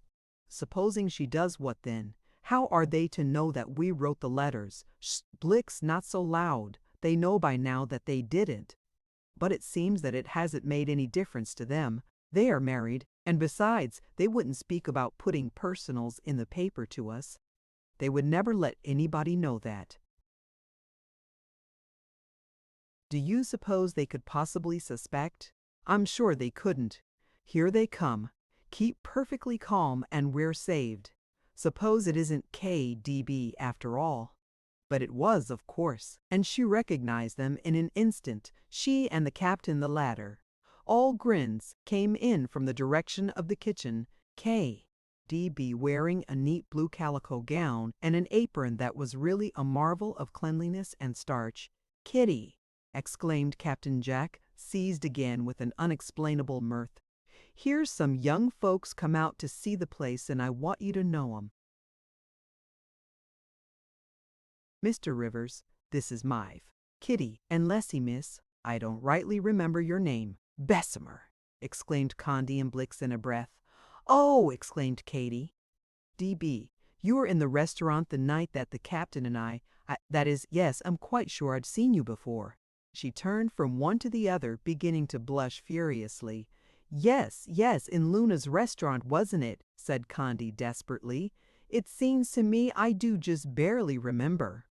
"And was it the captain there?" Blix ventured. "I forgot my stick, I remember," continued Condy. "I came back for it, and just as I was going out, it seems to me, I saw you two at a table near the door." He thought it best to allow their matrimonial objects to believe he had not seen them before. "Yes, yes, we were there," answered KDB tactfully. "We dined there almost every Monday night." Blix guessed that KDB would prefer to have the real facts of the situation ignored, and determined she should have the chance to change the conversation if she wished. "What a delicious supper one has there," she said. "Can't say I like Mexican cooking myself," answered KDB, forgetting that they dined there every Monday night. "Plain United States is good enough for me." Suddenly Captain Jack turned abruptly to Candy, exclaiming, "Oh, you was the chap that called the picture of that schooner a barkentine." "Yes, I was that a barkentine," he answered innocently. "Barkentine your I be," spluttered the captain. Why, that was a schooner as plain as a pie plate. But 10 minutes later the ordeal was over, and Blix and Condy, once more breathing easily, were on their walk again. The captain and KDB had even accompanied them to the gate of the station, and had strenuously urged them to come in and see them again the next time they were out that way. "Married," murmured Condy, putting both hands to his head. We've done it now." "Well, what of it?" declared Blix, a little defiantly. "I think it's all right. You can see the captain is in love with her, and she with him. No, we've nothing to reproach ourselves with." But so sudden," whispered Condy, all aghast. "That's what makes me faint, the suddenness of it." "It shows how much they are in love, how readily they adapted themselves to each other. No, it's all right. They seem to like us, actually. Well, they had better if they knew the truth. Without us, they never would have met. They both asked us to come out and see them again. Did you notice that?" "Let's do it, Blix," Condy suddenly exclaimed. "Let's get to know them. Of course we must. Wouldn't it be fun to call on them, to get regularly acquainted with them? They might ask us to dinner sometime, and think of the stories he could tell you." They enthused immediately upon this subject, both talking excitedly at the same time, going over the details of the captain's yarns, recalling the incidents to each other. "Fancy!" exclaimed Condy. "Fancy Billy Isham in his pajamas, red and white stripes, reading Shakespeare from that pulpit on board the ship, and the other men guying him. Isn't that a scene for you? Can't you just see it? I wonder if the captain wasn't making all those things up as he went along. He don't seem to have any sense of right and wrong at all. He might have been lying, Condy." What difference would that make? And so they went along in that fine, clear western morning, on the edge of the continent, both of them young and strong and vigorous, the Pacific under their eyes, the great clean trades blowing in their faces, the smell of the salt sea coming in long aromatic whiffs to their nostrils. young and strong and fresh, their imaginations thronging with pictures of vigorous action and adventure, buccaneering, filibustering, and all the swing, the leap, the rush and gallop, the exuberant, strong life of the great, uncharted world of romance. And all unknowingly they were a romance in themselves. Cynicism, old age, and the weariness of all things done had no place in the world in which they walked. They still had their illusions, all the keenness of their sensations, all the vividness of their impressions. The simple things of the world, the great, broad, primal emotions of the race stirred in them. As they swung along, going toward the ocean, their brains were almost as empty of thought or of reflection as those of two fine, clean animals. They were all for the immediate sensation. They did not think, they felt. The intellect was dormant. They looked at things, they heard things, they smelled the smell of the sea and of the seaweed, of the fat, rank growth of cresses in the salt marshes. They turned their cheeks to the passing wind and filled their mouths and breasts with it. Their life was sweet to them. Every hour was one glad effervescence. The fact that the ocean was blue was a matter for rejoicing. It was good to be alive on that royal morning. Just to be young was an exhilaration, and everything was young with them. The day was young, the country was young, and the civilization to which they belonged, teeming there upon the green, western fringe of the continent, was young and heady and tumultuous with the boisterous red blood of a new race. Condi even forgot, or rather disdained on such a morning as that, to piece together and rearrange Captain Jack's yarns into story form. To look at the sea and the green hills, to watch the pink on Blix's cheek and her yellow hair blowing across her eyes and lips, was better than thinking. Life was better than literature. To live was better than to read. One live human being was better than 10,000 Shakespeares. An act was better than a thought. Why, just to love Blix, to be with her, to see the sweet, clean flush of her cheek, to know that she was there at his side, and to have the touch of her elbow as they walked, was better than the best story, the greatest novel he could ever hope to write. Life was better than literature, and love was the best thing in life. To love Blix and to be near her, what else was worthwhile? Could he ever think of finding anything in life sweeter and finer than this dear young girl of 19? Suddenly Condi came to himself with an abrupt start. What was this he was thinking? What was this he was telling himself? Love Blix. He loved Blix. Why, of course he loved her so, that with the thought of it there came a great, sudden clutch at the heart, and a strange sense of tenderness, so vague and yet so great that it eluded speech and all expression. Love her? Of course he loved her. He had, all unknowing, loved her even before this wonderful morning, had loved her that day at the lake, and that never-to-be-forgotten, delicious afternoon in the Chinese restaurant, all those long, quiet evenings spent in the window of the little dining room, looking down upon the darkening city. He had loved her. Why, all his days for the last few months had been full of the love of her. How else had he been so happy? How else did it come about that little by little he was withdrawing from the society and influence of his artificial world, as represented by such men as Sargent? How else was he slowly loosening the grip of the one evil and vicious habit that had clutched him so long? How else was his ambition stirring? How else was his hitherto aimless enthusiasm hardening to energy and determination? She had not always so influenced him. In the days when they had just known each other and met each other in the weekly course of their formal life, it had not been so, even though they pretended a certain amounts of affection. He remembered the evening when Blix had brought those days to an abrupt end, and how at the moment he had told himself that after all he had never known the real Blix. Since then, in the charming, unconventional life they had led, everything had been changed. He had come to know her for what she was, to know her genuine goodness, her sincerity, her contempt of affectations, her comradeship, her calm, fine strength and unbroken good nature. and day by day here a little and there a little. His love for her had grown so quietly, so evenly, that he had never known it until now.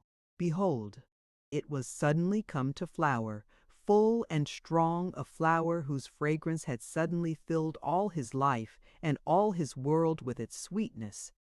Half an hour after leaving the lifeboat station, Condi and Blix reached the old red brick fort, deserted, abandoned, and rime-encrusted, at the entrance of the Golden Gate. They turned its angle, and there rolled the Pacific, a blue floor of shifting water, stretching out there forever and forever over the curve of the earth, over the shoulder of the world, with never a sail in view and never a break from horizon to horizon. They followed down the shore, sometimes upon the old and broken flume that runs along the seaward face of the hills that rise from the beach, or sometimes upon the beach itself, stepping from boulder to boulder, or holding along at the edge of the water upon reaches of white, hard sand. The beach was solitary, not a soul was in sight. Close at hand, to landward, great hills, bare and green, shut off the sky, and here and there the land came tumbling down into the sea in great, jagged, craggy rocks, knee-deep in swirling foam, and all black with wet. The air was full of the prolonged thunder of the surf, and at intervals seabirds passed overhead with an occasional piping cry. Wreckage was tumbled about here and there, and innumerable coconut shards, huge brown cups of fuzzy bark, lay underfoot and in the crevices of the rocks. They found a jellyfish, a pulpy translucent mass, and once even caught a sight of a seal in the hollow of a breaker, with sleek and shining head, his barbels bristling, and heard his hoarse croaking bark as he hunted the offshore fish. Blix refused to allow Condi to help her in the least. She was quite as active and strong as he, and clambered from rock to rock and over the shattered scantling of the flume with the vigor and agility of a young boy. She muddied her shoes to the very tops, scratched her hands, tore her skirt, and even twisted her ankle. But her little eyes were never so bright, nor was the pink flush of her cheeks ever more adorable. And she was never done talking, a veritable chatterbox. She saw everything and talked about everything she saw, quite indifferent as to whether or no Condi listened. Now it was a queer bit of seaweed, now it was a group of gulls clamoring over a dead fish, now a purple starfish, now a breaker of unusual size. Her splendid vitality carried her away. She was excited, alive to her very fingertips, vibrant to the least sensation, quivering to the least impression. "Let's get up here and sit down somewhere," said Condi at length. They left the beach and climbed up the slope of the hills, near a point where a long arm of land thrust out into the sea and shut off the wind. A path was there, and they followed it for a few yards till they had come to a little amphitheater surrounded with blackberry bushes. Here they sat down, Blix settling herself on an old log with a little sigh of contentment, Condi stretching himself out, a new lighted pipe in his teeth, his head resting on the little handbag he had persistently carried ever since morning. Then Blix fell suddenly silent, and for a long time the two sat there without speaking, absorbed in the enjoyment of looking at the enormous green hills rolling down to the sea, the breakers thundering at the beach, the gashed pinnacles of rock, the vast reach of the Baptistic, and the Alped.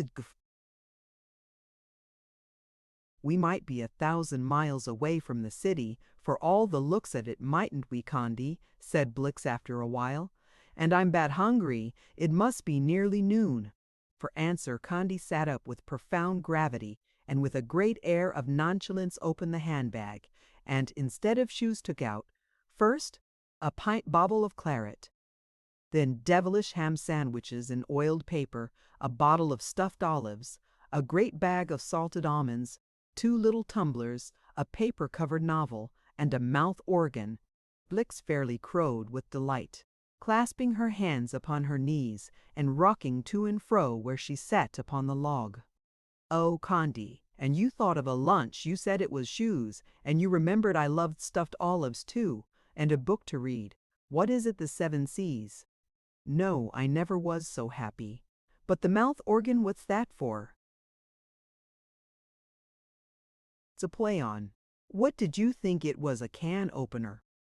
Blix choked with merriment over his foolery, and Condi added proudly, Look there, I made those sandwiches.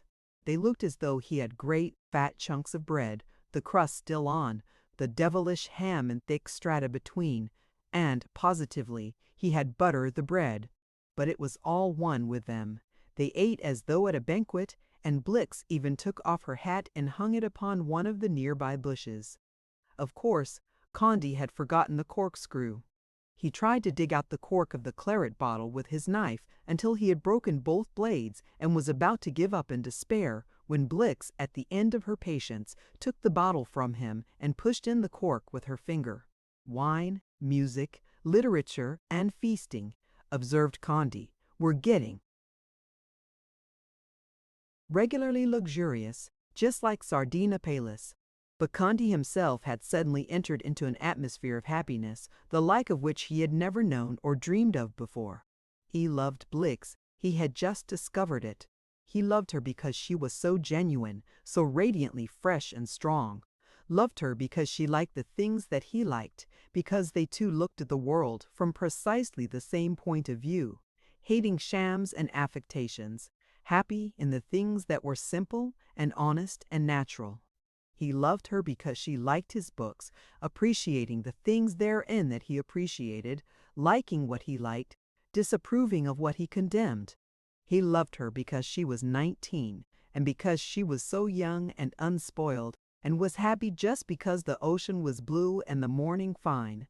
He loved her because she was so pretty, because of the softness of her yellow hair, because of her round white forehead and pink cheeks, because of her little dark brown eyes, with that look in them as if she were just done smiling or just about to smile, one could not say which. Loved her because of her good, firm mouth and chin, because of her full neck and its high, tight bands of white satin.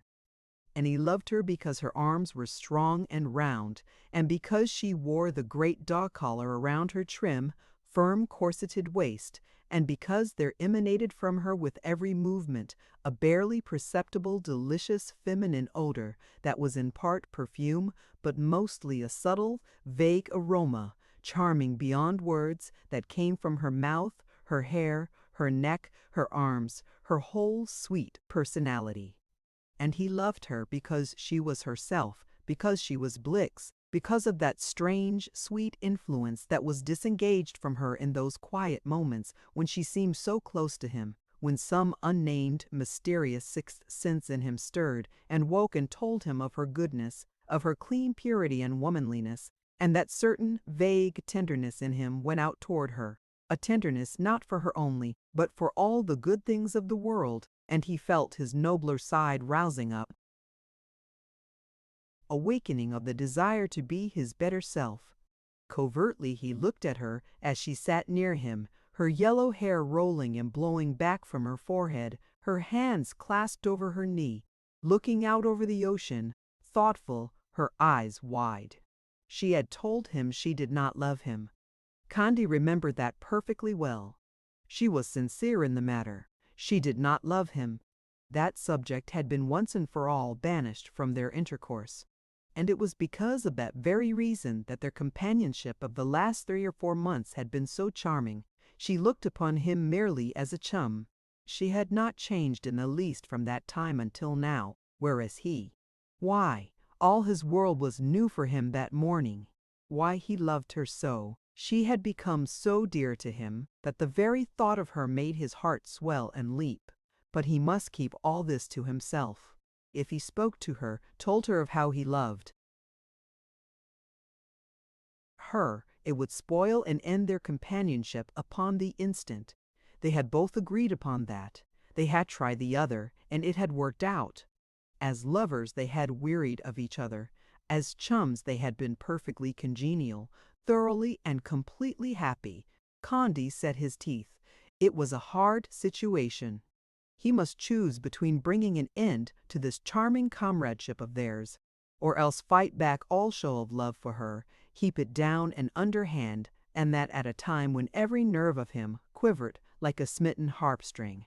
It was not in him or in his temperament to love her calmly, quietly, or at a distance. He wanted the touch of her hand, the touch of her cool, smooth cheek, the delicious aroma of her breath in his nostrils, her lips against his, her hair and all its fragrance in his face.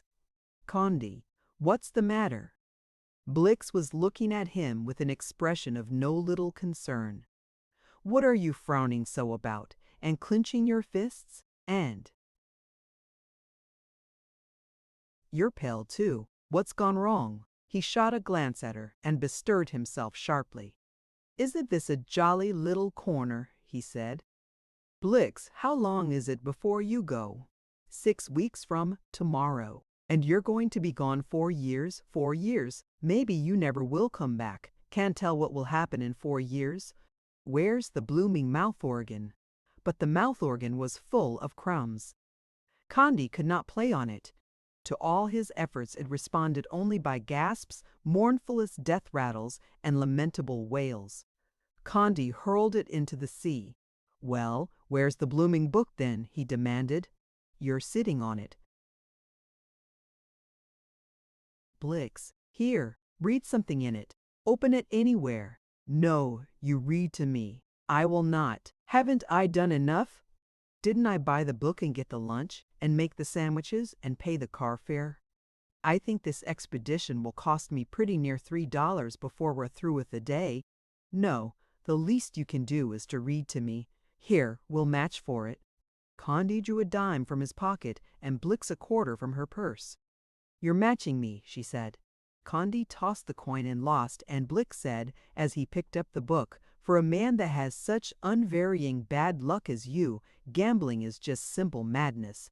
You and I have never played a game of poker yet that I've not won every cent of money you had." "Yes, and what are you doing with it all?" "Spending it," she returned loftily. "Gloves and veils and lace pins, all kinds of things." But Condi knew the way she spoke that this was not true. For the next hour or so he read to her from the 7 seas, while the afternoon passed, the wind stirring the chaparral and blackberry bushes in the hollows of the huge bare hills, the surf rolling and grumbling on the beach below, the seabirds wheeling overhead. Blix listened intently, but Condi could not have told of what he was reading. Living was better than reading. Life was better than literature, and his newfound love for her was poetry enough for him. He read so that he might not talk to her or look at her, for it seemed to him at times as though some second self in him would speak and betray him in spite of his best efforts. Never before in all his life had he been so happy. Never before had he been so troubled. He began to jumble the lines and words as he read over running periods, even turning 2 pages at once. "What a splendid line!" Blix exclaimed. "What line? What are you talking about?" "Blix, let's always remember today. Let's make a promise. No matter what happens or where we are, let's always write to each other on the anniversary of today. What do you say?" "Yes, I'll promise. And you?" "I'll promise faithfully. Oh, I'll never forget today, nor yes, yes, I'll promise. Why? Today, Blix, where's that damn book gone?" "Condi."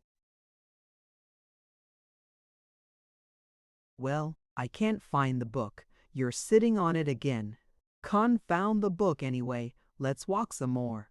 We've a long ways to go if we're to get home in time for supper." "Let's go to Luna's for supper. I never saw such a girl as you to think of ways for spending money. What kind of a purse-proud plutocrat do you think I am? I've only 75 cents left. How much have you got?" Blix had 55 cents in her purse, and they had a grave council over their finances. They had just enough for car fare and 2 suppers Mexican, with 10 cents left over. "That's for Richard's tip," said Blix. "That's for my say-I jar," he retorted. "You made M.E. give him 50 cents. You said it was the least I could offer him. Nobles oblige. Well then, I couldn't offer him a dime, don't you see? I'll tell him we are broke this time." They started home, not as they had come, but climbing the hill and going across a breezy open down, radiant with blue iris, wild heliotrope, yellow poppies, and even a violet here and there. A little further on they gained one of the roads of the reservation, red earth smooth as a billiard table, and just at an angle where the road made a sharp elbow and trended cityward, they paused for a moment and looked down and back at the superb view of the ocean, the vast half-moon of land, and the rolling hills in the foreground tumbling down toward the beach, and all spangled with wild flowers. Some 15 minutes later, they reached the golf links. "We can go across the links," said Condi, "and strike any number of car lines on the other side." They left the road and struck across the links, Condi smoking his new lighted pipe. But as they came around the edge of a long line of eucalyptus trees near the teeing ground, a warning voice suddenly called out, "4!" Condi and Blix looked up sharply, and there in a group not 20 feet away, in tweeds and knickers, in smart, short golfing skirts and plaid cloaks, they saw young Sargent and his sister, 2 other girls whom they knew as members of the fashionable set, and Jack Carter in the act of swinging his driving iron. Chapter 11. As the clock in the library of the club struck midnight, Condi laid down his pen, shoved the closely written sheets of paper from him, and leaned back in his chair, his fingers to his tired eyes. He was sitting at a desk in one of the further corners of the room, and shut off by a great Japanese screen. He was in his shirt sleeves, his hair was tumbled, his fingers ink-stained, and his face a little pale. Since late in the evening he had been steadily writing. 3 chapters of In Defiance of Authority were done, and he was now at work on the 4th. The day after the excursion to the Presidio, that wonderful event which seemed to Condi to mark the birthday of some new man within him.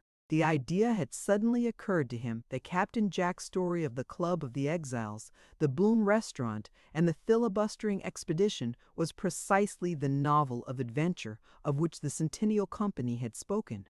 At once he had set to work upon it with an enthusiasm that, with shut teeth, he declared would not be lacking in energy. The story would have to be written out of his business hours. That meant he would have to give up his evenings to it. But he had done this, and for nearly a week had settled himself to his task in the quiet corner of the club at 8 o'clock, and held to it resolutely until 12. The first 2 chapters had run off his pen with delightful ease.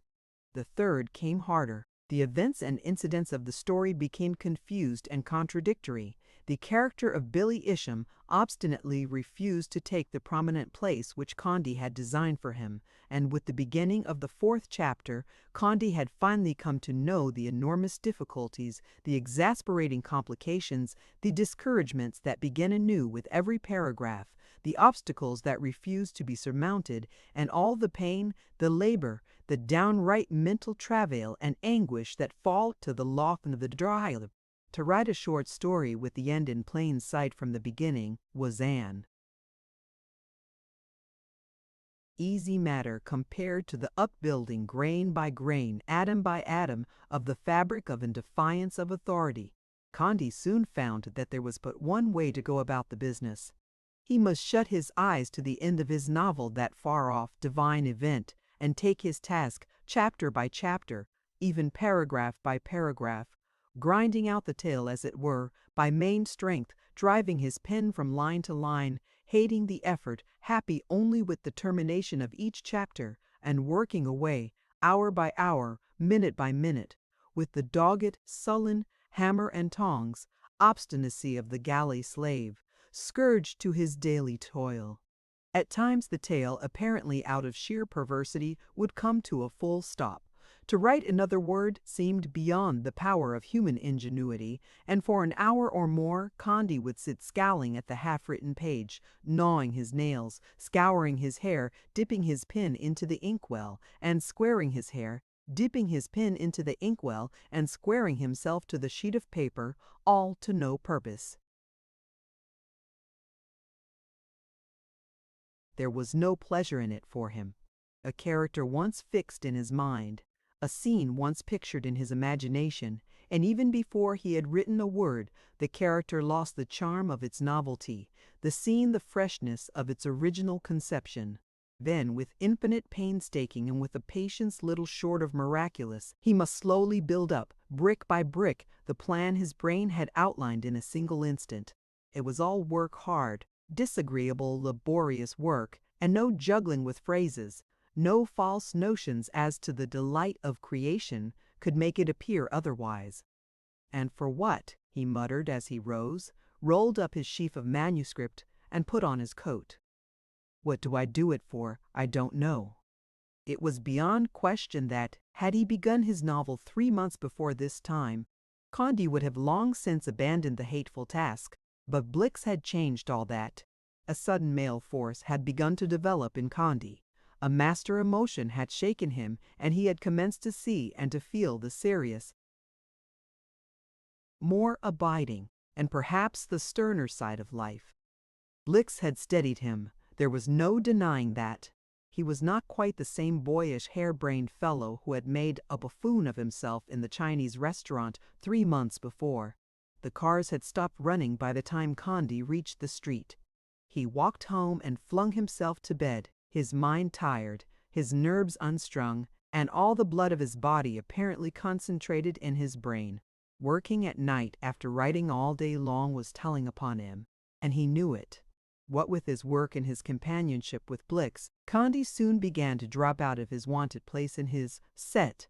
He was obliged to decline one invitation after another that would take him out in the evening, and instead of lunching at his club with Sargent or George Hands, as he had been accustomed to do at one time, he fell into another habit of luncheon with Blix at the flat on Washington Street, and spending the 2 hours allowed to him in the middle of the day in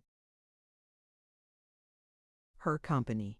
Condé's desertion of them was often spoken of by the men of his club with whom he had been at one time so intimate, and the subject happened to be brought up again one noon when Jack Carter was in the club as George Hand's guest. Hans, Carter, and Eckert were at one of the windows over their after-dinner cigars and liqueurs. "I say," said Eckert suddenly, "who's that girl across the street there, the one in black, just going by that furrier's sign? I've seen her somewhere before. Know who it is." "That's Miss Bessemer, isn't it?" said George Hands, leaning forward. "Rather a stunning-looking girl." "Yes, that's Travis Bessemer," assented Jack Carter, adding a moment later, "It's too bad about that girl."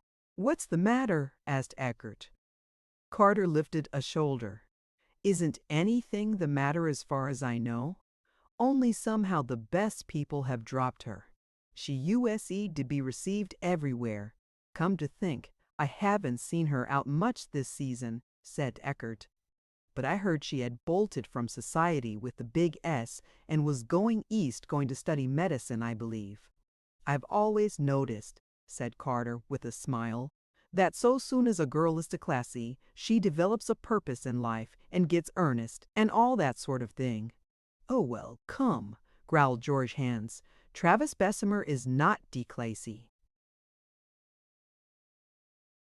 "I didn't say she was," answered Carter, "but she has made herself talked about a good deal lately.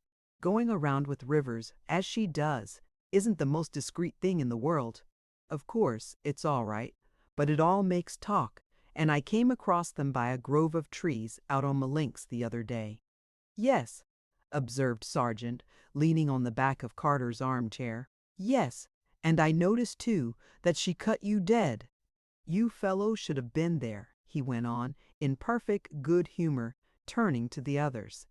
"You missed a good little scene. Rivers and Miss Bessemer had been taking a tramp over the reservation, and, by the way, it's a great place to walk, so my sister tells me. She and Dick Forsyth take a constitutional out there every Saturday morning. Well, as I was saying, Rivers and Miss Bessemer came upon our party rather unexpectedly. We were all togged out in our golfing bags, and I presume we looked more like tailor's models, posing for the gallery, than people who were taking an outing. But Rivers and Miss Bessemer had been regularly exercising, looked as though they had done their 15 miles since morning. They had their old clothes on, and they were dusty and muddy. You would have thought that a young girl such as Miss Bessemer's, for she's very young, would have been a little embarrassed at running up against such a spick-and-span lot as we were. Not a bit of it, didn't lose her poise for a moment. She bowed to my sister and to me, as though from the top of a drag, by Jove! And as though she were fresh from Redfern and Virat. You know a girl that can manage herself that way is a thoroughbred. She even remembered to cut little Johnny Carter here, because Johnny forced himself upon her one night at a dance when he was drunk. Didn't she, Johnny? Johnny came up to her there, out on the links, fresh as a daisy, and put out his hand with, "Why, how do you do, Miss Bessemer?" and "Wherever did you come from?" and "I haven't seen you in so long." And she says, "No, not since our last dance, I believe, Mr. Carter," and looked at his hand as though it was something funny. Little Johnny mumbled and flushed and stammered and backed off. And it was well that he did, because Rivers had begun to get red around the wattles. I say the little girl is a thoroughbred, and my sister wants to give her a dinner as soon as she comes out. But Johnny says she's declassy, so maybe my sister had better think it over. "I didn't say she was declassy," exclaimed Carter. "I only said she would do well to be more careful." Sargent shifted his cigar to the other corner of his mouth, one eye shut to avoid the smoke. "One might say as much of lots of people," he answered. "I don't like your tone," Carter flared out. "Oh, go to the devil, Johnny. Shall we all have a drink?" On the Friday evening of that week, Condi set himself to his work at his accustomed hour. But he had had a hard day on the Times, supplement, and his brain, like an overdriven horse, refused to work. In half an hour he had not written a paragraph. "I thought it would be better, in the end, to loaf for one evening," he explained to Blix some 20 minutes later as they settled themselves in the little dining room. "I can go at it better tomorrow. See how you liked his last chapter." Blix was enthusiastic over In Defiance of Authority. Condi had told her the outline of the story, and had read to her each chapter as he finished it. "It's the best thing you have ever done, Condi, and you know it. I suppose it has faults, but I don't care anything about them. It's the story itself that's so interesting. After that first chapter of the Boone Restaurant and the Exiles Club, nobody would want to lay the book down. You're doing the best work of war life so far, and you stick to it. It's grinding out copy for the supplement at the same time that takes all the starch out of me. You've no idea what it means to write all day and then sit down and write all evening." "I wish you could get off the Times," said Blix. "You're just giving the best part of your life to hack work, and now it's interfering with your novel." "I know you could do better work on your novel if you didn't have to work on the Times, couldn't you?" "Oh, if you come to that, of course I could," he answered. "But they won't give me a vacation. I was sounding the editor on it day before yesterday. No, I'll have to manage somehow to swing the two together. Well, let's not talk shop now, Condi. You need a rest. Do you want to play?" Poker? They played for upward of an hour that evening, and Condi, as usual, lost. His ill luck was positively astonishing. During the last 2 months, he had played poker with Blix on an average of 3 or 4 evenings in the week, and at the close of every game it was Blix who had all the chips. Blix had come to know the game quite as well, if not better, than he. She could almost invariably tell when Condi held a good hand, but on her part could assume an air of indifference absolutely inscrutable. "Cards," said Condi, picking up the deck after the deal. "I'll stand pat, Condi." "The deuce you say," he answered with a stare. "I'll take 3. "I'll pass it up to you," continued Blix gravely. "Well, well, I'll bet you 5 chips. Raise you 20. Condi studied his hand, laid down the cards, picked them up again, scratched his head, and moved uneasily in his place.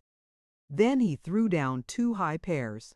"No," he said, "I won't see you. What did you have? Let's see, just for the fun of it." Blix spread her cards on the table, Not a blessed thing, exclaimed Condi. I might have known it. There's my last dollar gone too. Lend me 50 cents, Blix. Blix shook her head. Why, what a little niggard, he exclaimed aggrievedly. I'll pay them all back to you. Now, why should I lend you money to play against me? I'll not give you a chip. And besides, I don't want to play any more. Let's stop. I've a mind to stop for good. Stop playing even with you. Blix gave a little cry of joy. Oh, Condi, will you, could you, and never, never touch a card again? Never play for money? I'd be so happy, but don't, unless you know you would keep your promise. I would much rather have you play every night down there at your club than break your promise. Condi fell silent, biting thoughtfully at the knuckle of a forefinger. Think twice about it, Condi, urged Blix, because this would be for always. Condi hesitated, then, abstractedly and as though speaking to himself, it's different now. Before we took that 3 months ago, I don't say. It was harder for me to quit then, but now, well, everything is different now, and it would please you, Blixie. More than anything else I can think of, Condi. He gave her his hand. That settles it, he said quietly. I'll never gamble again, Blix. Blix gripped his hand hard, then jumped up, and with a quick breath of satisfaction, gathered up the cards and chips and flung them into the fireplace. Oh, I'm so glad that's over with, she exclaimed, her little eyes dancing. I've pretended to like it, but I've hated it all the time. You don't know how I've hated it. What men can see in it to make them sit up all night long is beyond me. And you truly mean, Condi, that you never will gamble again? Yes, I know you mean it this time. Oh, I'm so happy I could sing. Good heavens, don't do that, he cried quickly. You're a nice, amiable girl, Blix, even if you're not pretty, and you— Oh, bother you, she retorted. But you promise, on my honor. That's enough, she said quietly. But even when loafing as he was this evening, Condi could not rid himself of the thought and recollection of his novel. Resting or writing, it haunted him. Otherwise he would not have been the story writer that he was. From now on, until he should set down the last sentence, the thing was never to let him alone, never to allow him a moment's peace. He could think of nothing else, could talk of nothing else. Every faculty of his brain, every sense of observation or imagination incessantly concentrated themselves upon this one point. As they sat in the bay window watching the moon rise, his mind was still busy with it, and he suddenly broke out. I ought to work some kind of a treasure into the yarn. What's a story of adventure without a treasure? By Jove, Blix, I wish I could give my whole time to this stuff. It's ripping good material, and it ought to be handled as carefully as glass. Ought to be worked up, you know. Condi, said Blix, looking at him intently, what is it stands in your way of leaving the Times? Would they take you back if you left them long enough to write your novel? You could write it in a month, couldn't you, if you had? Nothing else to do? Suppose you let them for a month, would they hold your place for you? Yes, I think they would, but in the meanwhile, Blix, there's the rub. I've never saved a cent out of my salary. When I stop, my pay stops, and wherewithal would I be fed? What are you looking for in that drawer? Matches.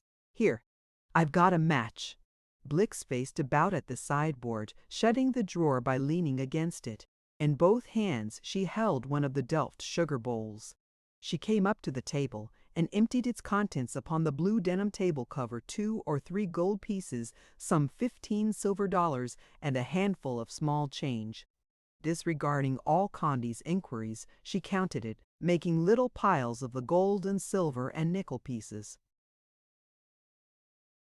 35 and 7 is 42, she murmured, counting off on her fingers. And 6 is 48, and 10 is 58, and 10 is 68, and here is 10, 20, 30, 55 cents in change. She thrust it all toward him, across the table. There, she said, is your wherewithal." Condi stared. "My wherewithal," he muttered. "It ought to be enough for over a month." "Where did you get all that? Whose is it?" "It's your money, Condi. You loaned it to me, and now it has come in very handy." "I loaned it to you?" "It's the money I won from you during the time you've been playing poker with." "Me, you didn't know it would amount to so much, did you? Pshaw! I'll not touch it," he exclaimed, drawing back from the money as though it was red hot. "Yes, you will," she told him.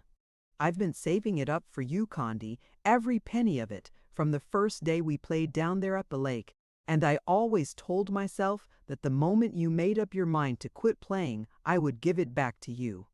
"Why, the very idea," he vociferated, his hands deep in his pockets, his face scarlet. It's preposterous, Blix. I won't let you talk about it even. I won't touch a nickel of that money. But, Blix, you're the finest woman I ever knew. You're a man's woman, that's what you are." He set his teeth. "If you loved a man, you'd be a regular pal to him. You'd back him up. You'd stand by him till the last gun was fired. I could do anything of a woman like you cared for." "Me? Why, Blix, you haven't any idea." He cleared his throat, stopping abruptly. "But you must take this money," she answered, "your money. If you didn't, Condi, it would make me out nothing more nor less than a gambler. I wouldn't have dreamed of playing cards with you if I had ever intended to keep one penny of your money. From the very start I intended to keep it for you and give it back to you so soon as you would stop. And now you have a chance to put this money to a good use. You don't have to stay on the Times now. You can't do your novel justice while you are doing your hack work at the same time, and I do so want, in defiance of authority, to be a success. I've faith in you, Condi. I know if you got the opportunity you would make a success." "But you and I have played like two men playing," exclaimed Condi. "How would it look if Sergeant, say, should give me back the money he had won from?" "Me? What a cad I would be to take it. That's just it. We've not played like two men." "Then I would have been a gambler.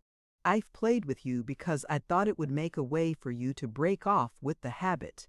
And knowing as I did how fond you were of playing cards and how bad it was for you, how wicked it would have been for me to have played with you in any other spirit. Don't you see? And as it has turned out, you've given up playing, and you've enough money to make it possible for you to write your novel. The Centennial Company have asked you to try a story of adventure for them. You've found one that is splendid. You're just the man who could handle it, and now you've got the money to make it possible." "Condi," she exclaimed subtly, "don't you see your chance? Aren't you a big enough man to see your chance when it comes? And besides, do you think I would take money from you? Can't you understand? If you don't take this money that belongs to you, you would insult me. That is just the way I would feel about it. You must see that, if you care for me at all, you'll take it." The editor of the Sunday supplement put his toothpick behind his ear and fixed Condi with his eyeglasses. "Well, it's like this, Rivers," he said. "Of course you know your own business best. If you stay on here with us, it will be all right. But I may as well tell you that I don't believe I can hold your place for a month. I can't get a man in here to do your work for just a month, and then fire him out at the end of that time. I don't like to lose you, but if you have an opportunity to get in on another paper during this vacation of yours, you're at liberty to do so, for all of me. Then you think my chance of coming back here would be pretty slim if I leave for a month now. That's right?" There was a silence. Condi hesitated. Then he rose. "I'll take the chance," he announced. To Blix that evening, as he told her of the affair, he said, "It's neck or nothing now, Blix." Chapter 12. But did Blix care for him? In the retired corner of his club, shut off by the Japanese screen, or going up and down the city to and from his work, or sitting with her in the bay window of the little dining room looking down upon the city, blurred in the twilight or radiant with the sunset. Condi asked himself the question. A score of times each day he came to a final, definite negative decision, and a score of times reopened the whole subject. Beyond the fact that Blix had enjoyed herself in his company during the last months, Condi could find no sign or trace of encouragement, and for that matter, he told himself that the indications pointed rather in the other direction. She had no compunction in leaving him to go away to New York, perhaps never to return. In less than a month now, all their companionship was to end, and he would probably see the last of her. He dared not let her know that at last he had really come to love her, that it was no pretense now, for he knew that with such declaration their good times would end even before she should go away. But every day, every hour that they were together, made it harder for him to keep himself within bounds. What with this trouble on his mind and the grim determination with which he held to his work, Condi changed rapidly. Blix had steadied him, and a certain earnestness and seriousness of purpose, a certain tarn he had not known before, came swiftly into being. Was Blix to go away, leave him, perhaps for all time, and not know how much she cared? Would he speak before she went? Condi did not know. It was a question that circumstances would help him to decide. He would not speak, so he resolved, unless he was sure that she cared herself, and if she did, she herself would give him a cue, a hint whereon to speak. But days went by. The time set for Blix's departure drew nearer and nearer, and yet she gave him not the slightest sign. These two interests had now absorbed his entire life for the moment, his love for Blix and his novel. Little by little, in defiance of authority, took shape. The Boom restaurant and the Club of the Exiles were disposed of. Billy Isham began to come to the front. The filibustering expedition and Sonora Estrada with her torn calling card had been introduced, and the expedition was ready to put to sea. But here a new difficulty was encountered. "What do I know about ships?" Condi confessed to Blix.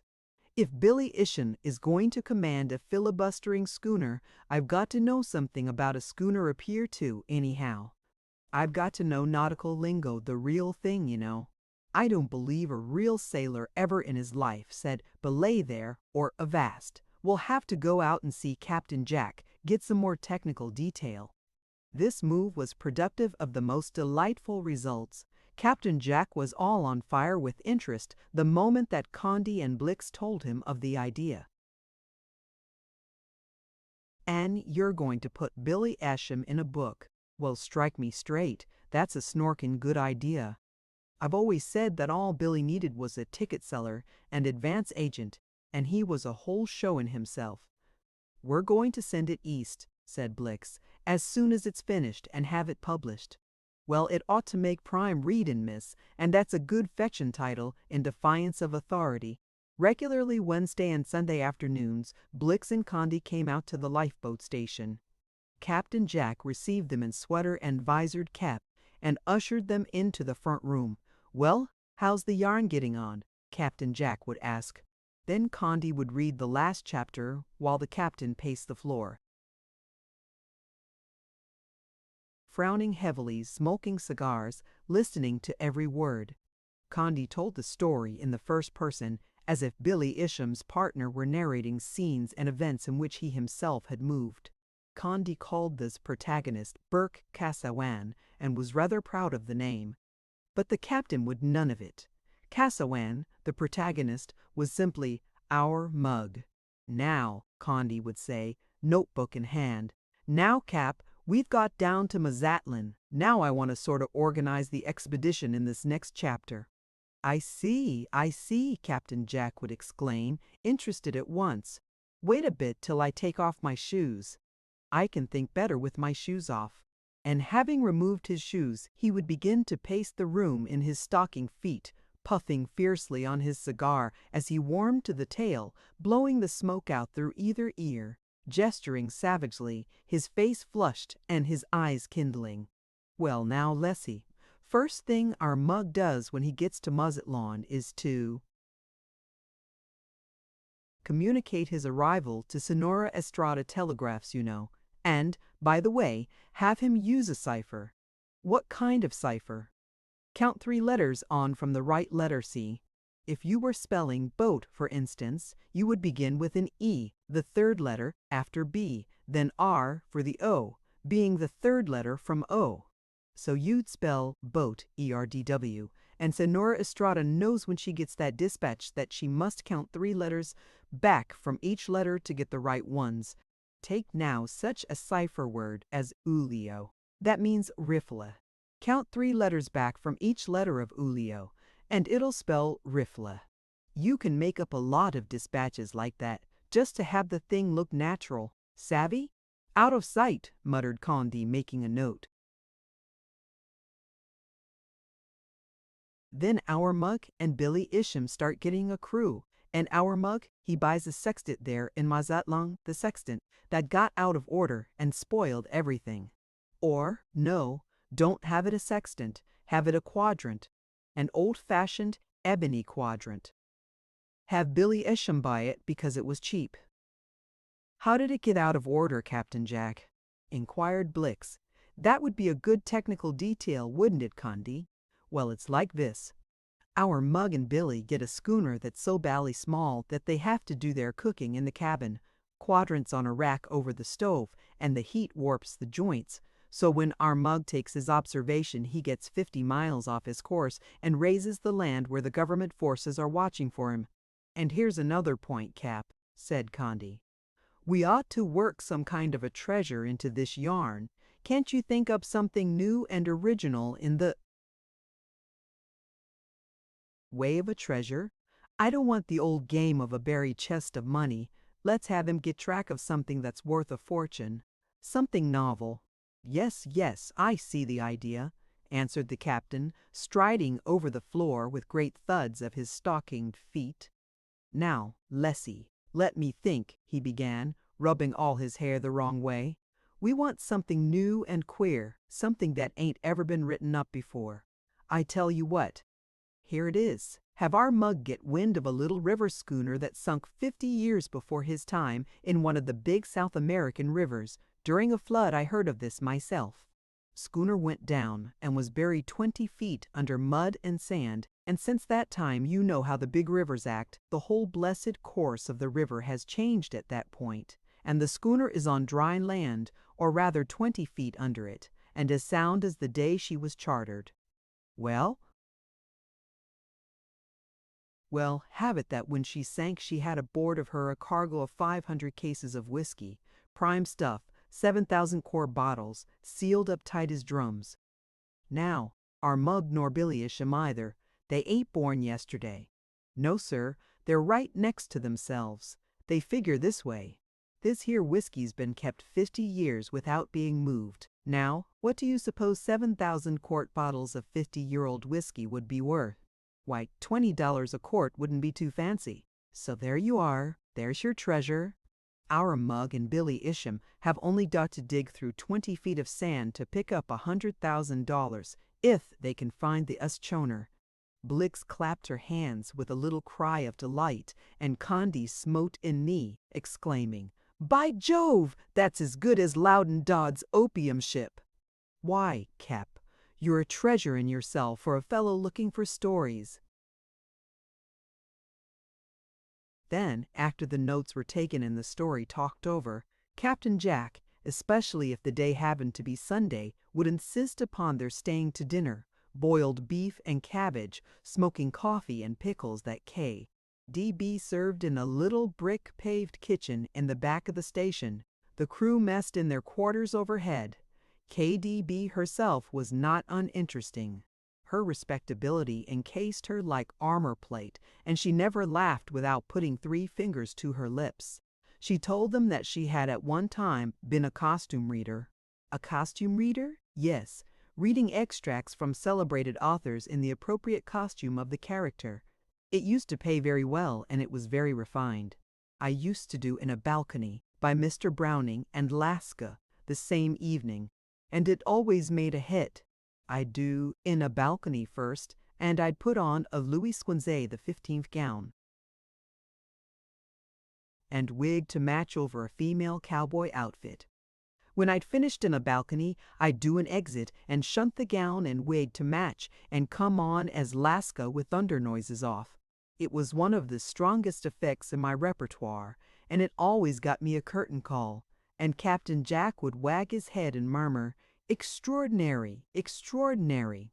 Blix and Conti soon noted that upon the occasion of each one of their visits, K.D. be found means to entertain them at great length with long discussions upon certain subjects of curiously diversified character. Upon their first visit she elected to talk upon the Alps mountains. The Sunday following it was bacteriology.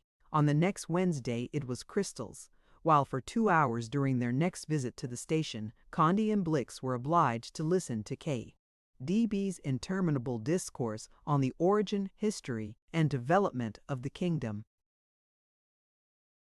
of Denmark. Conti was dumbfounded. I never met such a person, man or woman, in all my life. Talk about education. Why, I think she knows everything. In defiance of authority, soon began to make good progress, but Conti, once launched upon technical navigation, must have Captain Jack at his elbow continually to keep him from foundering.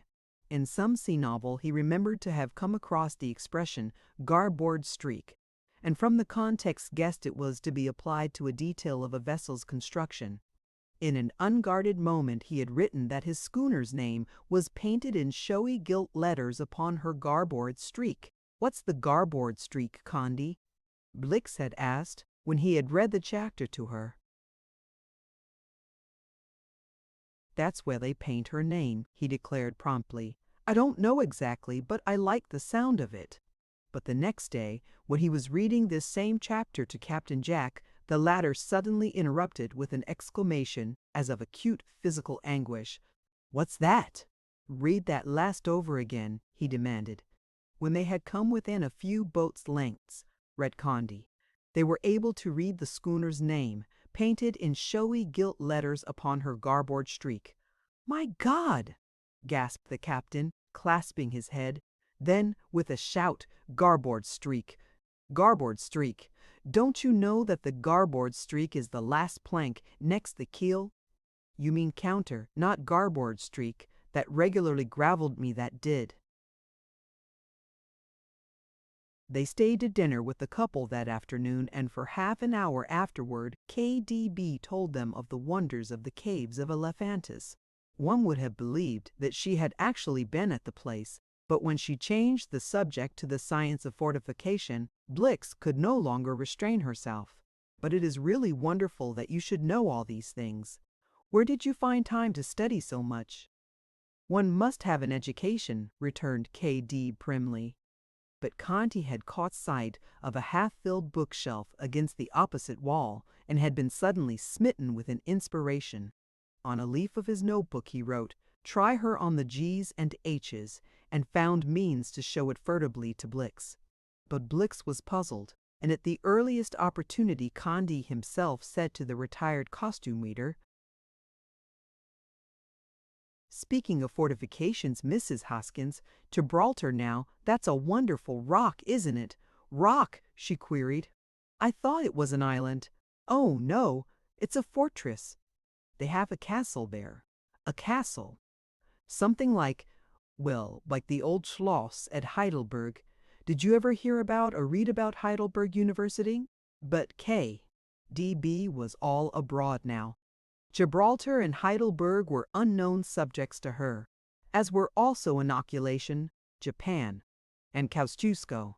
Above the G's she was sound, below that point her ignorance was benighted. "But what is it, Conti?" demanded Blix as soon as they were alone. "I've the idea," he answered, chuckling. "Wait till after Sunday to see if I'm right, then I'll tell you. It's $1 to a paper dime, K.D. B will have something for us by Sunday, beginning with an I." And she had. It was Internal Revenue. "Right, right," Conti shouted gleefully as he and Blix were on their way home. I knew it. She's done with Ash Bowl, Bowl Car, and all those, and has worked through Kadim and Demive. She's down to Horkin now, and she'll go through the whole lot before she's done Kin Mag, Mag Moat, Mott Pal, and all the rest. The encyclopedia? Don't you see it? No wonder she didn't know beans about Gibraltar. She hadn't come to the G's by then. She's reading the encyclopedia. And she gets the volumes on the installment plan, don't you see? Reads the leading articles and then springs 'em on us. To know things and talk about 'em, that's her idea of being cultured. One must have an education. Do you remember her saying that, oh, our matrimonial objects are panning out beyond all expectation? What a delicious, never-to-be-forgotten month it was for those two. There in the midst of life, they were as much alone as upon a tropic island. Blix had deliberately freed herself from a world that had grown distasteful to her. Condi, little by little, had dropped away from his place among the men and the women of his acquaintance, and the two came and went together, living in a little world of their own creation, happy in each other's society, living only in the present, and asking nothing better than to be left alone and to their own devices. They saw each other every day, in the morning from 9 till 12, and in the afternoon at Arisi at Huis Pedat, Breakets, distinctly seven other times than the afternoon along the waterfront, the unfrequented corners of the city, now passing in afternoons along the waterfront, watching the departure of the steamer, or the loading of the great steel smear, or wreath is in a sleek silk, thou climbing the ladder-like streets of the Telegraph Hill, or wreath all, or Rasils Rivich Resank my Karidal. One day, some 3 weeks before the end of the year, toward 2 in the afternoon, Condi sat in his usual corner of the club, behind the screen, writing. Rapidly, his coat was off, and the stump of a cigar was between his teeth. At his elbow was the rectangular block of his manuscript. During the last week the story had run from him. With a facility that had surprised and delighted him, words came to him without effort, ranging themselves into line with the promptitude of well-drilled soldiery. Sentences and paragraphs marched down the clean-swept spaces of his paper, like companies and platoons defiling upon review. His chapters were brigades that he marshaled at will, falling them in one behind the other, each preceded by its chapter head, like an officer in the space between two divisions. In the guise of a commander-in-chief sitting his horse upon an eminence that overlooked the field of operations, Condi at last took in the entire situation at a glance, and, with the force and precision of a machine, marched his forces straight to the goal he had set for himself so long a time before. Then at length he took a fresh penful of ink, squared his elbows, drew closer to the desk, and with a single swift spurt of the pen wrote the last line of his novel, dropping the pen upon the instant and pressing the blotter over the words as though setting a seal of approval upon the completed task. "There," he muttered between his teeth. "I've done for you." That same afternoon he read the last chapter to Blix, and she helped him to prepare the manuscript for expressage. She insisted that it should go off that very day, and herself wrote the directions upon the outside wrapper. Then the two went down together to the Wells Fargo office, and in defiance of authority was sent on its journey across the continent. "Now," she said, as they came out of the express office and stood for a moment upon the steps, "now there's nothing to do but wait for the Centennial Company. I do so hope we'll get their answer before I go away. They owe you tea to take it. It's just what they asked for. Don't you think they'll take it, Condi?" "Oh, bother that," answered Condi. "I don't care whether they take it or not. How long now is it before you go, Blix?" Chapter 13. A week passed, then another. The year was coming to a close. In 10 days Blix would be gone. Letters had been received from Aunt Kim, and also an exquisite black leather traveling case, a present to her niece, full of cut glass bottles, ebony-backed brushes, and shell combs. Blix was to leave on the 2nd day of January. In the meanwhile, she had been reading far into her first-year textbooks, underscoring and annotating, studying for hours upon such subjects as she did not understand, so that she might get hold of her work the readier when it came to classroom routine and lectures. Hers was a temperament admirably suited to the study she had chosen, self-reliant, cool, and robust. But it was not easy for her to go. Never before had Blix been away from her home. Never for longer than a week had she been separated from her father, nor from Howard and Snooky. That huge city upon the Atlantic seaboard, with its vast, fierce life, where beat the heart of the nation, and where beyond Antheim she knew no friend, filled Blix with a vague sense of terror and of oppression. She was going out into a new life, a life of work and of study, a harsher life than she had yet known. Her father, her friends, her home, all these were to be left behind. It was not surprising that Blix should be daunted at the prospect of so great a change in her life, now so close at hand. But if the tears did start at times, no one ever saw them fall, and with a courage that was all her own, Blix watched the last days of the year trooping past and the approach of the new year that was to begin the new life. But Condi was thoroughly unhappy. Those wonderful 3 months were at an end. Blix was going. In less than a week now she would be gone. He would see the last of her. Then what? He pictured himself when he had said goodbye to her, and the train had lessened to a smoky blur in the distance, facing the life that must then begin for him, returning to the city alone, picking up the routine again.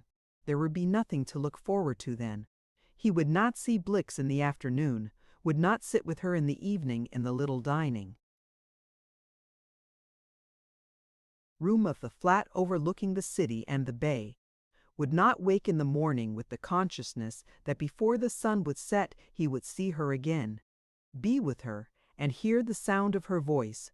The months that were to follow would be one long ache, one long, harsh, colorless grind without her. How was he to get through that first evening that he must pass alone?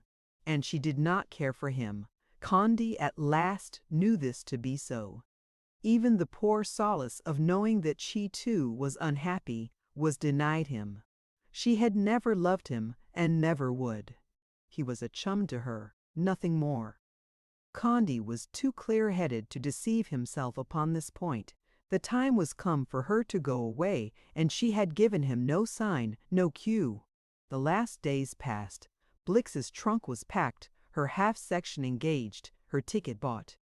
They said goodbye to the old places they had come to know so well: Chinatown, the Golden Balcony, the waterfront, the Lake of San Andreas, Telegraph Hill, and Luna's and had bade farewell to Ricardo and to old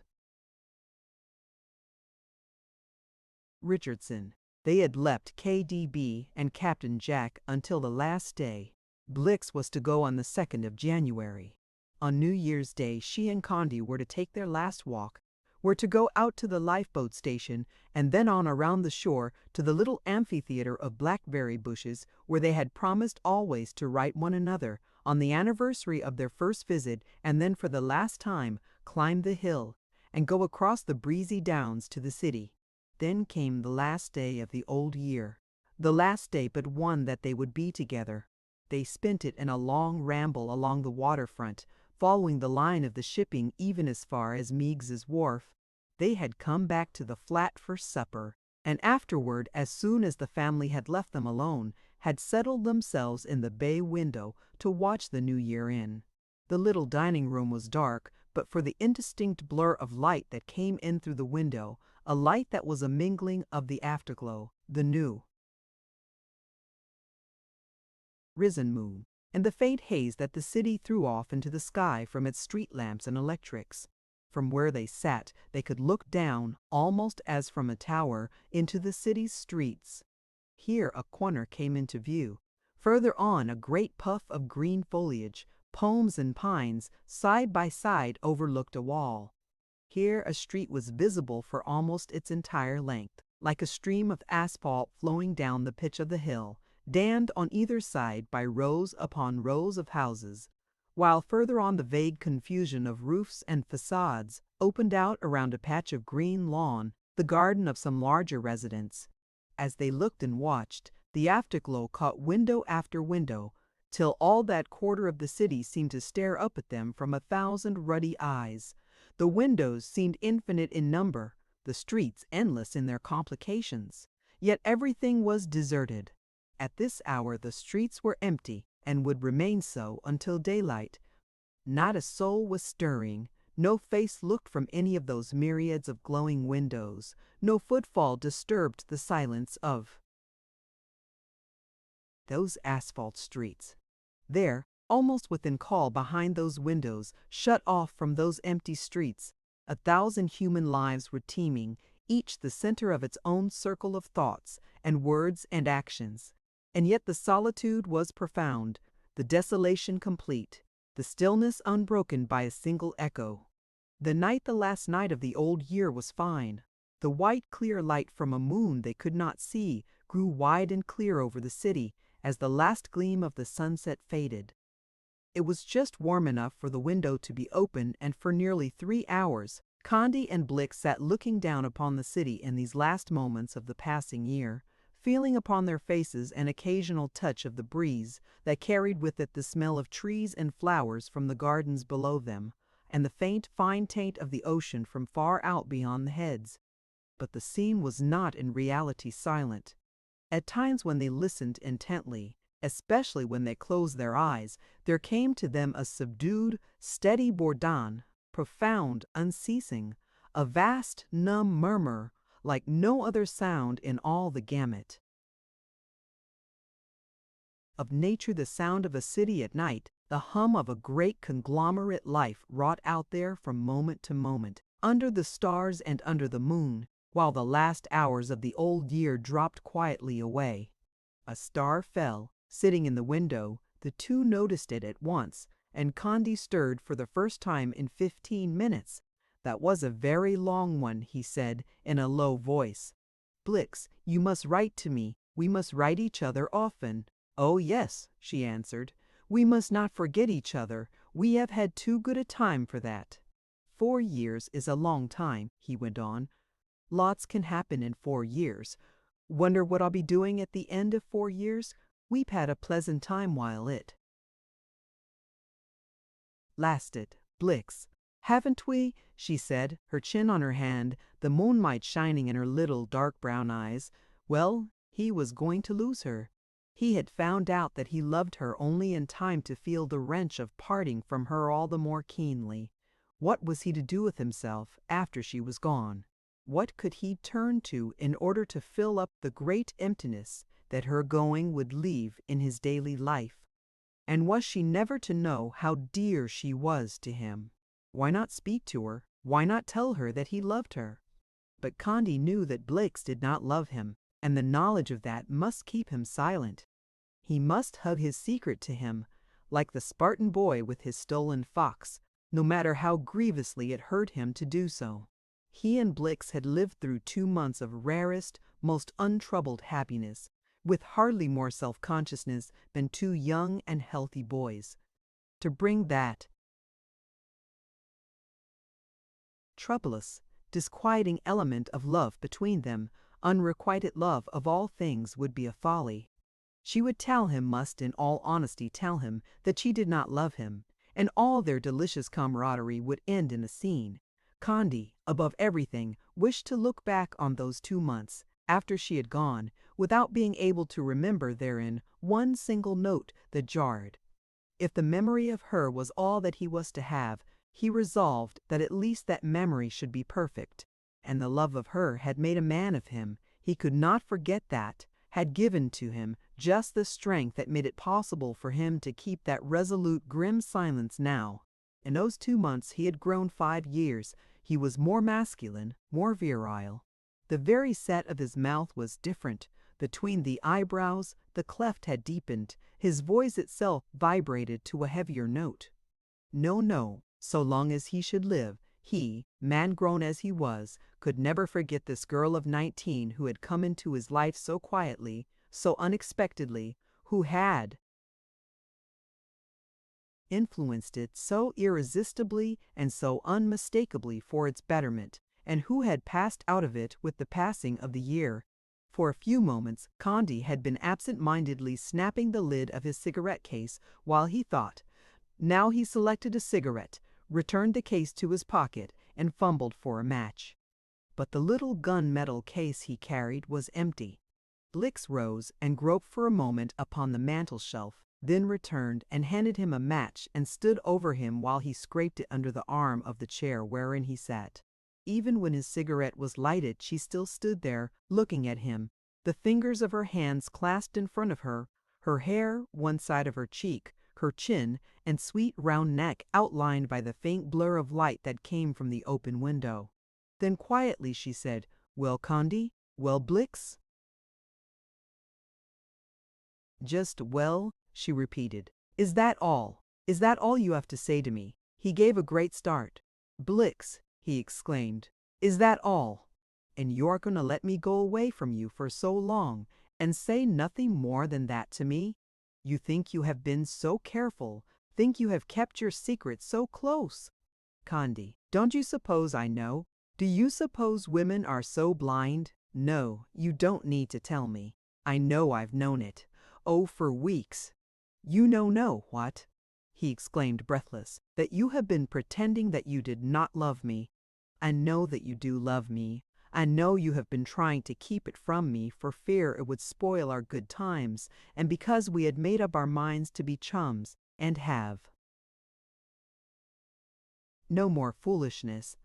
Once in those days when we first knew each other, I knew you did not love me when you said you did.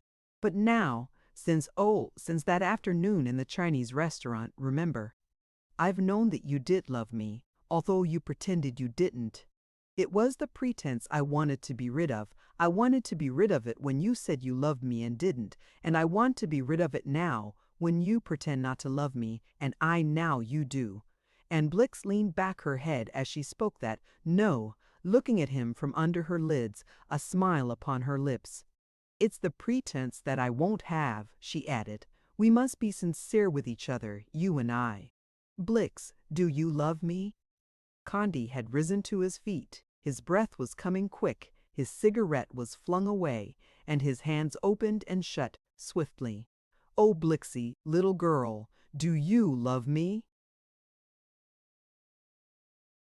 They stood there for a moment in the half-dark, facing one another, their hearts beating, their breath failing them in the tension of the instant. There in that room, high above the city, a little climax had come swiftly to a head. A crisis in two lives had suddenly developed. The moment that had been in preparation for the last few months, the last few years, the last few centuries, behold, it had arrived. "Blix, do you love me?" Suddenly it was the New Year. Somewhere close at hand a chorus of chiming church bells sang together. Far off in the direction of the wharves, where the great ocean steamships lay, came the glad sonorous shouting of a whistle. From a nearby street a bugle called aloud. And then from point to point, from street to rooftop, and from roof to spire, the vague murmur of many sounds grew and spread and widened, slowly, grandly, that profound and steady bourdon, as of an invisible organ swelling, deepening and expanding to the full male diapason of the city, aroused and signaling the advent of another year. And they heard it, they too heard it, standing there face to face, looking into each other's eyes. That unanswered question yet between them, the question that had come to them with the turning of the year. It was the old year yet when Condi had asked that question. In that moment's pause, while Blix hesitated to answer him, the new year had come, and while the huge bass note of the city swelled and vibrated, she still kept silent, but only for a moment. Then she came closer to him and put a hand on each of his shoulders. "Happy New Year, dear," she said. On New Year's Day, the last day they were to be together, Blix and Condi took their walk, as they had come to call it, the walk that included the lifeboat station, the Golden Gate, the ocean beach beyond the old fort, the green bare barters, flower-starred hills and downs, and the smooth levels of the golf links. Blix had been busy with the last details of her packing, and they did not get started until toward 2 in the afternoon. "Strike me!" exclaimed Captain Jack, as Blix informed him that she had come to say goodbye. "Why ain't this very sudden like, Miss Bessemer? Hey, Kitty, come in here. Here's Miss Bessemer come to say goodbye. Going to New York tomorrow. We'll regularly be lonesome without you, miss," said K.D.B. as she came into the front room, bringing with her a brisk, pungent odor of boiled vegetables. New York, such a town as it must be. It was called Manhattan at first, you know, and was settled by the Dutch.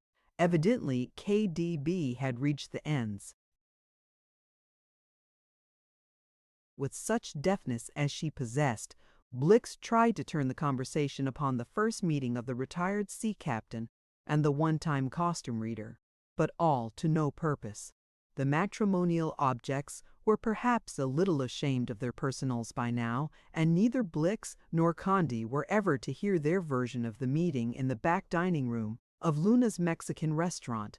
Captain Jack was, in fact, anxious to change the subject. "Any news of the yarn yet?" he suddenly inquired of Condi. "What do those Eastern publishin' people think of our mug and Billy Isham and the whiskey schooner?" Condi had received the rejected manuscript of In Defiance of Authority that morning, accompanied by a letter from the Centennial Company.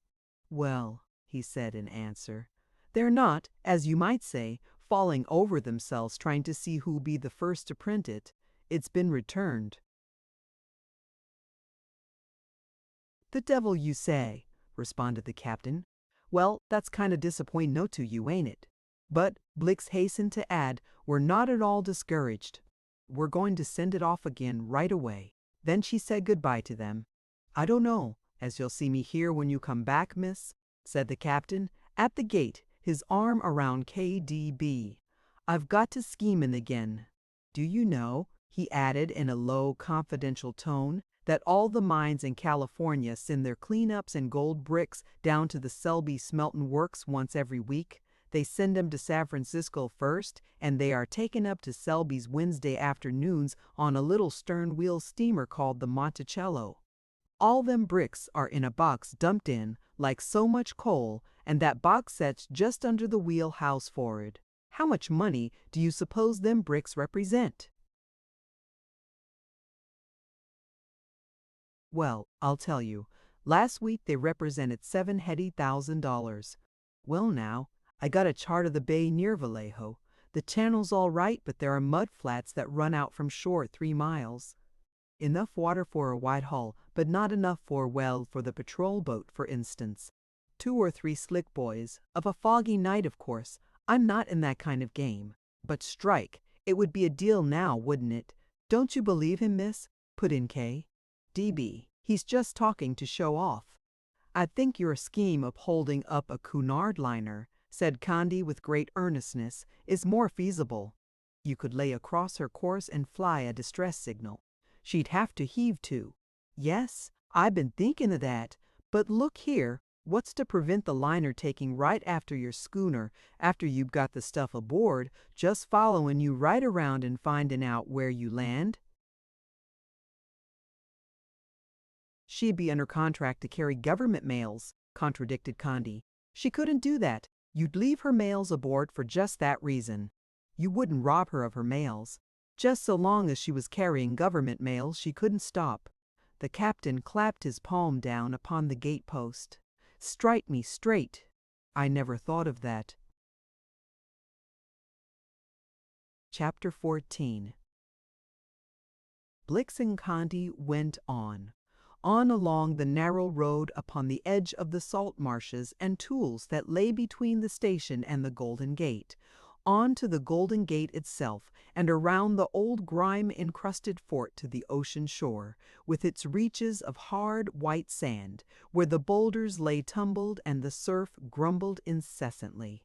The world seemed very far away from them here on the shores of the Pacific on that first afternoon of the new year. They were supremely happy, and they sufficed to themselves. Condi had forgotten all about the next day, when he must say goodbye to Blix. It did not seem possible, It was not within the bounds of possibility that she was to go away, that they two were to be separated. And for that matter, tomorrow was tomorrow. It was 24 hours away. The present moment was sufficient. The persistence with which they clung to the immediate moment, their happiness in living only in the present, had brought about a rather curious condition of things between them. In their love for each other, there was no thought of marriage. They were too much occupied with the joy of being together at that particular instant to think of the future. They loved each other, and that was enough. They did not look ahead further than the following day, and then, but furtively, and only in order that their morrow's parting might intensify their happiness of today. That New Year's Day was to be the end of everything. Blix was going. She and Condi would never see each other again. The thought of marriage with its certain responsibilities, its duties, its gravity, its vague, troublous seriousness, its inevitable disappointments, was even a little distasteful to them. Their romance had been hitherto without a flaw. They had been genuinely happy in little things. It was as well that it should end that day in all its pristine sweetness, unsullied by a single bitter moment, undimmed by the cloud of a single disillusion or disappointment. Whatever chanced to them in later years, they could at least cherish this one memory of a pure, unselfish affection, young and unstained and almost without thought of sex, come and gone on the very threshold of their lives. This was the end, they both understood. They were glad that it was to be so. They did not even speak again of writing to each other. They found once more the little semicircle of blackberry bushes and the fallen log halfway up the hill above the shore, and sat there a while looking down upon the long green rollers marching incessantly toward the beach, and there breaking in a prolonged explosion of solid green water and flying spume. And their glance followed their succeeding ranks further and further out to sea, till the multitude blended into the mass, the vast, green, shifting mass that drew the eye on and on to the abrupt fine line of the horizon. There was no detail in the scene. There was nothing but the great reach of the ocean floor, the unbroken plain of blue sky, and the bare green slope of land, three immensities, gigantic, vast, primordial. It was no place for trivial ideas and thoughts of little things. The mind harked back unconsciously to the broad, simpler, basic emotions, the fundamental instincts of the race. The huge spaces of earth and air and water carried with them a feeling of kindly but enormous force, elemental force, fresh, untutored, new, and young. There was buoyancy in it, a fine, breathless sense of uplifting and exhilaration, a sensation as of bigness and a return to the homely, human, natural life, to the primitive old impulses, irresistible, changeless, and unhampered, old as the ocean, stable as the hills, vast as the unplumbed depths of the sky. Condi and Blix sat still, listening, looking, and watching the intellect drowsy and numb, the emotions, the senses, all alive and brimming to the surface. Vaguely they felt the influence of the moment. Something was preparing for them. From the lowest, untouched depths in the hearts of each of them something was rising steadily to consciousness in the light of day. There is no name for such things, no name for the mystery that spans the interval between man and woman, the mystery that bears no relation to their love for each other, but that is something better than love, and whose coming savors of the miraculous. The afternoon had waned, and the sun had begun to set when Blix rose. "We should be going, Condi," she told him. They started up the hill, and Condi said, "I feel as though I had been somehow asleep with my eyes wide open. What a glorious sunset! It seems to me as though I were living double every minute. And oh, Blix, isn't it the greatest thing in the world to love each other as we do?" They had come to the top of the hill by now, and went on across the open, breezy downs, all starred with blue iris and wild heliotrope. Blix drew his arm about her waist, and laid her cheek upon his shoulder with a little caressing motion. "And I do love you, dear," she said, "love you with all my heart. And it's for always, too. I know that. I've been a girl until within the last 3 or 4 days, just a girl, dearest. Not very serious, I'm afraid, and not caring for anything else beyond what was happening close around me, don't you understand? But since I found out how much I loved you and knew that you loved me, why, everything has changed for me. I'm not the same. I enjoy things that I never thought of enjoying before, and I feel so, larger, don't you know, and stronger, and so much more serious. Just a little while ago I was only 19, but I think, dear, that by loving you I have become all of a sudden, and without knowing it, a woman."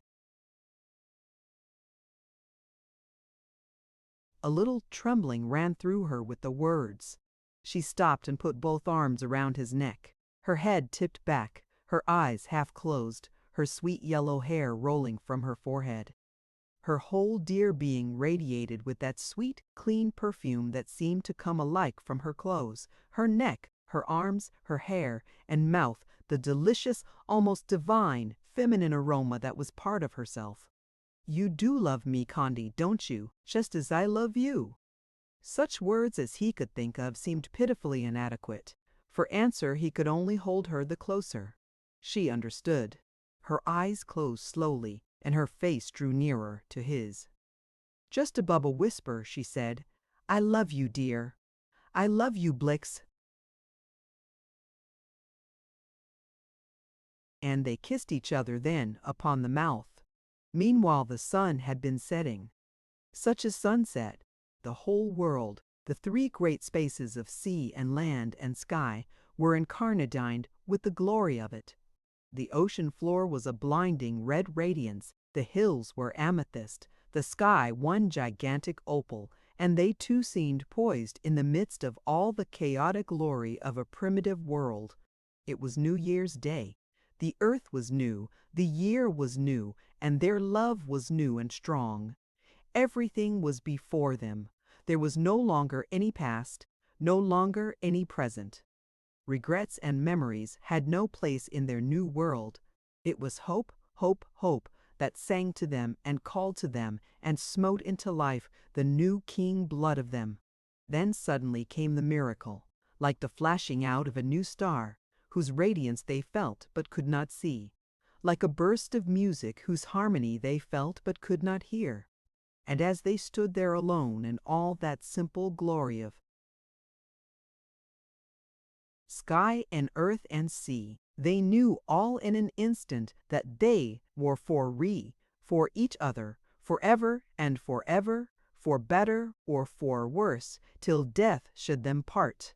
Into their romance, into their world of little things, their joys of the moment, their happiness of the hour, had suddenly descended a great and lasting joy, the happiness of the great grave issues of life, a happiness so deep, so intense, as to thrill them with a sense of solemnity and wonder.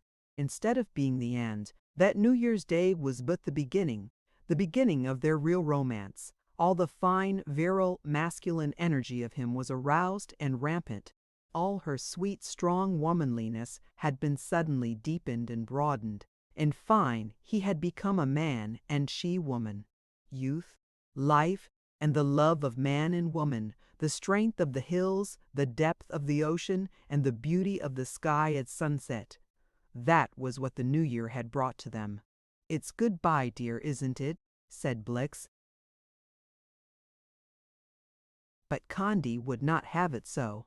"No, no," he told her. "No, Blix. No matter how often we separate after this wonderful New Year's Day, no matter how far we are apart, we two shall never, never say goodbye." "Oh, you're right," she answered, the tears beginning to shine in her little dark brown eyes. "No, so long as we love each other, nothing matters. There's no such thing as distance for us, is there? Just think, you will be here on the shores of the Pacific, and I on the shores of the Atlantic, but the whole continent can't come between us. And we'll be together again, Blix," he said, "and it won't be very long now. Just give me time, a few years now." But so long as we love each other, time won't matter either. What are the tears for, Blixie? He asked, pressing his handkerchief to her cheek. Because this is the saddest and happiest day of my life, she answered. Then she pulled from him with a little laugh, adding, Look, Condi, you've dropped your letter. You pulled it out just now with your handkerchief. As Condi picked it up, she noted the name of the Centennial Company upon the corner. It's the letter I got with the manuscript of the novel when they sent it back, he explained. What did they say? Oh, the usual thing. I haven't read it yet. Here's what they say. He opened it and read. We return to you here with the MS. Of your novel In Defiance of Authority, and regret that our reader does not recommend it as available for publication at present. We have, however, followed your work with considerable interest and have read a story by you, copied in one of our exchanges, under the title A Victory Over Death, which we would have been glad to publish ourselves, had you given us the chance. Would you consider the offer of the assistant editorship of our quarterly, a literary and critical pamphlet, that we published in New York, and with which we presume you are familiar? We do not believe there would be any difficulty in the matter of financial arrangements. In case you should decide to come on, we enclose R. R passes via the AT&S, F, C, and A, and New York Central. Very truly, the Centennial Publishing Company, New York. The two exchanged glances. But Blix was too excited to speak and could only give vent to a little, quivering, choking sigh. The letter was a veritable god from the machine, the one thing lacking to complete their happiness. I don't know how this looks to you, Condi began, trying to be calm, but it seems to me that this is that this. But what they said then, they could never afterward remember. The golden haze of the sunset somehow got into their recollection of the moment, and they could only recall the fact that they had been gayer in that moment than ever before in all their lives. Perhaps as gay as they ever were to be again. They began to know the difference between gaiety and happiness. That New Year's Day, that sunset, marked for them an end and a beginning. It was the end of their gay, irresponsible, hour-to-hour life of the past 3 months, and it was the beginning of a new life whose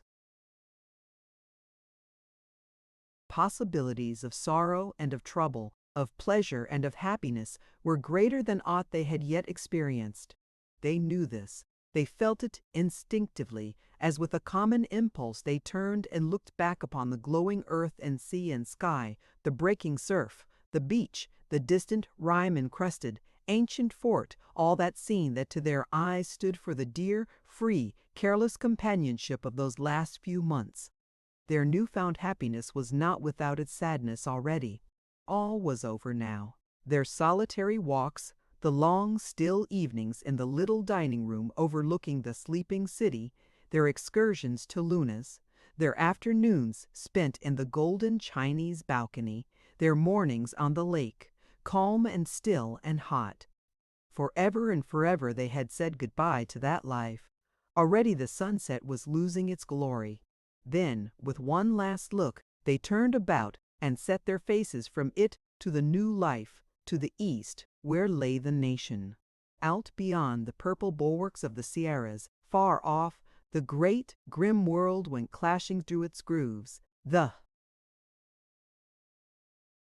world that now they were to know. The world that called to them, and woke them, and roused them. Their little gaieties were done. The life of little things was all behind.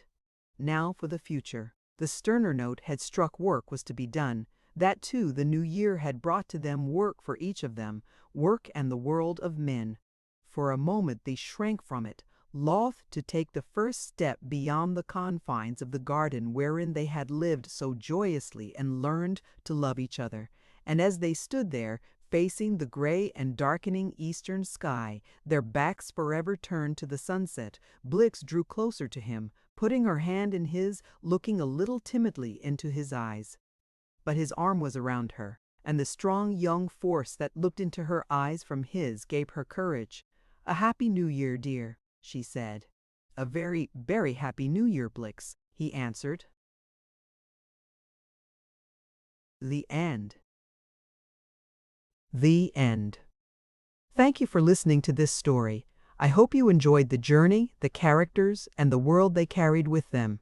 If you enjoyed this audiobook, please subscribe to the channel and leave a comment below. Your support helps keep these stories alive and allows more timeless books to be shared with listeners around the world. Until next time, thank you for listening.